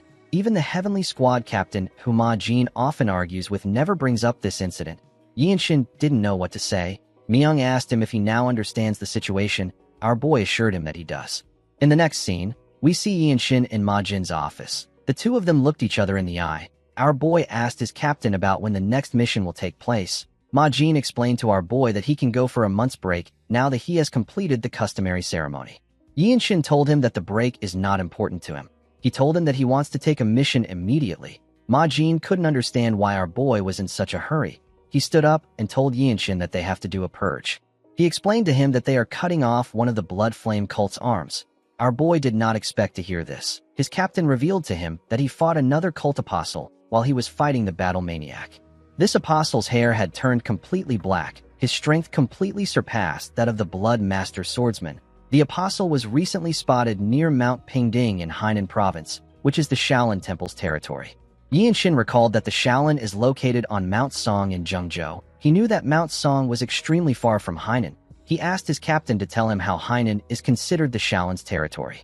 Ma Jin told him that the Shaolin is the top orthodox sect. He said that there are a few sects in the Central Plains that are untouched by the Shaolin teachings. The Shaolin has too many outer sects. The entirety of Hainan province basically falls under the Shaolin's influence. Upon hearing this, Yinshin wondered about the kind of inspiration the Shaolin's martial arts can offer him. Ma Jin told our boy that the first and second Radiant Demon units will follow him.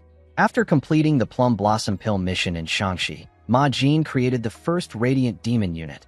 Yinshin, Wenchang, Myung and Mirio were the members of the team. Yinshin told his captain that he is fine with the mission, but the other unit members need to rest. Ma Jin smiled and told him that everyone is like him. He said that they all enjoy getting merits and wandering the Murim. Yinshin put his hands together and told Ma Jin that he is taking his leave. When he got outside, he looked around. He told himself that he will become a blue-robe warrior after this mission. In the next scene, we see the group riding their horses out of the fortress. Ma Jin's horse was at the front. Our boy noticed that there were 9 martial masters partaking in this mission. He had never seen this much people going on a mission. He knew that this was a formidable party. The scene shifts, and we see the group getting off their horses at Xingye County. Ma Jin announced that they will be resting there. Yinshin looked around his hometown. He noticed that it was empty. There was no one in the streets. Wenchang said that he did not expect the county to look like this. Our boy was a bit sad to see the state of things. When the group arrived at the entrance of an inn, they heard someone saying that the county is basically paradise now that the Yung Manor is gone. He said that the income from the woodlands is flowing freely. The man laughed and said that the Blood Flame cult has done them a favor. Yinshin was shocked to hear this. He remembered the last time he spoke to the head steward. He asked the man about where he plans to go. The man told him that the bloodline of the clan still lives on, so he needs to serve them with the remaining estate. When our boy remembered this, he told himself that the profits of the woodlands must not fall into the hands of the underworld scums. He opened the door and walked into the inn with Wenchang. He saw a huge man drinking with his friends. The man had an axe on the table. Yinshin asked the men to explain the matter concerning the land of the Yung Manor. The men did not expect to get a question like this. They all stared at our boy. Yinshin looked them in the eyes. One of them stood up and called our boy a brat. He quickly became scared when he saw Wenchang holding up Yinshin's clothes to show him the logo of the desolate fortress. The men became nervous. They couldn't believe that our boy was from the desolate fortress. The huge man among them wasn't convinced that Yinshin was from the desolate fortress. He grabbed his axe and said that our boy isn't from the desolate fortress. He quickly threw his axe at Yinshin. Our boy drew his sword and blocked his attack with a clean swing. The man was shocked to see this. He couldn't believe his eyes. Before he could do anything, Ma Jin and the other squad members stepped into the inn. Ma Jin asked if something is going on there. The man and his friends became scared. Yinshin asked him if he speaks by swinging his axe. The man became worried. He raised his hand and told our boy that it was a mistake. Yinshin knew that he couldn't spare this man even if he lets the others go. The attack he used was done with the intent to kill, yet the man used it as if it was meaningless. Our boy was certain that countless commoners must have fallen victim to this man. The huge man said that someone insulted the desolate fortress without knowing their place. The moment he said this, Yinshin beheaded him with a clean swing. The other men were shocked to see this. The members of Yinshin's squad didn't even flinch. Our boy told the men that he is going to give them another chance. He asked them to tell him about the situation of the Young clan. With a nervous look on their faces, the men said that they will tell him everything they know. They went on their knees and explained the situation to Yinshin. Our boy clenched his fist out of anger when he heard what they said. A storm of blood was said to have swept through the marketplace after the Young manor was wiped out. Amidst this chaos, the head steward of the clan created a merchant group and grew it with astonishing skills. He wanted to leave the county, but the woodlands and assets from the destroyed Young manor became the merchant group's foundation. Due to this, the underworld martial artists targeted them. A group called the Shinya White Martial Sect used their vast wealth to blind the local magistrate and raid the merchant group. They tore the group apart. Wenchang slammed his fist on the table. He called the men rotten bastards. Yinshin could not believe that the magistrate simply watched this happen even though he is in charge of the county. Myung moved close to our boy and told him that he will gladly help if he says the word. Yinshin raised his head up and looked behind him. He saw that the entire group was ready to help him. He thanked them for their offer. They all smiled at him. He asked his captain if he is allowed to punish the magistrate himself. Ma Jin told him that he can't do this. He said that he will investigate the magistrate himself when he returns. Yinshin asked him about what they should do about the Shinya White Martial Sect. His captain told him that an underworld sect like that shouldn't be too difficult for him to handle alone. He asked him if he needs any assistance. Yinshin said that he doesn't. Wenchang moved close to him and told his captain that he will follow Yinshin. With a smile on his face, he told his captain that they can't allow a young martial artist who isn't of age to act alone. He said that the name of the desolate fortress would be tarnished. Yinshin told Wenchang that this isn't about justice. Wenchang raised his hand and stopped him from saying anything else. He told our boy that he is taking out an underworld gang. He said that this is the work of a righteous warrior. He smiled and said that others are too afraid of getting hurt to even try this. Although Wenchang was acting playful, Yinshin knew that his friend always acts like a true hero. In the next scene, we are taken to the entrance of the Shinya White Martial Sect. Wenchang did not expect the place to be so close by. He wondered if the sect took over a local noble's manor. He drew his sword and used it to tear the doors apart with a destructive attack. He smiled when he stepped in. He saw the sect members standing outside with their weapons. He asked them if they were waiting for them. He asked them if they overheard their conversation at the inn. The sect leader smiled and called the boys fools. He told them that they have no fear. He didn't expect that only 2 of them would come there. He told them that he will turn their corpses into fertilizers for the woodlands. Yinshin ignored the man and drew his sword. He had heard that small and mid-sized sects are often out of touch with recent news. The larger sects are the ones that hesitate to provoke the desolate fortress. The sect leader smiled and ordered his men to kill the boys. His men quickly charged at them. When they got close to Yinshin, they got torn apart before they could even swing their swords. Our boy cut off their heads easily. Wenchang supported him from behind. He helped him kill the people around him. Yinshin glared at the leader after taking care of the people in front of him. The man became scared. Yinshin walked towards him. The sect leader and his subordinate became terrified. The sect leader tried to beg Yinshin. Unfortunately for him, our boy wasn't moved by his plea. He tore his body apart in an instant. The unfortunate bastard wasn't even able to react. His body fell to the ground in an instant. Yinshin raised his sword and carefully swung it to remove the man's blood from it. He covered his body with his energy and turned around. The men became scared. They all knew that they were dead. A while later, we see several dead bodies lying on the ground. Some of the men were heavily injured. While Yinshin and Wenchang were looking around them, someone said that he is already too late. When the boys turned around, they saw an official with 3 men. The 4 men stepped into the building together. The official was shocked to see the bodies on the ground. He wondered about what happened. While he was looking around, he saw Yinshin. He recalled that our boy was a child of the Young manor. He asked him about what he is doing there. Immediately the man said this. He saw the desolate fortress logo on Yinshin's clothes. He could not believe that Yinshin was in the desolate fortress. One of the men ran past the official and called out to our boy. Yinshin was surprised to see the head steward. The man couldn't believe that our boy became a martial artist of the desolate fortress. He was very proud of him. He told Yinshin that this feels like a dream. Our boy told the steward that he heard that things haven't been going well for him. The man gently rubbed his head and said that things were bad for him because he is weak. Yinshin noticed that the energy emanating from the man's body was much different from before. It was now more refined and grounded. Our boy knew that a change like this is basically impossible without having formal martial arts training. He asked the steward if he joined an orthodox sect. The steward smiled and said that he was able to become an outer disciple of the Shaolin through great luck. Our boy did not expect to hear this. The steward pointed at the old bald man behind him. He introduced him as his master. The old monk introduced himself as Wen Zhang. Yinshin put his hand together and greeted the man. He introduced himself to him. The moment he greeted him, the third man told him that his techniques are astonishing. The man who turns out to be a member of the noble race turned around to see Yinshin. He introduced himself as Gak Yung. Gak Yung is also known as the Little Divine Monk. He is one of the 18 arhats of the Great Shaolin Temple and a master of the Shaolin Fist Strike. Wen Zhang turned to Yinshin and asked him if he had some prior connection to their temple. Our boy told him that this is his first time meeting martial masters of the Shaolin.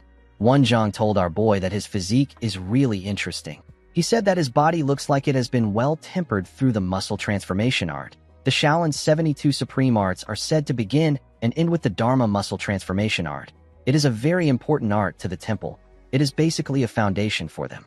Wen Zhang told Yinshin that he doesn't suspect that he stole their temple's techniques because this would be impossible. Gak Yung called out to Yinshin and told him that his actions are reasonable by worldly standards. However, from the point of view of someone who has lived only for martial arts and the Dharma in the mountains, it seems a bit excessive.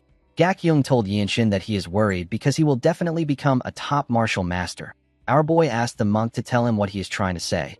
Gak Yung said that a true martial artist speaks through martial arts.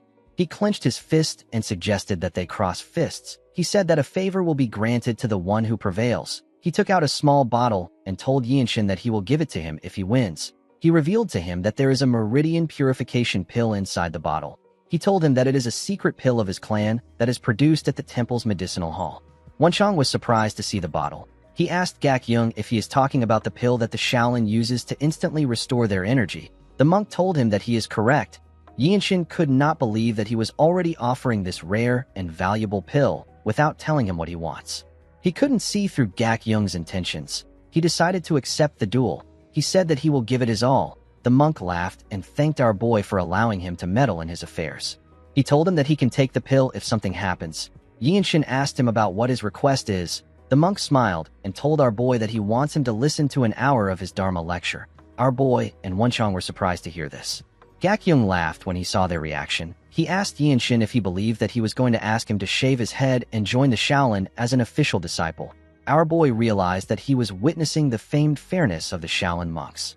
Yinshin and Gak Yung put some distance between themselves and took a stance. Now that he was facing him, our boy could see the gap between them. He knew that he would be no match for Gak Yung if they faced each other with internal energy. However, when it comes to their physique, Yinshin might stand a chance. The monk charged at our boy and swung his fist at him. Yinshin blocked his attack and got pushed back a little. Gak Yung turned around and attacked him with a kick. Yinshin blocked his attack. The monk made his fist faster and attacked our boy with more speed. Yinshin matched his pace and blocked his attacks with a single hand. Gak Yung jumped and tried to kick our boy. Yinshin carefully bent his back to dodge the attack. Gak Yung moved back and took a stance. He attacked our boy with the Dragon Fist Strike. He used the technique to hit Yinshin's body with a large amount of force. A bright light got released from the attack. When Gak Yung stepped back, he saw something odd. Our boy was still standing. It was as if he wasn't even hurt. Wen Zhang was impressed by Yinshin. He realized that our boy is standing in the exact same position as when the match began. With a cold gaze in his eyes, Yinshin asked the monk if he is done. Gak Yung did not expect to hear this. Yinshin and Gak Yung carefully looked each other in the eye. Our boy took a step forward and charged at the monk. He easily got close to him and thrust his fist at him. The monk was able to dodge it by moving to the side. He was a bit nervous. He quickly attacked Yinshin with multiple punches. Our boy was not able to dodge them. Fortunately for him, attacks that lack internal energy can't deal significant damage to him thanks to his movement art. Yinshin doesn't need to worry about his opponent's attacks. He can simply focus on attacking. He gently pushed the monk's hand aside and grabbed it. In terms of experience and depth of martial arts, Gak Yung can't compare to Yinshin, but he still found their match to be enjoyable. Our boy clenched his fist. He could feel a new technique coming to him. He attacked Gak Yung with multiple punches. The monk was unable to dodge the attacks. He had to take it head-on. Zhang was surprised to see our boy's attack. He wondered if he copied the Shaolin's 5 fist strikes. He took a careful look at Yinshin's style. He realized that he was wrong. The styles were only similar.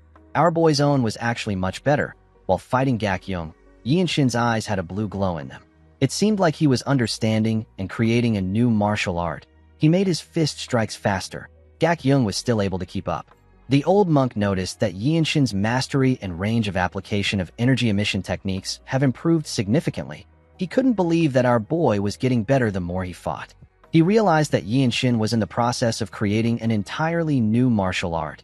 Gakyung took a deep breath and thrust his fist at Yinshin. Our boy easily dodged it. He gave the monk a punch on his shoulder. Zhang was surprised to see this. He realized that Yinshin's physique has already surpassed that of the little divine monk. Our boy and Gakyung continued throwing hands at each other at a crazy speed. They eventually blocked each other's fists. The two of them quickly moved back to create some distance between themselves. Gakyung began to breathe heavily. Yinshin wasn't even tired. The monk smiled and said that one of them will have to take the meridian purification pill if they continue. The two of them put their fist down and stared at each other. Everyone was shocked to see this. They couldn't believe that it was a draw. The official could not believe his eyes. Wenshang told him that those who know Yinshin know the truth. He revealed to him that our boy possesses monstrous strength even among members of the Radiant Demon Squad. The official gently turned to him when he heard this. Wenshang told him that something actually once happened in the desolate fortress. When our boy was taking a bath, the handmaidens who helped manage the bathhouse snuck out. They later returned to secretly spy on him. Wenshang found the women to be bold and fearless. He didn't think that they would do something like that. The official became nervous. Before Wenshang could tell him what happened next, the man turned to the side and said that he is not particularly interested. He ran towards the exit. Wenshang found this odd. Most people are usually interested in hearing the rest. Yinshin put his hand together and thanked the monk for the duel. He told him that he will listen to his doctrine. Gakyung did not expect to hear this. He laughed and called our boy a sincere person. He told him that he would have loved it if he was his disciple. He knew that he couldn't take our boy because he didn't win the duel. He revealed to Yinshin that he was actually afraid. He didn't expect him to gradually break through his basic techniques. He placed his hand on his chest and said that he lost. He told our boy that he will listen to what he has to say whenever he gets the chance if he listens to his doctrine. Yinshin gently smiled when he heard this. He told the monk that this will be nice. Later in the evening, we see the two of them sitting in a pavilion. Gakyung began his explanation by talking about the Bodhidharma, the first grandmaster and the founder of Buddhism in the Central Plains. While he was talking, Yinshin realized that Buddhism does not rely on words and letters. It goes beyond its scriptures. A new understanding of the world was opened to our boy. Until now, his mind was being sharpened like a sword from endless bloodshed. Alongside his terminal fate, the will to survive engulfed him. Of course, a person's doctrine does not magically erase the fear of a terminal condition. However, our boy was now able to understand the essence embedded in the martial arts of Buddhism. While Gakyung was explaining things to Yinshin, Zhang carefully looked at them. The next day, we see the group walking out of the compound. The old monk said that destroy evil and uphold the righteousness isn't some abstract doctrine. He said that it has real tangible power. He told the group that it is a spiritual force that annihilates the corrupt power amassed by cults like the Blood Flame cult. Gakyung turned to him when he heard this. Zhang said that martial arts and spells were originally together. Spells are the mysterious arts of immortals. It was divided from martial art and labeled differently by people. Gakyung smiled and turned to the old monk. He reminded him that he is creating a martial art meant to kill the Blood Flame cult leader. He reminded him that he is someone who devoted himself to Buddhism. Zhang was annoyed to hear this. He asked Gakyung to tell him what is wrong with what he is doing. He said that it must be done for the sake of the people. Gakyung actually agreed with him. While they were talking, Yinshin sensed something. He saw his captain jump into the compound. Ma Jin landed in front of him. He told our boy that he has been searching for them. He did not expect to see the Shaolin monks with them. He told them that he doesn't have the luxury of greeting them properly because they are currently surrounded. The moment he said this, the other members of the group came into the compound. Yinshin did not expect to hear this. He asked his captain about what is going on. Ma Jin revealed to him that the Blood Flame cult is there. He said that word must have gotten to the cult. He revealed to him that the Hao faction betrayed them. He said that they must escape and survive. He asked his squad members to rendezvous at the Heavenly Sword clan at Pingding Mountain if they fall out of formation. Yinshin could tell from Ma Jin's tone that he wasn't very composed. He couldn't believe that a black-robe warrior would be this way. While he was looking at his captain, he sensed something. He quickly turned to the door. The other members turned to the door when they sensed it too. The moment they did this, the door exploded. Everyone quickly got ready. A young woman with black hair stepped into the compound with a dagger in her hand. The woman with red eyes gently greeted them. The woman had an eerie dark energy around her. Yinshin could tell that she was in a different league from the Blood Master swordsman. He recalled that the hair of a blood flame cultist becomes blacker the more they grow stronger. While he was looking at the woman, Ma Jin revealed to his team that she is the seventh apostle. Everyone knew that the seventh apostle is a powerful warrior with exceptional martial prowess and a vicious temperament. The woman turned to Yinshin. She asked him if he is the lightning genius. She described him as the future of the desolate fortress. She gently licked her lips and told Yinshin that his nape looks really pretty. Ma Jin raised his sword in front of our boy when he heard this. He asked the seventh apostle to look at him. The woman gently smiled. Immediately she did this. Members of her cult appeared on the walls. They surrounded the group from every angle. The cultists were quite much. The seventh said that this is where she will kill both the present and the future of the Radiant Demon Squad. The moment she said this, she threw her dagger at Yinshin. Her dagger was quite fast. It went past Ma Jin in an instant. Before it could touch our boy, he grabbed the hilt and pushed the blade back. He made sure that his hand didn't touch the blade itself. The dagger had an ominous energy around it. When Yinshin tightened his grip around the hilt, the energy on the dagger disappeared. It was as if our boy purified it with his energy. Yinshin was surprised to see what he did. He couldn't believe that he just dissolved the blood art of the seventh apostle. He remembered that Gakyung spoke about the 3 poisons being eradicated forever and the 6 roots always remain pure. Wonjong was also surprised to see what Yinshin did. He knew that a person could only purify a dark energy by reading a Shaolin martial incantation. He wondered if Yinshin was reciting a Buddhist scripture or if he was reading a martial incantation when he caught the dagger. He believed that our boy might be creating a Buddhist martial art. Yinshin called out to the apostle. He threw the dagger to her. He told her that her techniques are easy to counter because she is using the martial arts of the Blood Flame cult. The woman smiled when she heard this. She went down to pick up her dagger. She told Yinshin that he is kind of cute. She found it funny that he said her techniques are easy to counter. She could tell that our boy had learned basic Shaolin teachings. She told him that he is just somewhat resistant to her blood arts. She explained to him that he is not good enough to surpass the true difference in martial level. She told him that he is still much weaker than her. The moment she said this, she vanished and reappeared in front of him. She was going to stab him with her dagger. Yinshin wasn't able to react to her speed. Fortunately, his captain was there to block her dagger with his sword sheath. The woman turned to Ma Jin. She told him that he is betting everything on a rookie like the lightning genius. Ma Jin covered his palm with his energy and swung it at the apostle. He asked her to shut up. Even though he was close to her, the woman was still able to dodge his attack by jumping back. The moment she landed on the ground, she ordered her men to attack. The cultists immediately charged at the group when they heard her order. Yinshin drew his sword and blocked the attack of the first person that swung his sword at him. He easily cut the man down with a single slash. He turned around and cut down the other person behind him. The cultists were not fazed by the death of their comrades. They said that they will get Yinshin's head. Our boy covered his sword with his energy. He easily tore through them with his sword. While fighting, Yinshin noticed that his captain was restrained by the seventh apostle. He saw that there were blood master swordsmen than the blue robe warriors. One of the cultists tried to attack our boy from the side. Yinshin covered his hand with energy. He used the infinite blossom fist strike to send the man flying. He turned around and used his sword to cut down the person behind him. Yinshin recalled that he wasn't able to execute his martial arts the way he wanted when he tried to seize the apostle's dagger. He wondered if it is because the incantation has yet to be fully visualized. Immediately he thought of this. A cultist charged at him. Yinshin attacked his head with a palm strike. The attack sent the man flying. He looked at the bodies around him and told himself that this is not enough. He knew that he didn't have the ability to take control of the situation like those in the true martial master realm. People on this level are the black robe warriors of the desolate fortress. Unless the captain is able to kill the seventh apostle, the fight won't end soon. While Yinshin was thinking, he heard Wonjong attacking someone with his fist. He quickly turned around. He remembered hearing that monks who delve deeply into the truths and incantations of martial arts often don't gain fame in the martial world. He noticed that he couldn't feel any strong energy from the monk. While he was looking at him, Two Bloodmaster swordsmen charged at Wan Zhang from the side. They said that they were going to kill him. Wan Zhang became scared. He quickly raised his hand out of fear. Yi Shin appeared behind the men. He used the radiant sword art to behead one of them. He swung his sword at the other man. The man was able to block Yi Shin's sword. He was shocked to feel the power behind our boy's sword.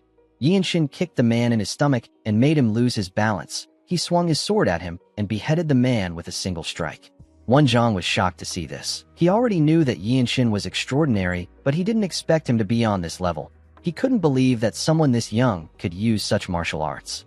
In the next scene, we see Yi Shin riding a horse. The old monk was riding in front of him. While on his horse, our boy remembered how he cut down the people around him. He was standing behind the old monk. Although he had killed many cultists, they were still quite much. Our boy could tell that the Blood Flame cult was serious about taking them out. Ma Jin used a technique to transmit his voice into the heads of his comrades. He called out to them and asked them to escape this place for now. He told them that they will meet again at the Heavenly Sword Clan. Yi Shin was able to tear through the cultists and create an opening for him and Wan Zhang. The two of them ran together. In the next scene, we see Yi Shin and Wan Zhang arrive at the docks together. They wanted to cross the river in front of them. Wan Zhang saw a boat in front of them. He suggested that they get on the boat. Our boy asked him if he is talking about the flower viewing boat. He told him that it will be good for them. The old monk came down from the horse when he heard this. He moved close to the edge of the plank. He took a deep breath and screamed. He asked the people in the boat to come to them. Our boy was shocked to hear the old monk scream. To his surprise, the people in the boat heard the monk's voice. They turned their boat and moved towards their direction. When the boat got close to them, Yi Shin saw the people inside. It was filled with well-dressed young people. Our boy could tell that they were children from reputable clans. He noticed that they had undergone proper martial arts training. The people inside the boat seemed confident and arrogant. A young girl stepped up and asked Wan Zhang if he is in need of travel companions. Yi Shin wondered about which sect this martial artists were from. He told the girl that the old monk is devoted to his ascetic training. He said that the man cannot greet her. He asked her to understand him. Wan Zhang was annoyed to hear this. He gently whispered to Yi Shin and asked him about what he is saying.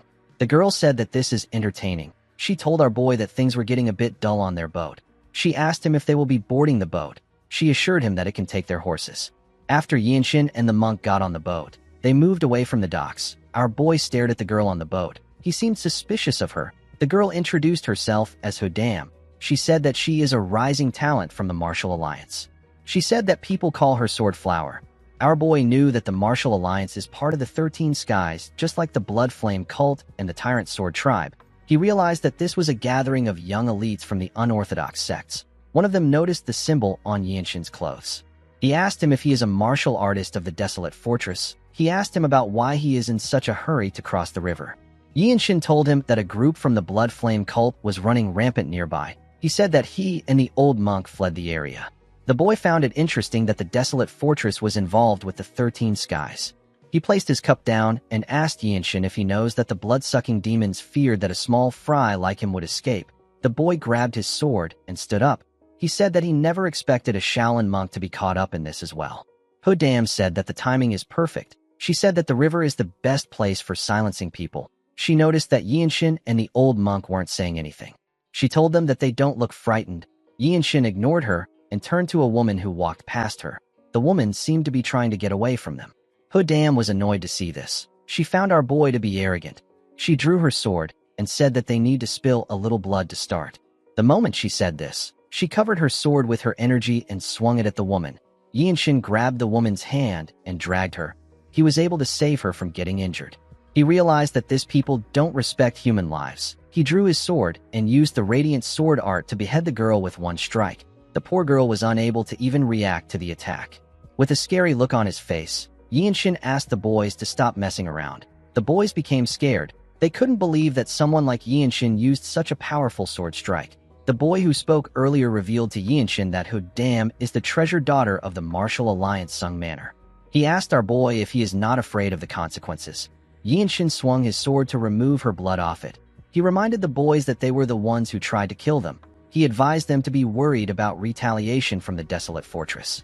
He said that this boat will head north for now. He told them that he will decide what to do to them when the time comes. He told the boys that they will be the ones to row the boat now. The boy with the headband asked Yi Shin if he didn't hear what he said. He said that the girl is the Sword Flower of the Sung Manor. He asked our boy if he doesn't know who she is. Yinshin turned to the idiot and smiled. He realized that he hasn't formally introduced himself to the boys.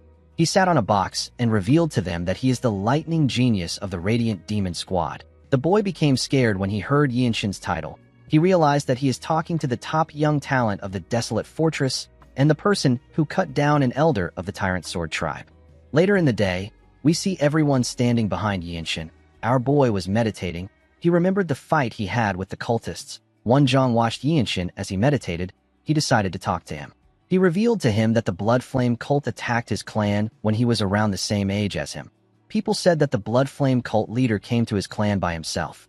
Wonjong only stepped out for a moment. However, when he returned, he was the only one left alive. He wept before the dried and shriveled corpse of his late father.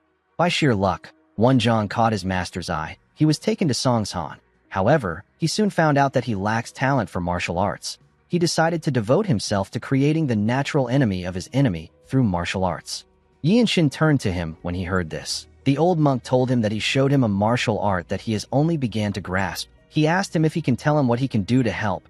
Yinshin did not expect to hear this. He asked the old monk if he can recite the Dharma to him. Wonjong was surprised to hear this. Yinshin felt like the old monk gave him the offer at the perfect time. He has been feeling like he was lacking something. The shallow Buddhist teachings he learned from Gakyung weren't enough to polish his moves. When the boat arrived at their destination, Yinshin let the ordinary people get off first. He told the boys that they will be following him to the Heavenly Sword clan. He gave them a rope so that they could tie themselves up. He reminded them that they tried to kill a martial artist of the Desolate Fortress, a Shaolin monk, and an innocent civilian. He said that he will leave their punishment to the Desolate Fortress. The boys knew that they were screwed. Our boy and Wonjong sat on their horses and watched the boys as they walked forward. Yinshin knew that he would get a formal merit if he brings this idiots in. While looking around, our boy saw some martial artists in front of them. They were all wearing the same clothes. They stood near a carriage. One of them walked up to the boys. He asked them if they are not from the Martial Alliance. He found it odd that they were tied up. He asked them about what happened. The boy with the headband revealed to him that they committed a crime and got captured by the Desolate Fortress. The moment the man heard this, he turned to Yinshin. The other men were surprised to see someone from the Desolate Fortress. They felt like the boys were too young to commit a crime. Yinshin wondered if their loyalties leaned towards the Martial Alliance because it is closer than the distant land of Huguang, or if they are simply forced to maintain a connection to the Martial Alliance. The man glared at Yinshin. Before he could say anything, someone called out to him. The person referred to him as Escort Jiam. He asked him about what is happening. The escort turned to the young man in blue clothes. He referred to him as Young Patriarch. He reminded him that he is a guest there. He asked him about why he isn't seated. The young man sensed a pure and righteous energy from Yinshin. He stared at our boy. He was happy to see him. He asked him if he is the lightning genius. He ran to Yinshin and said that he never expected to meet him there. He said that he knew that a dragon had emerged when he slayed the vicious Rakshasa demon. He told Yinshin that he is certain now that he has seen him in person. He told him that the gleam in his eyes is extraordinary.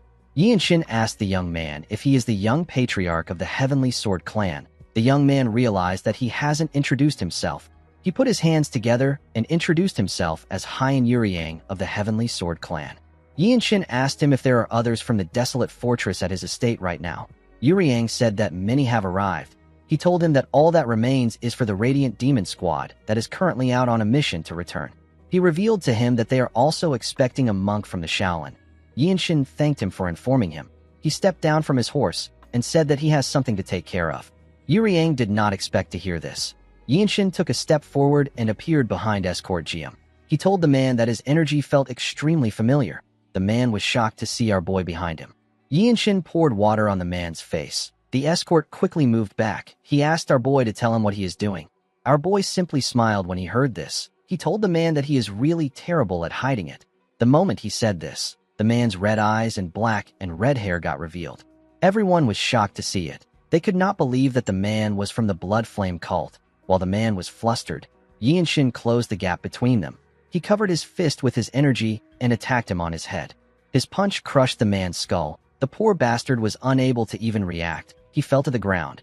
The men there could not believe that our boy took him out in one strike. Yinshin took a deep breath and looked at his hand. He realized that the shockwave released from the attack was something he had never seen before. Although he attacked the man with his physical strength, he did not think that it would be this powerful. He knew that he would soon master this move. The old monk was surprised to see Yinshin's move. He wondered if our boy just invented the technique. He realized that he might be a true grandmaster. Yinshin reminded Wenzhong that he said that he wanted to restore the Shaolin art of Bodhisattva Gentle Flowing Strike. He told the monk that he would like to add Gentle Flowing Strike in this new martial arts name. He asked him if he will allow him to do so. Wenzhong was shocked to hear this. He stepped down from his horse and moved close to Yinshin. He told him that he will be honored if he uses the name. In the next scene, we are taken to the Heavenly Sword Clan. We see a wounded Wenzhong telling our boy that he is lucky to be alive. Yinshin didn't know why an injured person was telling him that he is lucky. Wenzhong tapped his shoulder and told him that he did well. The others didn't know what to say to him. Ma Jin found it amazing that Yinshin was able to achieve something even though he was on the run. Our boy asked his captain if he took out the seventh apostle. With a nervous look on his face, Ma Jin revealed to Yinshin that the apostle's martial arts is a bad match for him.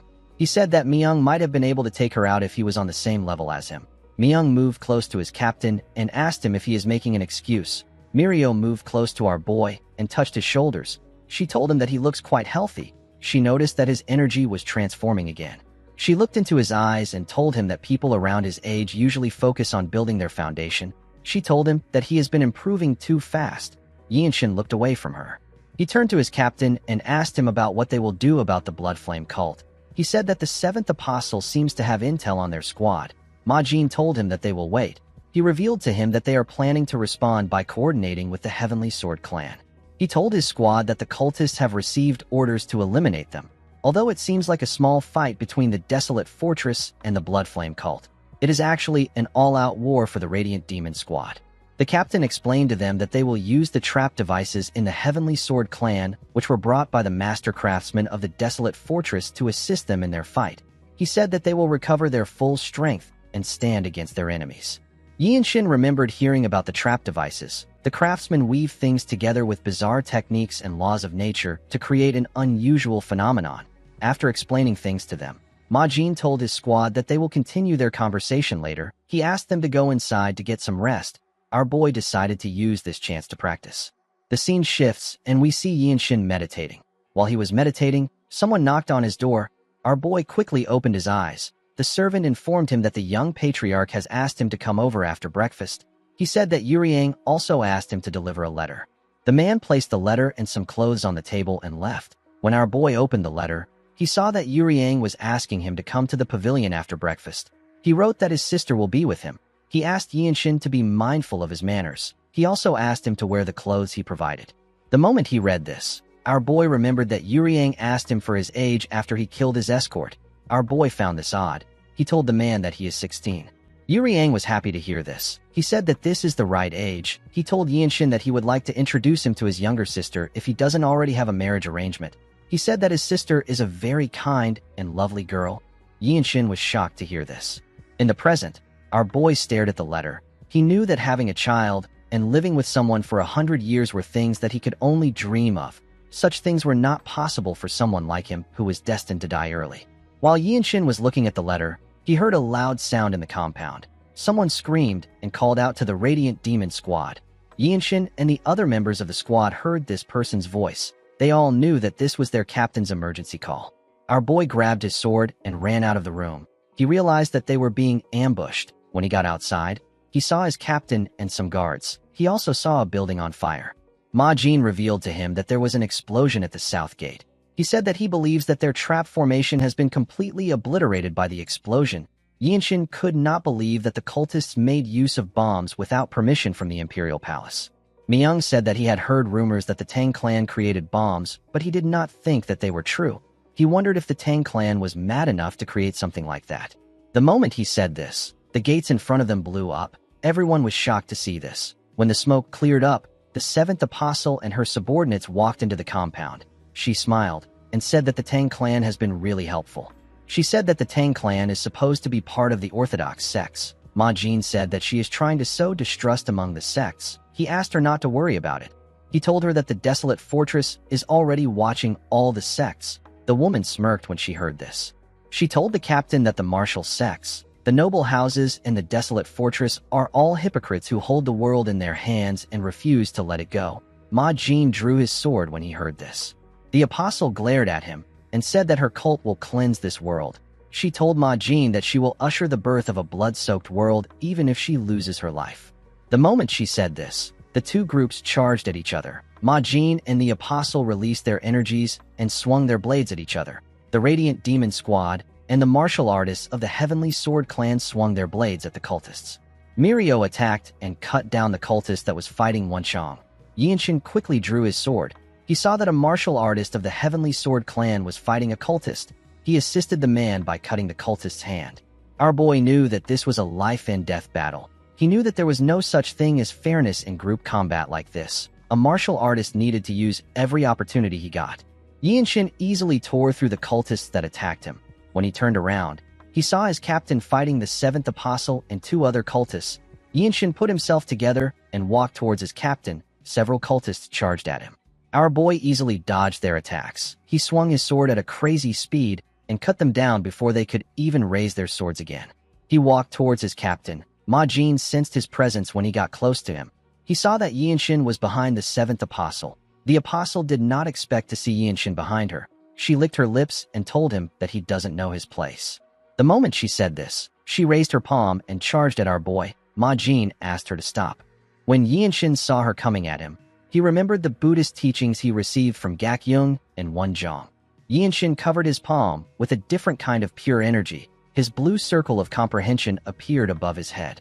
Our boy attacked the apostle with a technique known as the demon-slaying gentle flowing strike. His attack released a bright light. It heavily damaged the apostle. The woman was shocked to see blood dripping from her eyes. She screamed out in pain. Everyone in the compound turned to her when they heard her voice. The apostle placed her hand on her right eye. She could not believe that Yinshin took out her eye. Our boy removed his pure energy. He told the apostle that she will only be able to see half of the blood-soaked world. This made the woman angrier. While everyone was staring at her and Yinshin, Ma Jin charged at the men who were fighting him from behind. He easily beheaded them with one strike. He moved close to Yinshin and asked him about the technique he just used. Our boy revealed to his captain that it is known as the demon-slaying gentle flowing strike. He said that it is a martial art designed to crack open the skulls of blood demons. The apostle put herself together and smiled. She used her hair to cover her eye. She could tell that this martial art was created with the destruction of her cult in mind. She asked our boy about where he acquired such a divine martial art. She knew that imbuing a small amount of divine energy into the technique would make it exponentially harder to master. She couldn't believe that Yinshin was already able to master it at such a young age. She told our boy that a person must be a once-in-a-thousand-year prodigy to master this technique. Yinshin wasn't moved by her praise. The apostle laughed and asked our boy if he believes that the Shaolin would have allowed them to roam freely if they could easily take care of them. She let out her tongue and told Yinshin that he is intriguing. She told him that his nape looks even more beautiful. Ma Jin was annoyed to hear this. He asked the apostle to shut up. He moved close to her and swung his sword.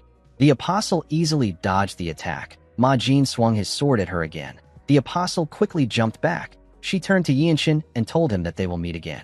Immediately she said this, she jumped out of the compound. Someone announced that the seventh apostle has escaped. He asked the others to wipe out the rest of the cultists. The moment they heard this, the martial artists became motivated. Their attacks became faster and stronger. They began to cut down the cultists.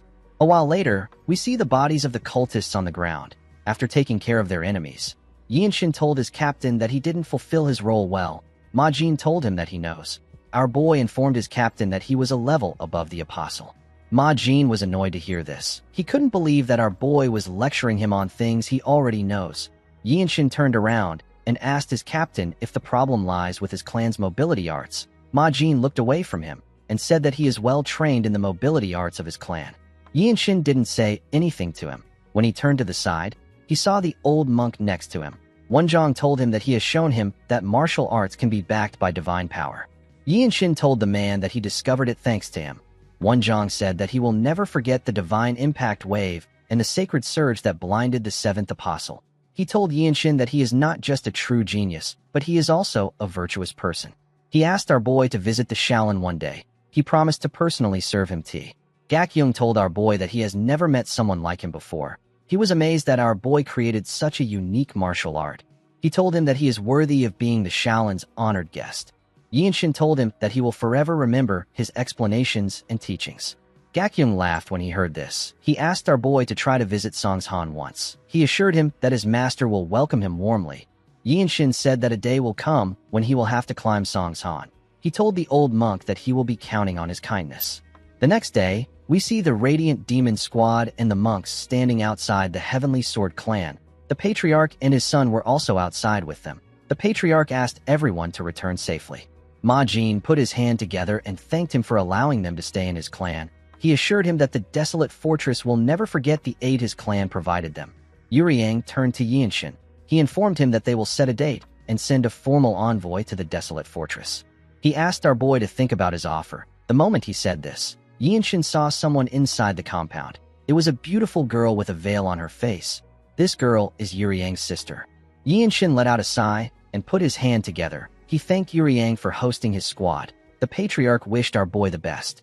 On their way back to the river, we see Wenchang wearing an arm sling due to an injury. He told Yinshin that it will be amazing if he could marry into the Heavenly Sword clan. He said it would be an extraordinary union. Myung told him that their union could match that of the 8 great clans. He told Wenchang that it is good as long as Yinshin is not marrying into the 13 skies. Everyone laughed when they heard this. Our boy wished that they would mind their own business. After they got far from the Heavenly Sword clan, the monks told Yinshin that it is time for them to part ways. Wenchang asked him to try to visit the Shaolin. Gakyung told our boy that he still had countless things he wanted to teach him. Yinshin assured him that he has heard more than enough. He thanked the man for his offer. Gakyung told him that he is a top-tier talent. He told Yinshin that he can even represent the desolate fortress at the Dragon Phoenix Summit. He said that he will also attend the summit if he has the time. He told Yinshin that they can continue their unfinished conversation when they meet. Our boy asked him about what the Dragon Phoenix Summit is. The monk was surprised to see that our boy didn't know about it. He explained to him that it is a gathering to allow rising stars of orthodox sects and respected clans to interact. Countless promising young martial artists gather to test their skills and build connections. In the next scene, we see the group arrive at the desolate fortress. The moment they stepped into the fortress, Yinshin realized that this was his first failed mission. He used to believe that he could reach his goal faster than anyone with enough effort and perseverance. However, he now understood that just being good is not enough. The Jianghu is not something that can be understood. While Yinshin was thinking, he saw someone in front of him. This person is Du Yuan. The man informed him that he has been waiting for him. He said that the martial artists of the fortress are more eager to see him because they heard about a white-robed warrior that took the eye of an apostle. Yuan informed him that they heard about how they survived an ambush from the Blood Flame cult and how they defeated a cultist squad capable of facing a black-robe warrior. The man revealed to Yinshin that a list was released for the Blue Robe promotion exam on the day they fought the cultists. Our boy was surprised to hear this. Yuan told the group that they will be going to a place where all white robes with sufficient merits may challenge each other. He said that the members of the Radiant Demon Squad were ordered to come to the place immediately they entered Xianyang. Mirio asked him if they are not allowed to rest. Yuan revealed to her that it was the fortress master that gave the order. Yinshin told Mirio that he is fine. He was actually relieved that the fortress master allowed him to participate immediately he came back. When Yinshin arrived at the center, he saw several blue-robe warriors standing. The warriors released their energies and pushed it on our boy. Yinshin gently smiled. He knew that they were trying to pressure him. He realized that this is how the desolate fortress treats its people. Due to the presence of many experienced seniors, our boy said that the future of the desolate fortress is bright. He covered himself in his energy and walked towards them. The warriors were shocked to see this. Yinshin could feel it. He could feel that he had entered the domain of blue-robe warriors. In the next scene, we see the fortress master arrive at the center. As she walked to the stage, she turned to see the white-robe warriors. She saw that Yinshin was among them. She announced to the warriors that she will test them to see if they are worthy of the blue robe. The warriors began to cheer when they heard this. In the next scene, we see Yinshin sitting in front of a table. He had a paper in front of him. The other white robes also sat down in front of a table. The captain of the Annihilation Squad, whose name is Mook Shingun, stood in front of the warriors. He explained to them that there are 2 parts to this exam. The warriors' discernment and combat abilities will be tested. The other categories are substituted by records of merits. Due to the unique origins of the desolate fortress, the exam resembles a traditional civil service exam. Several rocks were placed on the stage. Shingun asked the warriors to identify the martial arts techniques that left the damage marks on each item. Our boy was surprised to hear this. He remembered Myung telling him that it would be easy. A while later, we see Yinshin finish the exam. He went to meet his squad members. Myung revealed to him that he has to get more than 10 questions out of the 20 questions if he wants to pass. Our boy was annoyed to hear this. He didn't know what to do. Ma Jin asked him not to think about it. He reminded him that the average warrior needs to get over 10 years of accumulated insight to become a blue robe warrior. He told Yinshin that there has never been a case like his before. Wanshan tapped our boy on his shoulder. He asked him to push forward. He told him that he will catch up to him shortly. The moment he said this, someone informed Yinshin that his opponent has been chosen. The person turned out to be a girl. The girl told him that his opponent is Hong Jujium of the Annihilation Squad. She said that this is bad for our boy. Yinshin recalled that this girl is Shin Sobin. He remembered that she was around his age. She is the younger sibling of the heir to the Shin clan of the Desolate Fortress. Yinshin told the girl that he has never heard of anyone called Jujium. Sobin was not surprised to hear that our boy did not know the man. For someone like her who has practically lived her entire life in this fortress, Jujium was a popular name to her. He has been a white robe warrior for 20 years. He has mastered all sorts of unorthodox techniques, and he has even perfected the lazy donkey roll into a deadly art. Sobin told our boy that even someone like him has to be careful. Yinshin thanked her for her advice. He was able to figure out the man's fighting style from the information Sobin gave him. He understood that Jujium is the kind of person who would endure humiliation and roll on the ground if that is what it takes to win. This means that the man doesn't care about pride or appearance. Yinshin wasn't really surprised to hear this because he knew that a person can face different kinds of situations when they are out on a mission. While he was thinking, he noticed that the girl was talking to him. Sobin asked Yinshin if he is keeping his guard up. She explained to him that he might have to block some hidden attacks. She said that Jujium can be difficult to deal with, especially for someone with little experience in the Jianghu. Yinshin told her that he is always on guard. In the next scene, we see the different squads gather around the stage. Yinshin and Jujium were asked to come to the stage. Wenshang told our boy that he is already thinking about the celebration drink already. Ma Jin asked him not to put pressure on Yinshin. Our boy moved to the stage. Immediately he did this. An older man calmly moved to the stage with his sword. This man is Hong Jujium. The Blue Robe Warriors were excited to see a match between the genius rookie and a seasoned warrior. Yinshin had acquired more merits than Jujium, but the man had accumulated more years of experience than him. One of the Blue Robe Warriors said that this might be the year that Jujium gets his blue robe. While looking at the man, Yinshin remembered the first exam he took when he first came to the Desolate Fortress. He remembered the fight he had against the White Qilin and how his sword broke in that fight. He found it amazing that he had returned to this stage again less than a year later. While our boy was thinking, Jujium called out to him. He revealed to him that he has heard about his reputation.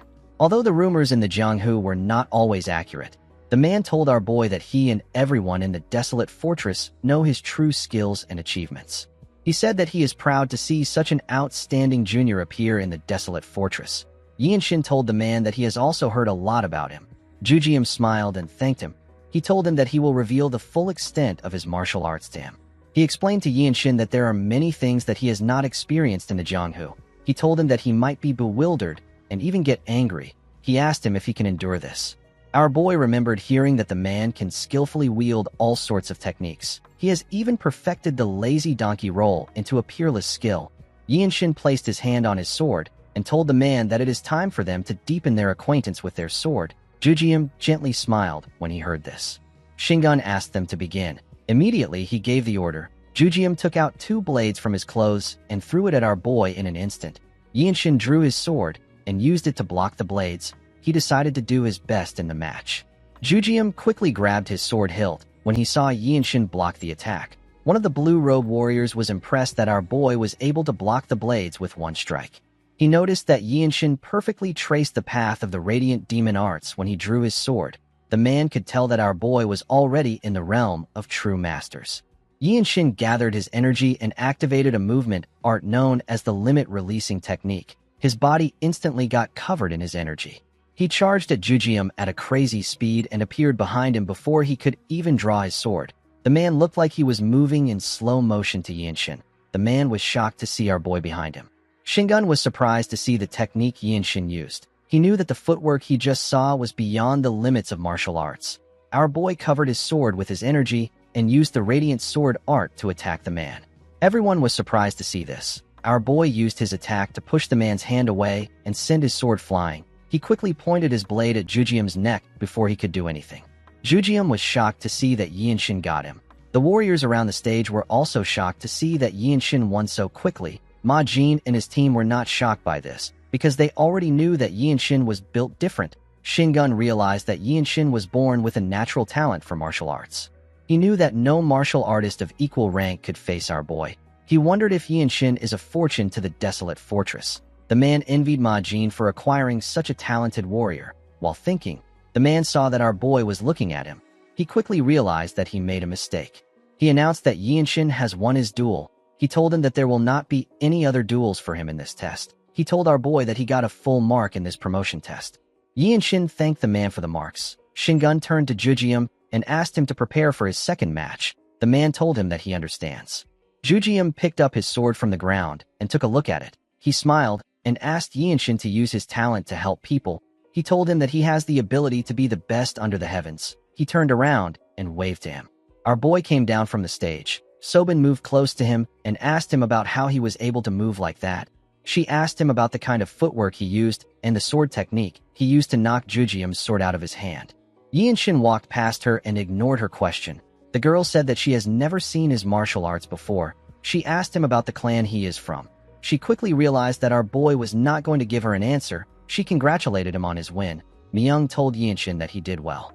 After our boy's match, other white-robe warriors fought themselves to become blue-robe warriors. A while later, we see some musicians playing their instruments. Some beautiful women in red clothes danced for these musicians. The warriors of the fortress sat down and ate the food in front of them to celebrate the event. While they were celebrating, we see the fortress master wearing a blue robe for Yinshin. She placed her hand on his shoulder and prayed that the sunlight in his path would never fade.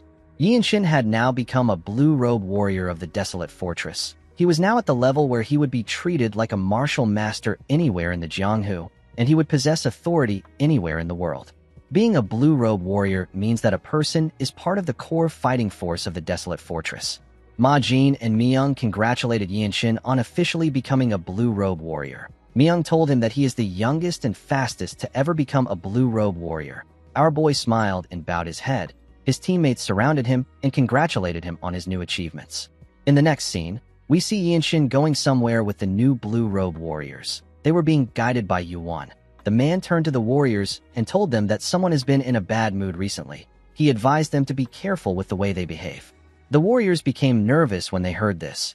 Yinshin recalled that the person the man is talking about is the Crown Prince. He remembered his captain telling him that the Crown Prince has summoned the newly promoted warriors. He said that this doesn't happen often.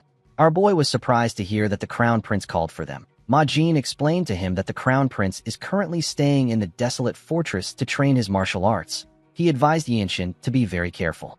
Our boy didn't know why he said this. His captain revealed to him that he heard rumors that the prince's mood has been bad lately. He said that it is because the fortress master has shown too much interest in our boy recently. As he walked towards the prince's room, Yinshin wondered about what his captain meant. He quickly realized that the situation was not good for him. He knew that the prince's envy could lead him to death in this martial world. In the next scene, we see Yinshin and the other warriors bowing their heads to a man from the noble race. The man sat on a throne that had a dragon design. This man introduced himself as the crown prince of the nation. His name is Ju Yunmyong. Yinshin carefully looked at the prince. He knew that this meeting wasn't benefiting him in any way, and the prince wasn't gaining merits on his behalf. He didn't really care about the meeting. He was more interested in the meeting he was going to have with the fortress master. He wondered if he should ask her to give him a cultivation technique. Yumyong got up from his throne and moved close to the warriors. He looked Yinshin in his eyes and told him that he is the one. He said that it is quite rare for something that belongs to him to be taken away, especially when that thing is attention. He told our boy that he heard the fortress master has taken interest in him. Yinshin didn't know what to say. The prince said that he noticed something had changed about his master because he is her student. He said that he could feel a seed of jealousy take shape in his heart.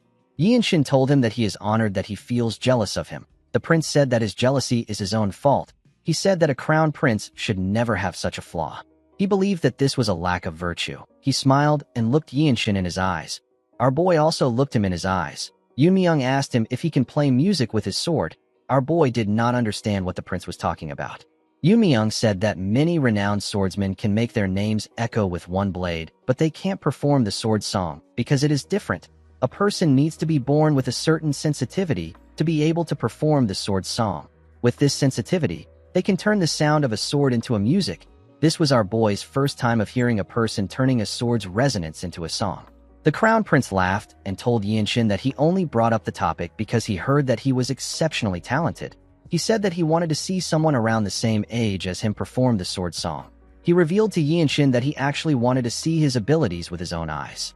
He believed that he would be able to soften his shame and jealousy if he saw our boy's abilities. He said that he might have expected too much from Yinshin. He explained to him that the sword song is one of the most extravagant forms of entertainment in the world. It is meant for only royals. Myung could not believe that he asked Yinshin if he can perform a sword song. He said that he only knows about it because he heard it from his father. The prince felt sorry and embarrassed. He turned around and asked the group to leave. He said that this was a pleasant meeting. Nobody in the room knew how to react to this. Yinshin was even more confused than the others. Later in the night, we see the members of the Radiant Demon Squad celebrating their new blue robe warrior with food and drink. While everyone was having fun, Yinshin thought about the prince. Weiji Manhwa of the Zhongnan sect is called the Sword Dragon. However, Yinshin believed that only one family deserves the title of dragon. This is what it means to bear a bloodline that encompasses the world. While our boy was thinking, someone poured him a drink. The person turns out to be Myung. The man asked Yinshin to have a taste of his liquor. He said that it is Shaoxing wine. He explained to him that he made Wenchong ride all the way to Xian Yang's finest tavern to get it. Wenchong proudly smiled when he heard what Myung said. Yinshin picked up the cup. Normally, he would avoid drinking in order to keep up his training. He decided to taste the wine. When he drank it, he looked at his empty cup and wondered if this is what people considered to be delicious. Mirio could not believe that our boy was now a blue robe warrior. She felt like he got to the rank too quickly. One of her comrades smiled and said that Yinshin's achievements aren't trivial. While everyone was talking, our boy thought about the prince. He wondered if a person can really play a song with their sword. He had never heard about music that was performed with a sword's resonance. He wondered if it is similar to the sound arts that he heard about in the desolate fortress. There is a rumor in the fortress that a great master once played the 7-string zither and stood against 100 enemies. With just a few plucks, the eardrums of his enemies burst. Yinshin wondered about how much a person can push the utility of energy carried in the air. While he was thinking, Myung raised his cup and asked everyone to drink.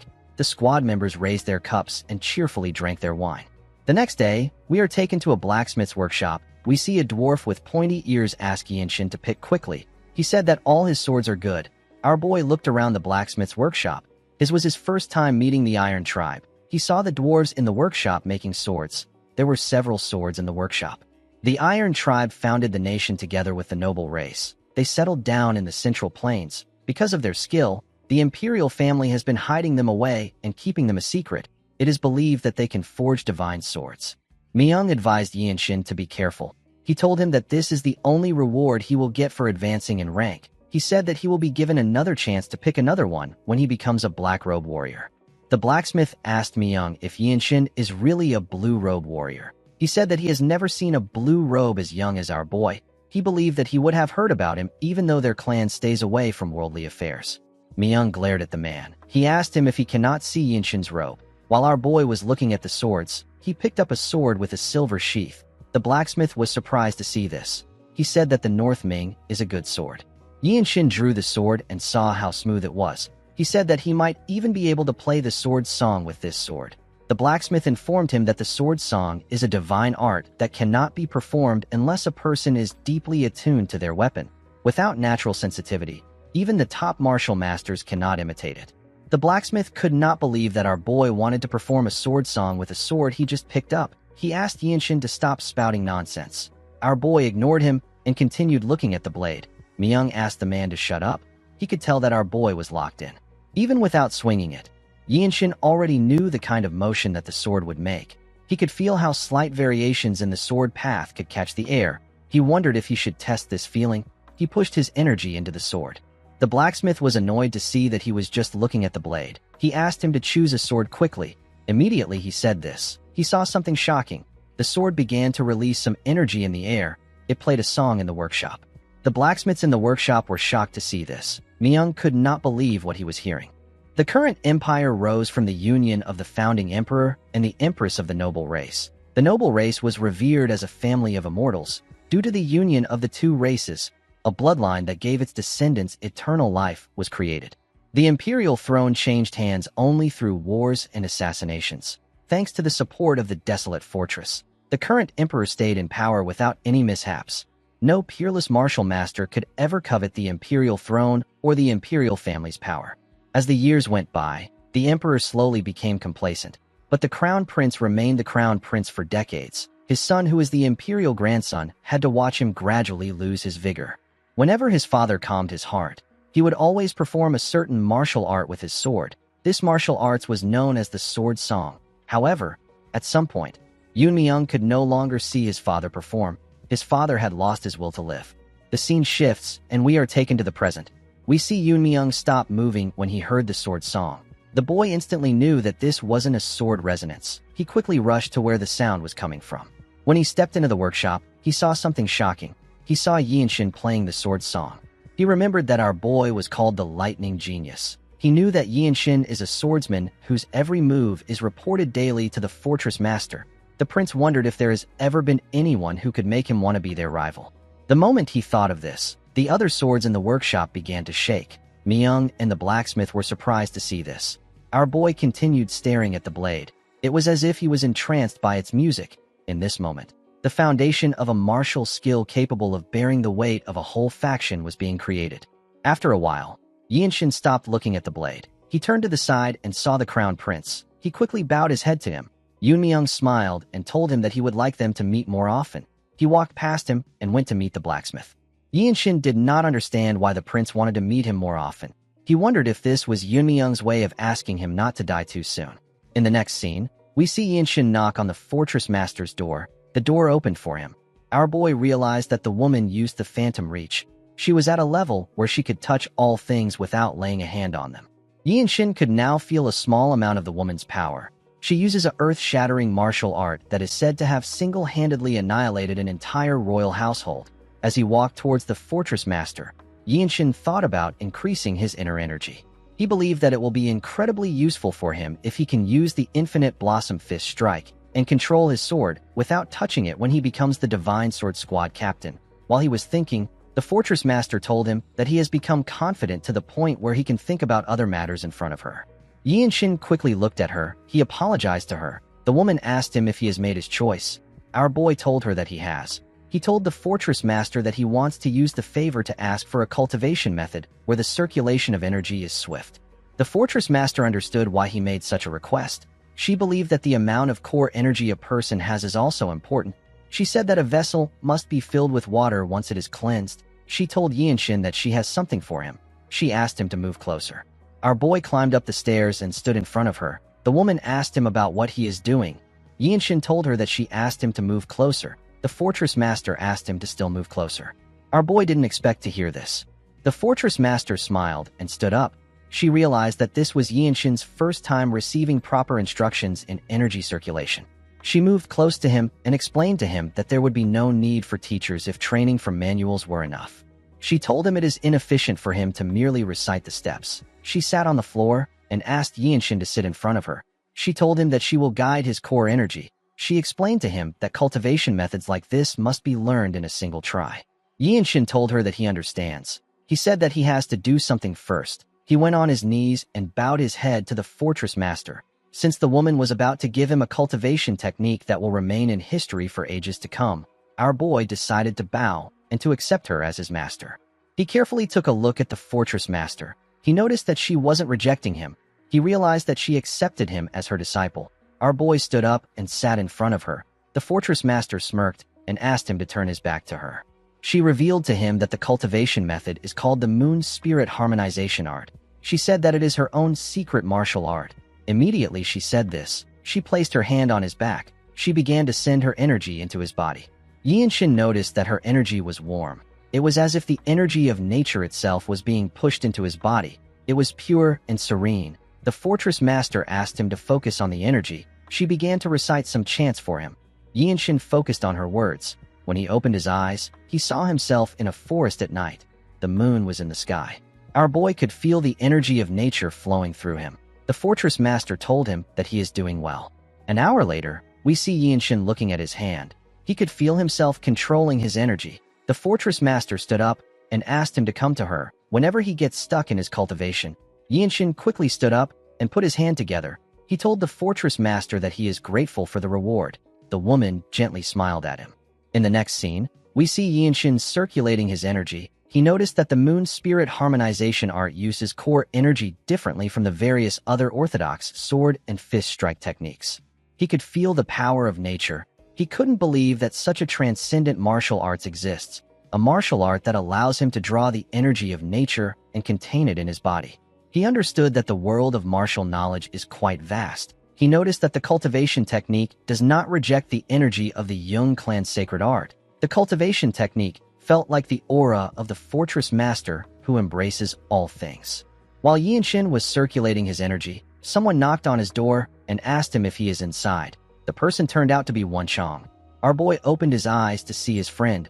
Wenchang apologized to him for disturbing his training. He informed him that the captain has summoned him. Our boy said that he understands. He stood up from his bed. Before he could step out, Yuan ran into his room with a box. The man said that he has perfect timing. He smiled at Yinshin. Wenchang and our boy didn't know why he was smiling. Yinshin asked if he needs something. The man explained to him that he has to change into a new blue robe, even though he just received one the other day. Yinshin took out the robe from the box. Wenchang was surprised to see the gold design on the robe. Yuan said that this is something to celebrate. He said that the fortress master has chosen another direct disciple. Yinshin was shocked to hear this. Wenchang was more shocked than him. He could not believe that Yinshin was the fortress master's direct disciple. He now understood why the robe was clad in resplendent golden hue. Yuan explained to Yinshin that those who have inherited the fortress master's martial teachings carry symbolism that transcends the color of their robes. He said that it is necessary for Yinshin to undergo the formal initiation of their fortress. He revealed to our boy that the command bureau was the one that prepared the clothes. Our boy thanked him for the clothes. He watched Wenchang rob the robe on his face. In the next scene, we see Ma Jin staring at something with a worried look on his face. Sobin and Myung were also staring at the same thing. They were looking at Yinshin's new robe. Our boy told his captain that he heard he summoned him. Ma Jin put himself together and said that he did. He stood up and announced that Wenchang and Sobin will take a new mission under the leadership of Yinshin. He said that the mission requires youthful faces. Our boy realized that this is his first mission as a blue robe warrior. Ma Jin said that many people know the Wangbo clan as a martial clan, but they are actually something different. He said that the Heavenly Squad uncovered their secret recently. The clan has been conscripting commoners to build their estates without providing any compensation to them, and they have been preventing them from tending to their livelihoods.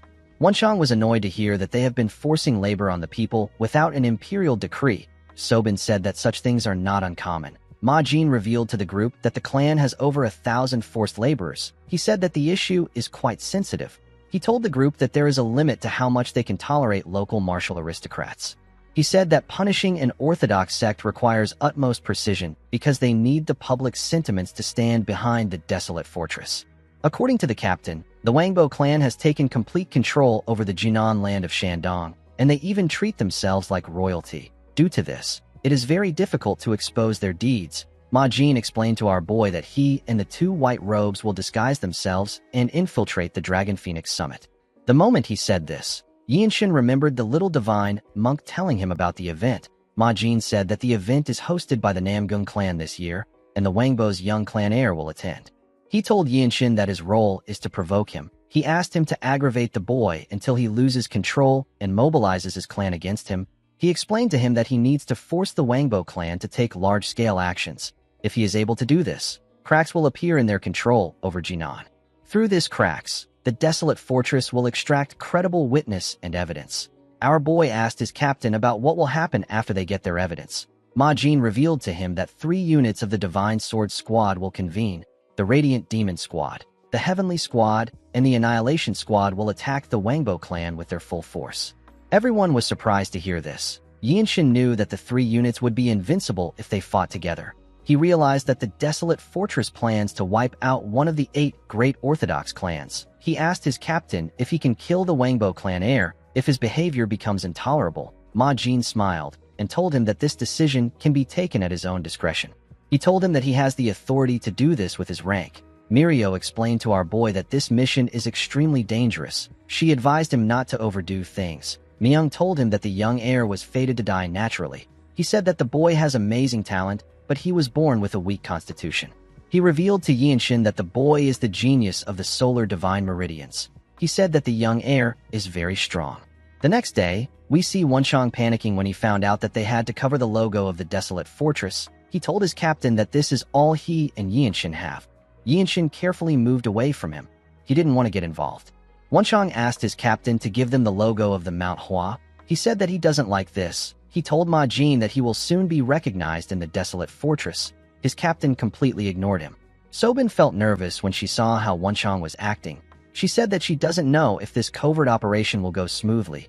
Yinshin told the girl that she worries too much. He told her that Wenchang is not as simple as he appears to be. The girl hoped that he was telling the truth. She said that this is her first mission. She told Yinshin that she will do her best to match his pace. She said that she was only able to see a glimpse of his martial arts during the promotion exam. She told him that she wants to see if his skills match his reputation. Yinshin didn't really care about this. He was more focused on the fact that he couldn't fail this mission. He remembered how he failed to subdue the apostles of the Blood Flame cult last time. He didn't want to experience such failures again. He didn't care if the young heir of the Wangbo clan possesses the solar divine meridians. To him, the boy was nothing more than a point that can be added to his merit. After Wenchang was done throwing his tantrum, Yinshin told his captain that he will see him later. Ma Jin told our boy that he will clash with the Wangbo clan the moment he completes his mission. In the next scene, we are taken to an area near Huizhou. We see Yinshin looking at his sword. He noticed that he is now able to slightly understand the sword's song after honing it on his way here for 20 days. It has become much easier for him to amplify the sword's resonance. While sitting in a lotus position, Yinshin used his limit-releasing technique to release his qi. He pushed his qi into the sword.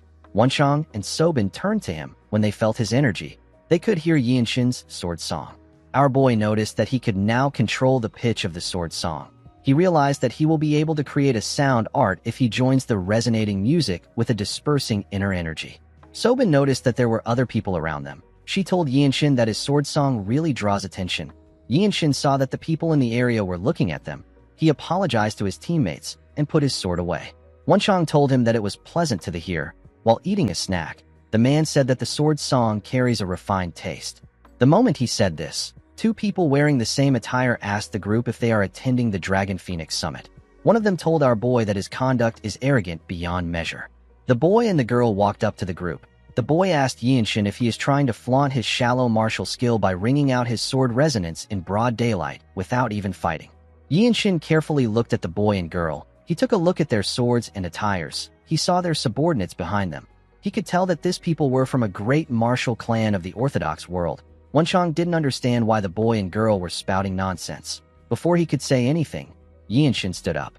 Our boy put his hand together and bowed his head to the boy. He told him that he was reckless. He said that his words have struck him deep in his heart. The boy did not expect to hear this. Wenchang and Sobin were surprised to see Yinshin apologizing. The boy liked the fact that Yinshin admitted his mistake. He said that it is nice to see someone admitting their mistake. The girl next to him said that our boy must have been startled because they revealed their irritation with killing intent. The young master asked Yinshin for his name and sect. Yinshin carefully looked at him. He realized that the Jianghu has people like the Sword Dragon who are humble and arrogant young masters of prestigious sects. The boy did not understand why Yinshin was staring at him. He got angry and asked him about why he is thinking so hard. He asked Yinshin to speak openly. Our boy introduced himself as Gu Gua of the Truth-Seeking sect. The young lady said that she has never heard of his sect. She told Yinshin that he is just a nobody without any roots. The young master revealed to him that they are bloodline heirs of one of the great Orthodox clans. With a smile on his face, he asked Yinshin if he has heard about the Wangbo clan. Our boy and his teammates couldn't believe that their target came to them. The two heirs confidently smiled at them. The young master placed his hand on his sword and said that he knows all the sects that are allowed to attend the Dragon Phoenix Summit. He told Yinshin that he cannot let him pass if his sect lies between the Orthodox and unorthodox sects. The young lady raised her sword and smiled. She told Yinshin that he must be corrected because he wasted his ability to wield the realm of sword resonance. Yinshin couldn't believe that he was meeting someone from the Wangbo clan in a place like this. He thought that their mission would take a really long time. He realized that it might end quickly. He recalled that his task is to provoke the young lord of the Wangbo clan into reacting and forcing him to mobilize his clan's power. Yinshin knew that he needed to secure proper justification before acting. He asked the heirs if they are really bringing up their roots. He placed his hand on his face to show his disappointment. He told them that their clan's name might be highly renowned, but it still doesn't change the fact that their conduct is rude even after hearing his sect's name. The young master was surprised to hear this. With a serious look on his face, Yinshin asked him if this is the etiquette of the Jianghu. He told the young master that his insult has tainted the honor of his sect. The young master was shocked to hear this. Yinshin reminded him that he greeted him with courtesy and admitted his fault, and he even revealed his name and the name of his sect. He placed his hand on his sword hilt and told the boy that he insulted him by bringing up the Wangbo clan and calling his roots shallow. He challenged the young master to a duel. Wanchong smiled when he heard this. He understood our boy's intention. Sobin seemed a bit confused. The martial artists of the Wangbo clan were surprised to hear what Yinshin said. The young master smiled and told our boy that his words are as smooth as the flowing water. He accepted his challenge and told him that he has always disliked the idea of inviting sects that stay between the orthodox and the unorthodox to the Dragon Phoenix Summit. The young master said that he will share his nickname with our boy before they start the duel. Yinshin told him that he is not interested in hearing it. He raised his finger and asked the boy to come at him. The young master was annoyed to hear this. Yinshin knew that this situation is different from the time he beheaded someone from the Martial Alliance's rising generation. This place is the orthodox territory. Our boy can't kill him here, even if he wants to. The young master grit his teeth out of anger. He couldn't believe that Yinshin was not interested in his nickname. He called him a rootless wretch. He believed that our boy was arrogant. Yinshin glared at him and advised him to know his place. He said that his nickname is small under heaven. He told the boy that he is insignificant. This made the young master angrier. He told Yinshin that he is insane. He released his energy and walked towards our boy. Although his steps looked random, Yinshin could sense a structure within them. He noticed that the rhythm of advanced footwork is hidden in each stride. He smiled when he saw this. He liked his current situation. He wanted to compare his skill with the martial arts of the Wangbo clan, which is one of the 8 great clans. The young master gathered his energy and drew his sword. He thrust it at Yinshin. Our boy blocked his blade with his fist. The blade didn't even scratch him. The young master was shocked to see this. Yinshin gathered his energy in his palm and activated the infinite blossom fist strike. He used his palm to hit the boy's elbow. The young master grit his teeth to endure the pain. Before he could put his arm down, our boy appeared in front of him. He gave him a heavy punch in his chest. The attack sent the idiot flying. He screamed out in pain as he fell to the ground. Sobin was surprised to see what Yinshin did. Wanchong was not really surprised. The young lady couldn't believe that her brother was on the ground. The martial artists of their clan were quite shocked to see what happened to the idiot. Yinshin wasn't impressed with the boy's skill. He put away his energy. He told the martial artists that the Wangbo clan's martial arts may seem deep, but it is nothing special. The young lady couldn't comprehend what was happening. She didn't understand how her brother lost to a rootless man. Yinshin didn't care about what she said. He told her that he didn't kill the boy. He said that their clan should have some strange medicines that they can use to treat him. The young lady was annoyed to hear this. She told Yinshin that she will remember this. She said that her name is Wangbo Myungren. She helped her brother up and promised to never forget what the truth-seeking sect has done. Yinshin told her that there is no need for her to drag things out. He told her that he still has enough strength to accept her strikes. Myungren did not expect to hear this. Our boy asked her if she wants to continue the duel. The young lady became nervous. He said that a martial clan would never just send the young ones out. He asked her if there are elders with them. The martial artists of the Wangbo clan quickly placed their hands on their swords and stepped forward. Before Yinshin could do anything, Sobin called out to him. The girl asked him if he isn't going overboard with his provocations. She suggested that they survey the nearby terrain. She told him that the situation will turn into a pursuit if the Wangbo clan swarms in. Yinshin did not understand what the girl meant by provocations. To him, he has not even started provoking them yet. He wondered about what he should do. He recalled that they are disguised as the truth-seeking sect, a sect living in the Jianghu for profit and fame. Yinshin knew that they must imitate a true orthodox sect. He released his energy and took a step forward. He appeared in front of the young lady in an instant. Her guards were unable to even sense his presence. They couldn't believe that he got past them. Yinshin glared at Myungren. The young lady became scared. With a serious look on his face, our boy told the girl that he would like to challenge her to a duel. Myungren was shocked to hear this. Unfortunately for her, our boy was in a hurry. He grabbed her clothes and pulled her up. Before he could do anything, someone asked him to wait. He said that there is no need for them to go this far. Yinshin and Myungren quickly turned to the man. The young man had a bottle of liquor in his hand and a leaf in his mouth. He told Yinshin that his siblings might have made some inappropriate comments, but he is going overboard. The moment our boy heard this, he knew the identity of the man in front of him. This guy is the owner of the Solar Divine Meridians and the young patriarch of the Wangbo clan. Myungren noticed that Yinshin was looking at her older brother. She gathered her energy in her palm and tried to attack our boy's head. Unfortunately for the young lady, she didn't know that Yinshin didn't care about gender.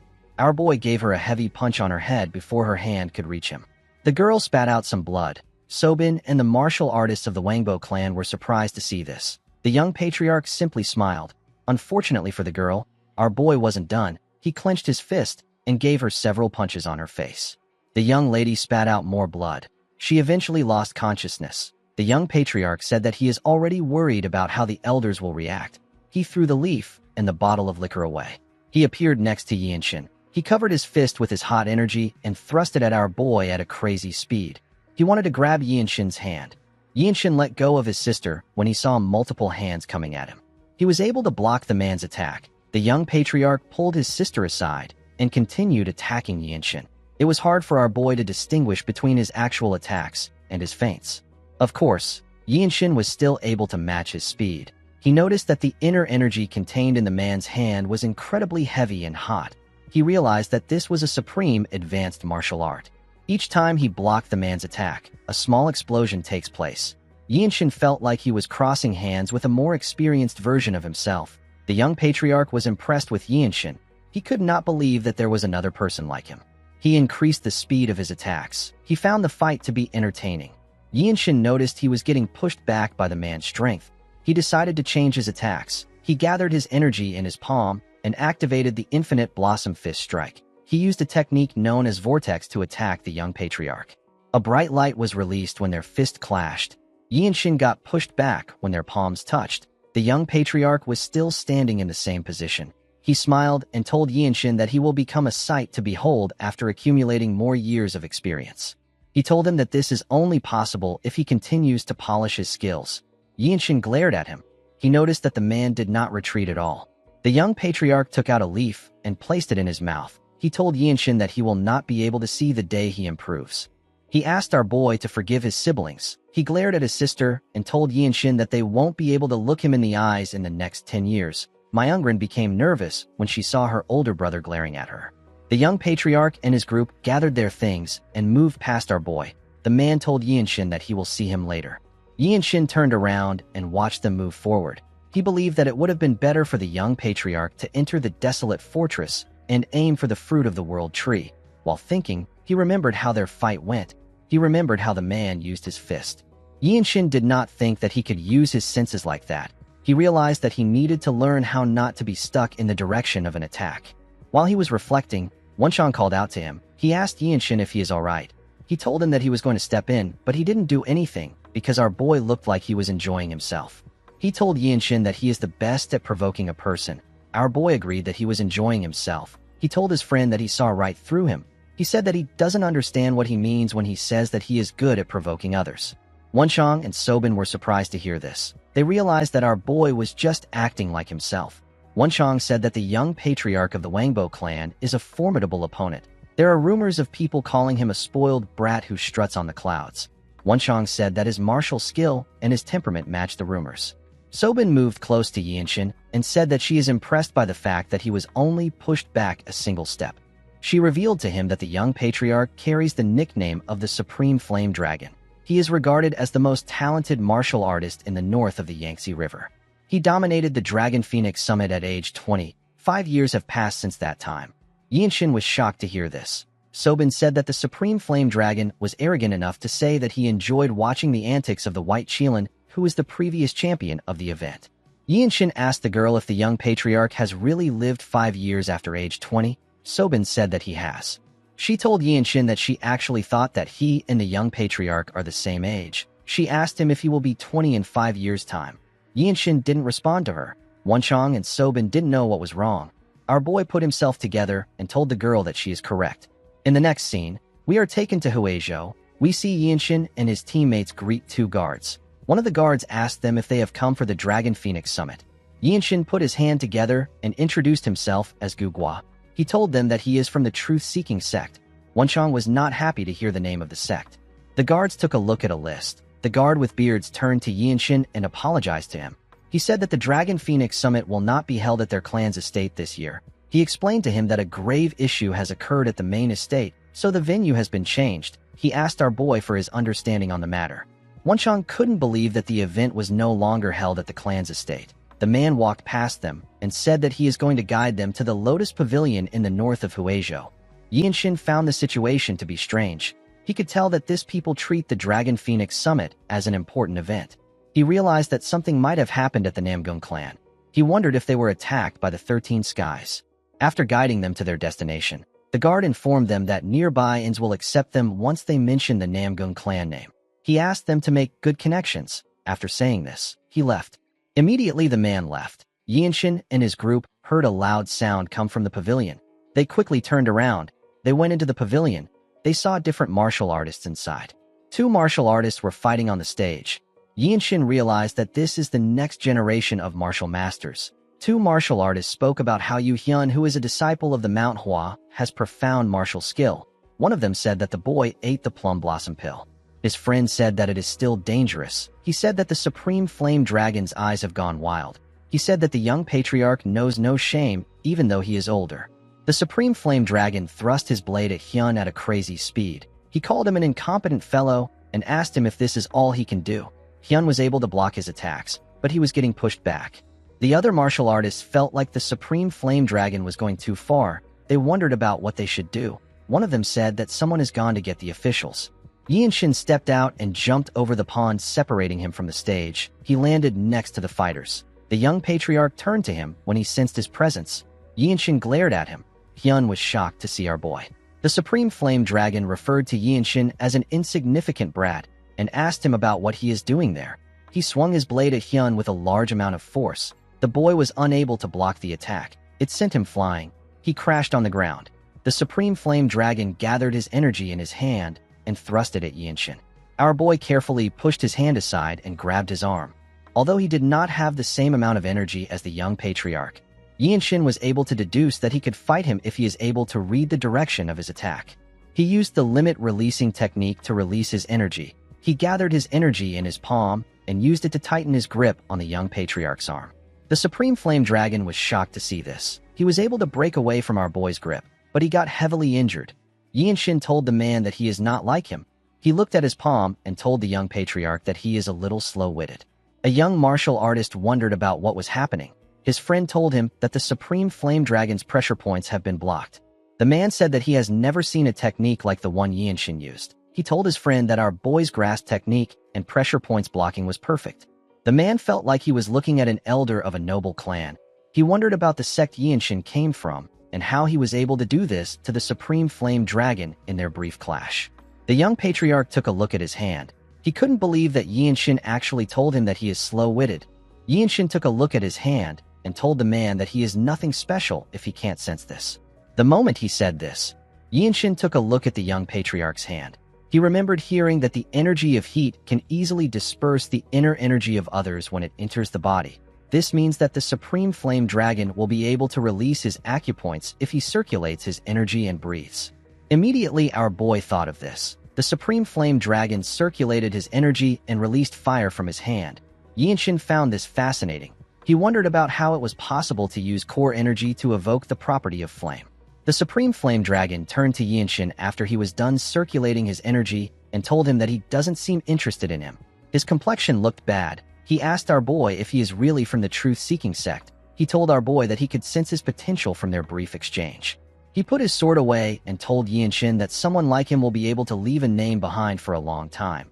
He told our boy that people will still talk about him even decades after his death. Yinshin asked him if there is anything wrong with this. The young patriarch glared at him when he heard this. He asked Yinshin if he knows the feeling of his own feet moving towards the abyss on their own.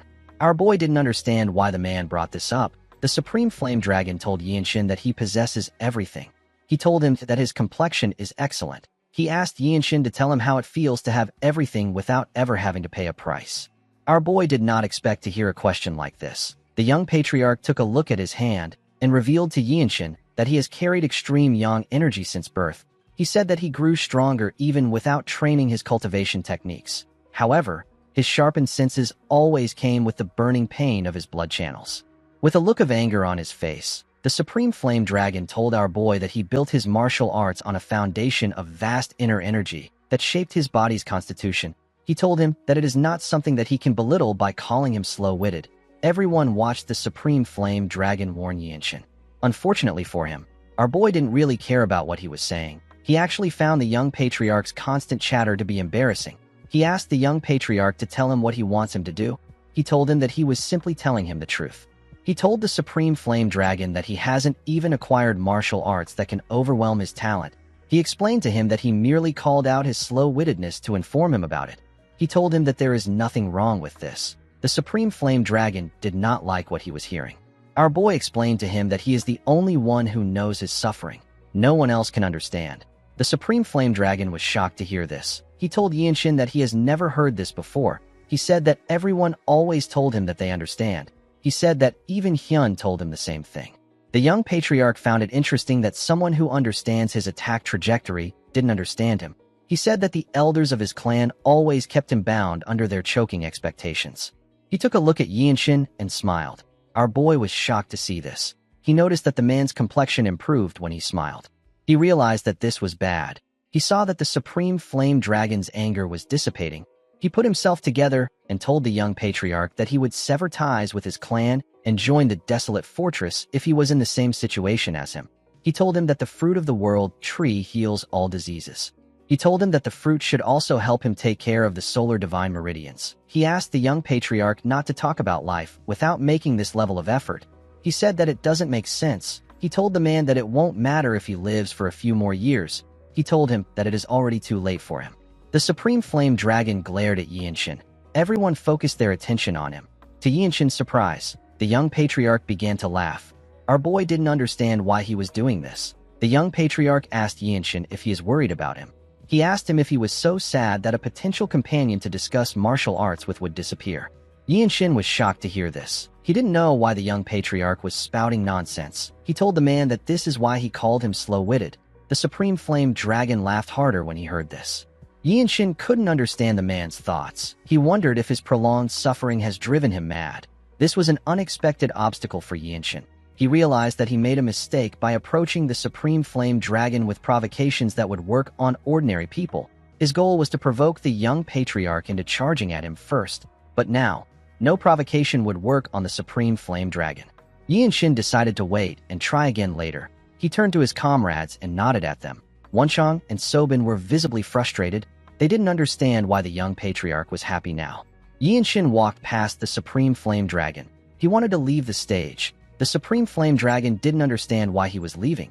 He asked Yinshin about where he is going. He asked him to spar with him. He told him that he wants to fight with him. He promised Yinshin that he will treat hing to a special aged Shaoxing wine. Our boy told him that his insignificant talent will spoil its taste. He said that he doesn't like to sit with trivial people. The young patriarch laughed when he heard this. Yinshin became convinced that he had gone mad. The moment he thought of this, he saw someone in front of him. The person turned out to be Hyun. The boy waved his hand at Yinshin and thanked him for his help. He referred to him as Gugwa. Our boy was amazed to see that Hyun understood the situation. The boy told Yinshin that he has grown stronger than he can imagine. He told him that his cultivation level feels completely different. Immediately he said this, Hyun noticed that Yinshin was wearing a blue robe. He realized that our boy had become a martial master of the desolate fortress. He had reached a rank that was just below the 9 great sect leaders and elders. His status was now equivalent to the finest elite warriors. Hyun couldn't believe that Yinshin had become so skilled in such a short period of time. One of the young martial artists walked up to Yinshin and told him that this is his first time seeing someone hurl insults at the Supreme Flame Dragon. The man introduced himself as Wai Muriong of the Zhongbai sect. His friend introduced himself to Yinshin as Un Rimiong of the White Blade sect. He said that he is from South Jili. He told Yinshin that his martial arts is highly creative. He asked him about how he learned it. He said that the truth-seeking sect will soon soar to prominence since they have a disciple of his caliber. Yinshin noticed that the young martial artists were emitting pure energy. He had recently been attempting to establish a new cultivation technique, a technique that allows him to receive and harmonize energy. Yinshin believed that all forms of energy and breathing methods will serve as an inspiration for him. While he was focused on the energies around him, Yinshin turned to the side. He noticed that Myungren was glaring at him. The girl called him a filthy mongrel. The moment she said this, everyone heard a loud sound. They quickly turned to the gates. They saw the warriors of the Namgung clan lying on the ground. They also saw some men entering the building. Myeryong and Rimyong quickly drew their swords. Rimyong said that the Dragon Phoenix Summit always attracts the unorthodox factions every time it takes place. Myeryong smiled and said that the same thing happened yesterday. He told his friend that different flies started buzzing around after the Namgung clan closed its doors yesterday. Myeryong said that he expected this because the event is conducted openly. Also, the Namgung clan has no shortage of enemies. He asked the leader of the men to come at them so that they can end things quickly. The man smiled and told the young martial artist that he likes their reaction. He told them that things like this are common in the Murim. The moment he said this, more men ran into the building. These men had blood-red hair. The martial artists were shocked to see this. They couldn't believe that they were looking at the martial artists of the Blood Flame cult. There were several Blood Master swordsmen among the cultists. The martial artists realized that the cultists intend to kill them all. Yinshin believed that the cultists wanted to eliminate the heirs of the Orthodox sects to send a message to their clans and sects. He smiled when he thought of this. He remembered how the seventh apostle lost her eye to his martial arts. He wondered if the cult had come up with a counter technique that can nullify his martial arts. He believed that he will gain a lot if he is able to defeat this technique. The moment he thought of this, the leader of the cultists recognized him. He smiled and told Yinshin that he dared to come there even though he is aware that a death warrant has been issued for him. He said that the fools of the Orthodox sects truly know nothing. He wanted to call out Yinshin's true title, but our boy caught him off. He covered his hand with his pure energy and activated the demon-slaying, gentle flowing strike. He told the cultist that he must already know what comes next. The cultist became scared when he saw Yinshin's energy. Even the Supreme Flame Dragon was shocked to see our boy's pure piercing energy. The cultist and his men smiled. They took out some round objects. Wenchang was shocked to see the objects. He realized that they were bombs. The cultist threw the bombs at the martial artist. Yinshin realized that it was a bomb when it got close to him. He quickly used the limit-releasing technique. He used a large amount of energy to push himself back before the huge explosion could take place. He was able to escape the explosion. Even though he avoided a direct hit, he could feel the shock of the explosion rattling his bones. Yinshin fell to his knees and spat out some blood. He realized that his insides were wrecked. He recalled that the bombs the cultists are using are known as thunder bombs. He knew that reckless usage of these bombs is an act of rebellion. He didn't think that the cultists would use these bombs to wipe out the heirs of the Orthodox sects. The moment he thought of this, someone used the whispering technique to call out to him and ask him if he is okay. The person turned out to be Wenchang. Yinshin told him that he is fine. He asked him about where Sobin is. Wenchang informed him that the girl wanted to scout around Myungren's position before she meets up with him. He said that Sobin must be with Myungren. Wenchang asked our boy if he can still move. Yinshin cleaned the blood on his lips and stood up. He told him that he is fine. He said that they need to move out. The two of them linked up and charged at the cultists. The leader of the cultist ordered his subordinates to stop them. As they ran towards the cultists, Wenchang took a look around. He saw Sobin and the martial artists of the Wangbo clan standing in another part of the building. He told Yinshin that the girl is with them. The moment he said this, Myungren glared at Sobin. She gathered her energy in her palm and hit Sobin in her back. The attack sent the girl flying. Wenchang and Yinshin were shocked to see this. Sobin couldn't believe that she was in the air. Wenchang called out to his comrade. Immediately he did this. Our boy ran towards her. He took a look at Sobin. He realized that the girl will hit the surface of the lake before he counts to 5. He calculated that he is 21 meters away from her. He jumped and grabbed the girl while she was in the air. Sobin was shocked to see him holding her. The moment they landed on the ground, a cultist charged at our boy from behind. Yinshin tore him apart with a single slash. Sobin was surprised to see this. She thanked Yinshin for saving her. Immediately she said this. She noticed that he was breathing heavily. She asked him if he is okay. Yinshin told her that he is fine. He told her that they need to get out of there fast. Wenchang took out the cultist in front of him and joined his comrades. He informed them that the cultists are coming at them from the south. Yinshin moved forward and said that they will move along the northwestern ridge and follow the shoreline. Sobin told him that the cultist might be luring them to a trap. Immediately she said this. Some cultists charged at Yinshin. Our boy easily cut them down. He told the girl that they have no choice but to follow that path. He and his comrades quickly left the burning compound. As they ran towards the shoreline, Wenchang told his comrades that the cultists were quite focused on killing the heirs of the Orthodox sects. He asked them if they are also feeling guilty for the death of those martial artists. Sobin told him that the cultists are the ones killing them. She asked him about why she would feel guilty. When Yinshin heard this, he promised to kill any cultist of the Blood Flame cult that he comes across. A while later, we see two martial artists of the Wangbo clan stand up when they saw Yinshin and his group. These martial artists were with the heirs that managed to escape the massacre. Almost everyone that escaped was there. The Supreme Flame Dragon noticed that Yinshin was injured. He asked him about what happened to him. He told him that his injury looks pretty serious. Yinshin glared at him when he heard this. The young patriarch said that his clan will soon come down from above, and the Namgung clan will come up from below to take care of the cultists. He assured Yinshin that he will make a special effort to get him a rare healing elixir when the battle is over. Myungrin called out to her brother when she heard this. She pointed at Yinshin and called him a filthy mongrel. She asked him to tell her who he is. She told our boy that the Blood Master swordsmen were after him. She asked him to tell her the kind of grudge he brought to the summit with him. Yinshin glared at the girl. Myungrin asked him to answer her. She asked him if she looks like a fool to him. Yinshin looked around. He realized that all the children of the great clans were there. The heirs of the mid-tier sects were either killed or scattered. Myungrin asked him not to say another word. She asked him to not bluff with her. She told Yinshin that she can see right through his injury. She asked him if he can still flaunt his little martial prowess in his pathetic state. Sobin and Wenchang wanted to interfere when they heard this. Yinshin raised his hand to ask them to stop. He turned to Myungrin and asked her if she tried to use his junior sister as bait at the Lotus Pavilion. Everyone turned to the girl when they heard this. Myungrin smiled and told Yinshin that he must have been seeing things. She asked him if he is trying to slander her. She told him that a rootless mongrel shouldn't be spouting nonsense. The moment she said this, someone told her that she is the one without roots. Yinshin quickly turned to Wenchang when he heard this. The man told the girl that using words like mongrel isn't something an educated person would do. Myungrin was shocked to hear this.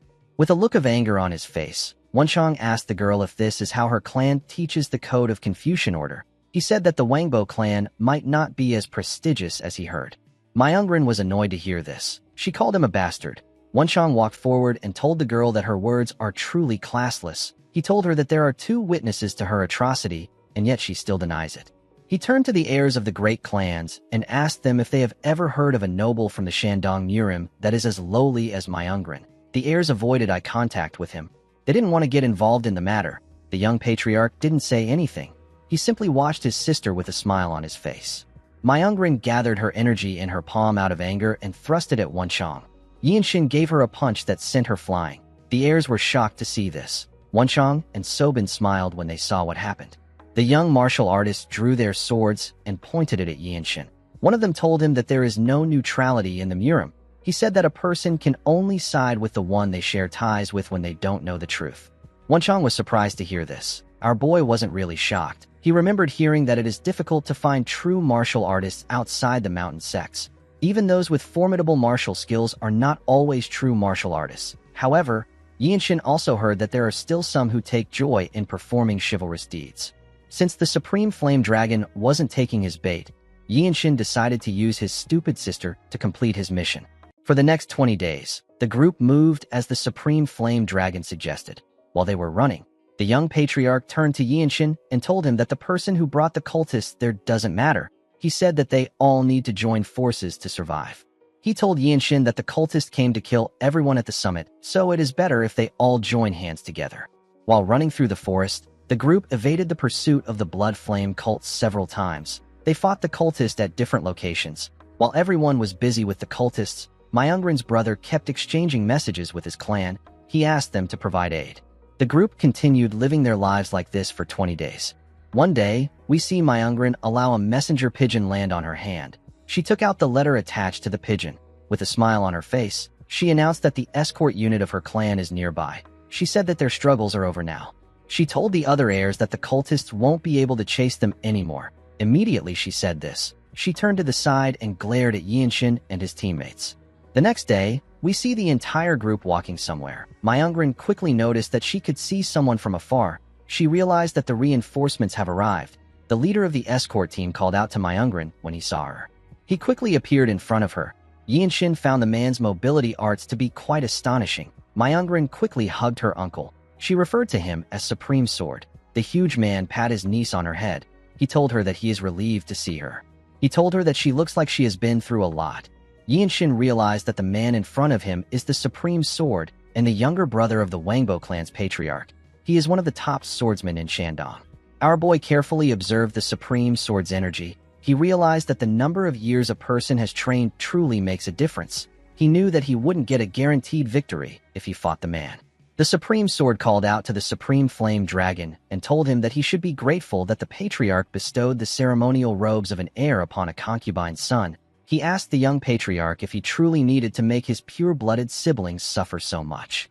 The Supreme Flame Dragon reminded the man that he will only be the heir for another 5 years. He told him that how he lives his life doesn't matter. The Supreme Sword was annoyed to hear this. He called his nephew an insolent wretch. The Supreme Flame Dragon smiled and told his uncle that he calls him the heir, even though he can't show him the most basic etiquette. Yinshin found the conversation to be weird. He wondered if the Wangbo clan simply used the Supreme Flame Dragon to glorify the clan's name and to create a noble tale. The moment he thought of this, the Supreme Sword turned to him and asked him if he is Gu Gua of the Truth-Seeking sect. He revealed to Yinshin that he was mentioned in a small corner of the letters. The Supreme Sword released his energy and ordered Yinshin to cut off his arm if he wants to earn his forgiveness. Wenshang glared at the man when he heard this. The heirs of the noble clan simply stayed quiet. Myungren stepped forward and told her uncle that this isn't enough. She said that she wants Yinshin's head. She told her uncle that the humiliation she suffered was immense. The Supreme Sword pat his niece on her shoulder and told her that she will get what she wants. Myungren told Yinshin that she will give him time to recover his strength. She asked him if he wants to start the fight right away. The Supreme Flame Dragon ordered his sister to stop this nonsense. Her subordinates quickly moved in front of him before he could interfere. Yinshin carefully looked around. He thought about the explosive that he faced when he was at the summit. The explosive was truly powerful. It was so overwhelming that it left our boy feeling powerless. However, if it was truly an invincible weapon, none of the martial sects would have managed to flourish as they have. Yinshin knew that the Desolate Fortress Master, Ma Jin and Chung Myung wouldn't have simply lost to this weapon. He realized that he can probably deflect the bomb too with a smooth sword technique. The moment he thought of this, Myungren asked him if he wants them to start the fight first. She asked our boy if this is all the guts he has. Yinshin carefully looked at the Supreme Sword. He recalled hearing that the swordsmanship of the Wangbo clan is a strong sword style. Myungren noticed that he was looking at her uncle. She asked Yinshin if something is wrong. She asked him about why his sharp tongue has suddenly fallen silent. With a smile on her face, she told our boy that she is giving him the honor of being questioned by the most reputable clan in Shandong. Her uncle smiled and asked her to stop. He said that Yinshin is just a worm from some no-name sect. He released his energy and asked his niece not to waste her strength on a rootless bastard. Yinshin could tell that the man didn't care about him and his teammates. He wondered about how much the man was underestimating him. The second young master and the warriors of the Wangbo clan were excited to see the Supreme Sword fight Yinshin.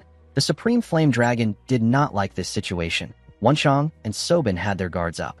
With a crazy smile on her face, Myungren asked Yinshin if he is prepared to undergo her clan's interrogation. Our boy placed his hand on his sword when he saw the Supreme Sword move closer to him. Before the Supreme Sword could do anything, someone landed behind Yinshin. This huge man in a black robe had a scar on his face. Myungren and her brother did not recognize the person. Sobin was surprised to see the person. She called out to her captain. 2 other captains landed next to Ma Jin. They all stood behind Yinshin. The Supreme Sword was shocked to see the men. He saw more warriors come out of hiding. The warriors of the Wangbo clan were shocked to see the warriors of the Desolate Fortress. Myung turned to Yinshin and called out to him. He threw an elixir at him. Our boy was able to catch the elixir. He saw that it was the Shaolin Temple's Meridian Purification Pill. Yinshin's favorite hype man moved close to him and placed his hand on his shoulder. He smiled at our boy and tore the clothes that were hiding the symbol of the Desolate Fortress. The heirs of the noble clans were shocked to see the golden logo on Yinshin's clothes. One of them said that our boy is a direct disciple of the Desolate Fortress Master. Myungren was shocked to hear this. Our boy put the pill away and told his superiors that they can begin now. The heirs didn't understand what was happening. They remembered that Yinshin said that he is from a small sect. They realized that the men wearing the black robes were captains from the Desolate Fortress. They wondered why 3 captains were there. The warriors of the Wangbo clan and the heirs were quite scared. The Supreme Flame Dragon couldn't believe that Yinshin was a blue-robed warrior of the Desolate Fortress. since someone as young as Yinshin was a blue-robe warrior. One of the heirs realized who he was. He said that our boy is the lightning genius. Myungrin was shocked to hear this. Everyone knew the lightning genius as the rising martial artist of the desolate fortress who severed the heads of Blood Master swordsmen and even cut down the vicious Rakshasa swordsman when he was a white robe. Myungrin nervously asked our boy if he is really the lightning genius. Yinshin asked her if his name has already reached Shandong. The girl asked him about why he didn't just share his identity with her. She told him that she would have treated him with utmost respect. Yinshin asked her about what she means. He told her that everyone knows that the desolate fortress is shunned and despised by the Murim. The members of the Radiant Demon Squad smiled when they heard this. Myungrin asked him about why he hid his identity. Yinshin told her that there is no reason why a martial artist of the desolate fortress would hide their identity unless it is for a mission. Myungrin was surprised to hear this. One of the heirs quickly went on his knees and bowed his head to Yinshin. He said that he has failed to recognize a royal descendant. His friend asked him about what he means. The boy told him that all the direct disciples of the desolate fortress master are of royal lineage. He said that this is always the case. His friend told him that Yinshin is not of the noble race. The boy asked him if it is possible for a commoner to have been taught by the fortress master. The second young master and his sister were shocked to hear this. Ma Jin turned to Yinshin and told him that he did not predict the use of the bombs. He asked our boy if his injuries are manageable. Yinshin told him that they are. He asked his captain if he knows what happened to Yuhyun. Ma Jin revealed to him that the Namgung clan immediately took measures to protect Hyun. He said that Hyun has already destroyed a few branches of the Blood Flame cult along with the Plum Blossom Sword Masters. He told Yinshin that the Manhwa sect has left Huizhou since. Due to how Ma Jin spoke to our boy, the Supreme Sword said that Yinshin is not of royal blood. Immediately he said this. Ma Jin glared at him with a terrifying look in his eyes. The Supreme Sword became scared. He quickly put his hand together and bowed his head to Ma Jin and Yinshin. He told Ma Jin that he has long heard of his great name. The man whose name is Wang Bojun said that he failed to recognize the direct disciple of the desolate fortress master and spoke carelessly. The Supreme Sword asked Ma Jin for his forgiveness. Ma Jin asked Jun to tell him his careless words. The heirs and Myungrin became scared when they heard this. Someone told Ma Jin that the Supreme Sword called Yinshin a wretch, a lowborn with no roots. The person who said this was Sobin. The girl told her captain that the Supreme Sword was basically insulting him, since Yinshin comes from the Ma clan of the desolate fortress. Myungrin couldn't believe what she was hearing. None of them expected this. The heirs and the warriors couldn't believe that they offended the lightning genius who is the direct disciple of the desolate fortress master and a member of the desolate fortress Ma clan. Myungrin knew that she was screwed. Ma Jin cleared his throat and told the warriors of the Wangbo clan that their family of petty nobles has committed a grave sin by forcing commoners into labor. The number of commoners working for them has nearly reached 1,000. Jun was shocked to see that the desolate fortress knew about their actions. Ma Jin revealed to him that the mission assigned to Yinshin was to create a justification for the annihilation of their clan by exposing the tyrannical rule of the Wangbo nobles who dominate Jinan through force. He told the Supreme Sword that they made sure to secure the justification for the extermination of their clan. Jun nervously asked Ma Jin about what he means. Yinshin turned around and bowed his head. He told the captains that he would like to announce the start of the battle with their permission. Chulmak and Ma Jin turned to Shingun when they heard this. Shingun stroked his beard and told Yinshin that he saw his skills during the promotion exam. He told him that he left quite an impression. The moment he said this, Yinshin could feel the incredible amount of energy the captain was exuding. He realized that this man is not like the fortress master who completely controls her energy. While he was thinking, Shingun granted him his permission. Yinshin thanked him for this. He turned around and swallowed the elixir. The moment he did this, his body released some energy. Our boy could feel a refreshing current of energy rising from all the meridians in his body. The energy was healing his wounds. He didn't expect this to be the effects of the Shaolin Temple's Meridian Purification Pill. The pill doesn't even require energy circulation to be activated. Yinshin walked past the Supreme Sword. The man was shocked to see this. Even the Supreme Flame Dragon expected him to attack his uncle. Our boy originally wanted to take the head of the strongest, but it wouldn't make sense for him to cross swords with the Supreme Sword in front of the captains. If he were to do something like that, he would earn the disrespect of the captains. Yinshin decided to face the most annoying person there. He told Myungrin that they need to settle their grudge. The girl nervously asked him about what he means. Yinshin told her that she can respond however she likes. He told her that he will simply speak his truth. He reminded her that her uncle asked him to offer his arm, and she asked him to offer his head. He told her that she did another stupid thing like this at the Dragon Phoenix Summit. He told Myungrin that Sobin could have died. He said that she would have definitely died if he hadn't intervened. Myungrin couldn't say anything. Everyone was focused on her. The girl put herself together and told Yinshin that she acknowledges the famed reputation of the blue robe martial artists. She told him that she understands his arrogance since he is the direct disciple of the desolate fortress master. She placed her hand on her chest and told our boy that she cannot stand and allow him to fabricate such lies. She said that she has nothing to hide. She told him that she has never acted in an unorthodox way. Yinshin was not surprised to see that she would deny her actions. He told Myungrin that it doesn't even matter. The girl did not understand what he meant.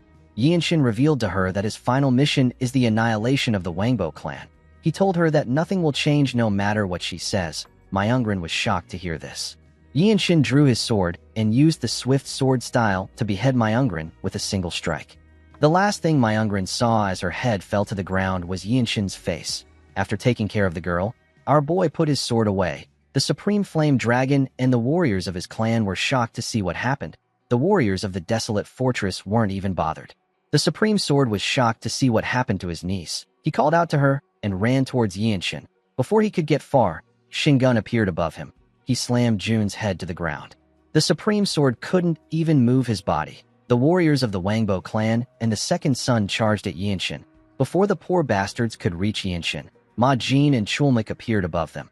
They tore the warriors apart with a single swing of their swords. Even the second son lost his life. When the Supreme Sword raised his head up, he saw the captains tearing his clansmen apart. He quickly placed his hand on his sword. With a horrifying look on his face, Ma Jin asked him if he has lost his mind. He charged at the man and appeared next to him. He swung his sword at Jun's head. He cut off the man's head before he could even draw his sword. The last thing the Supreme Sword saw was Ma Jin's terrifying face. The Supreme Flame Dragon and his clansmen were shocked to see this. Even Yinshin was shocked to see how his captain took out the man. He was scared to feel the murderous energy around his captain. The warriors of the Wangbo clan realized that the desolate fortress was serious about exterminating them. One of them asked the others to run so that they can report the situation to the clan. Immediately he said this, Ma Jin appeared next to him. He beheaded the man and his comrades with a single swing. Chulmik and Shingun began to suppress the other warriors. It didn't even seem like they were struggling. Yinshin, Wenshang, and Sobin were shocked to see how their captains fought.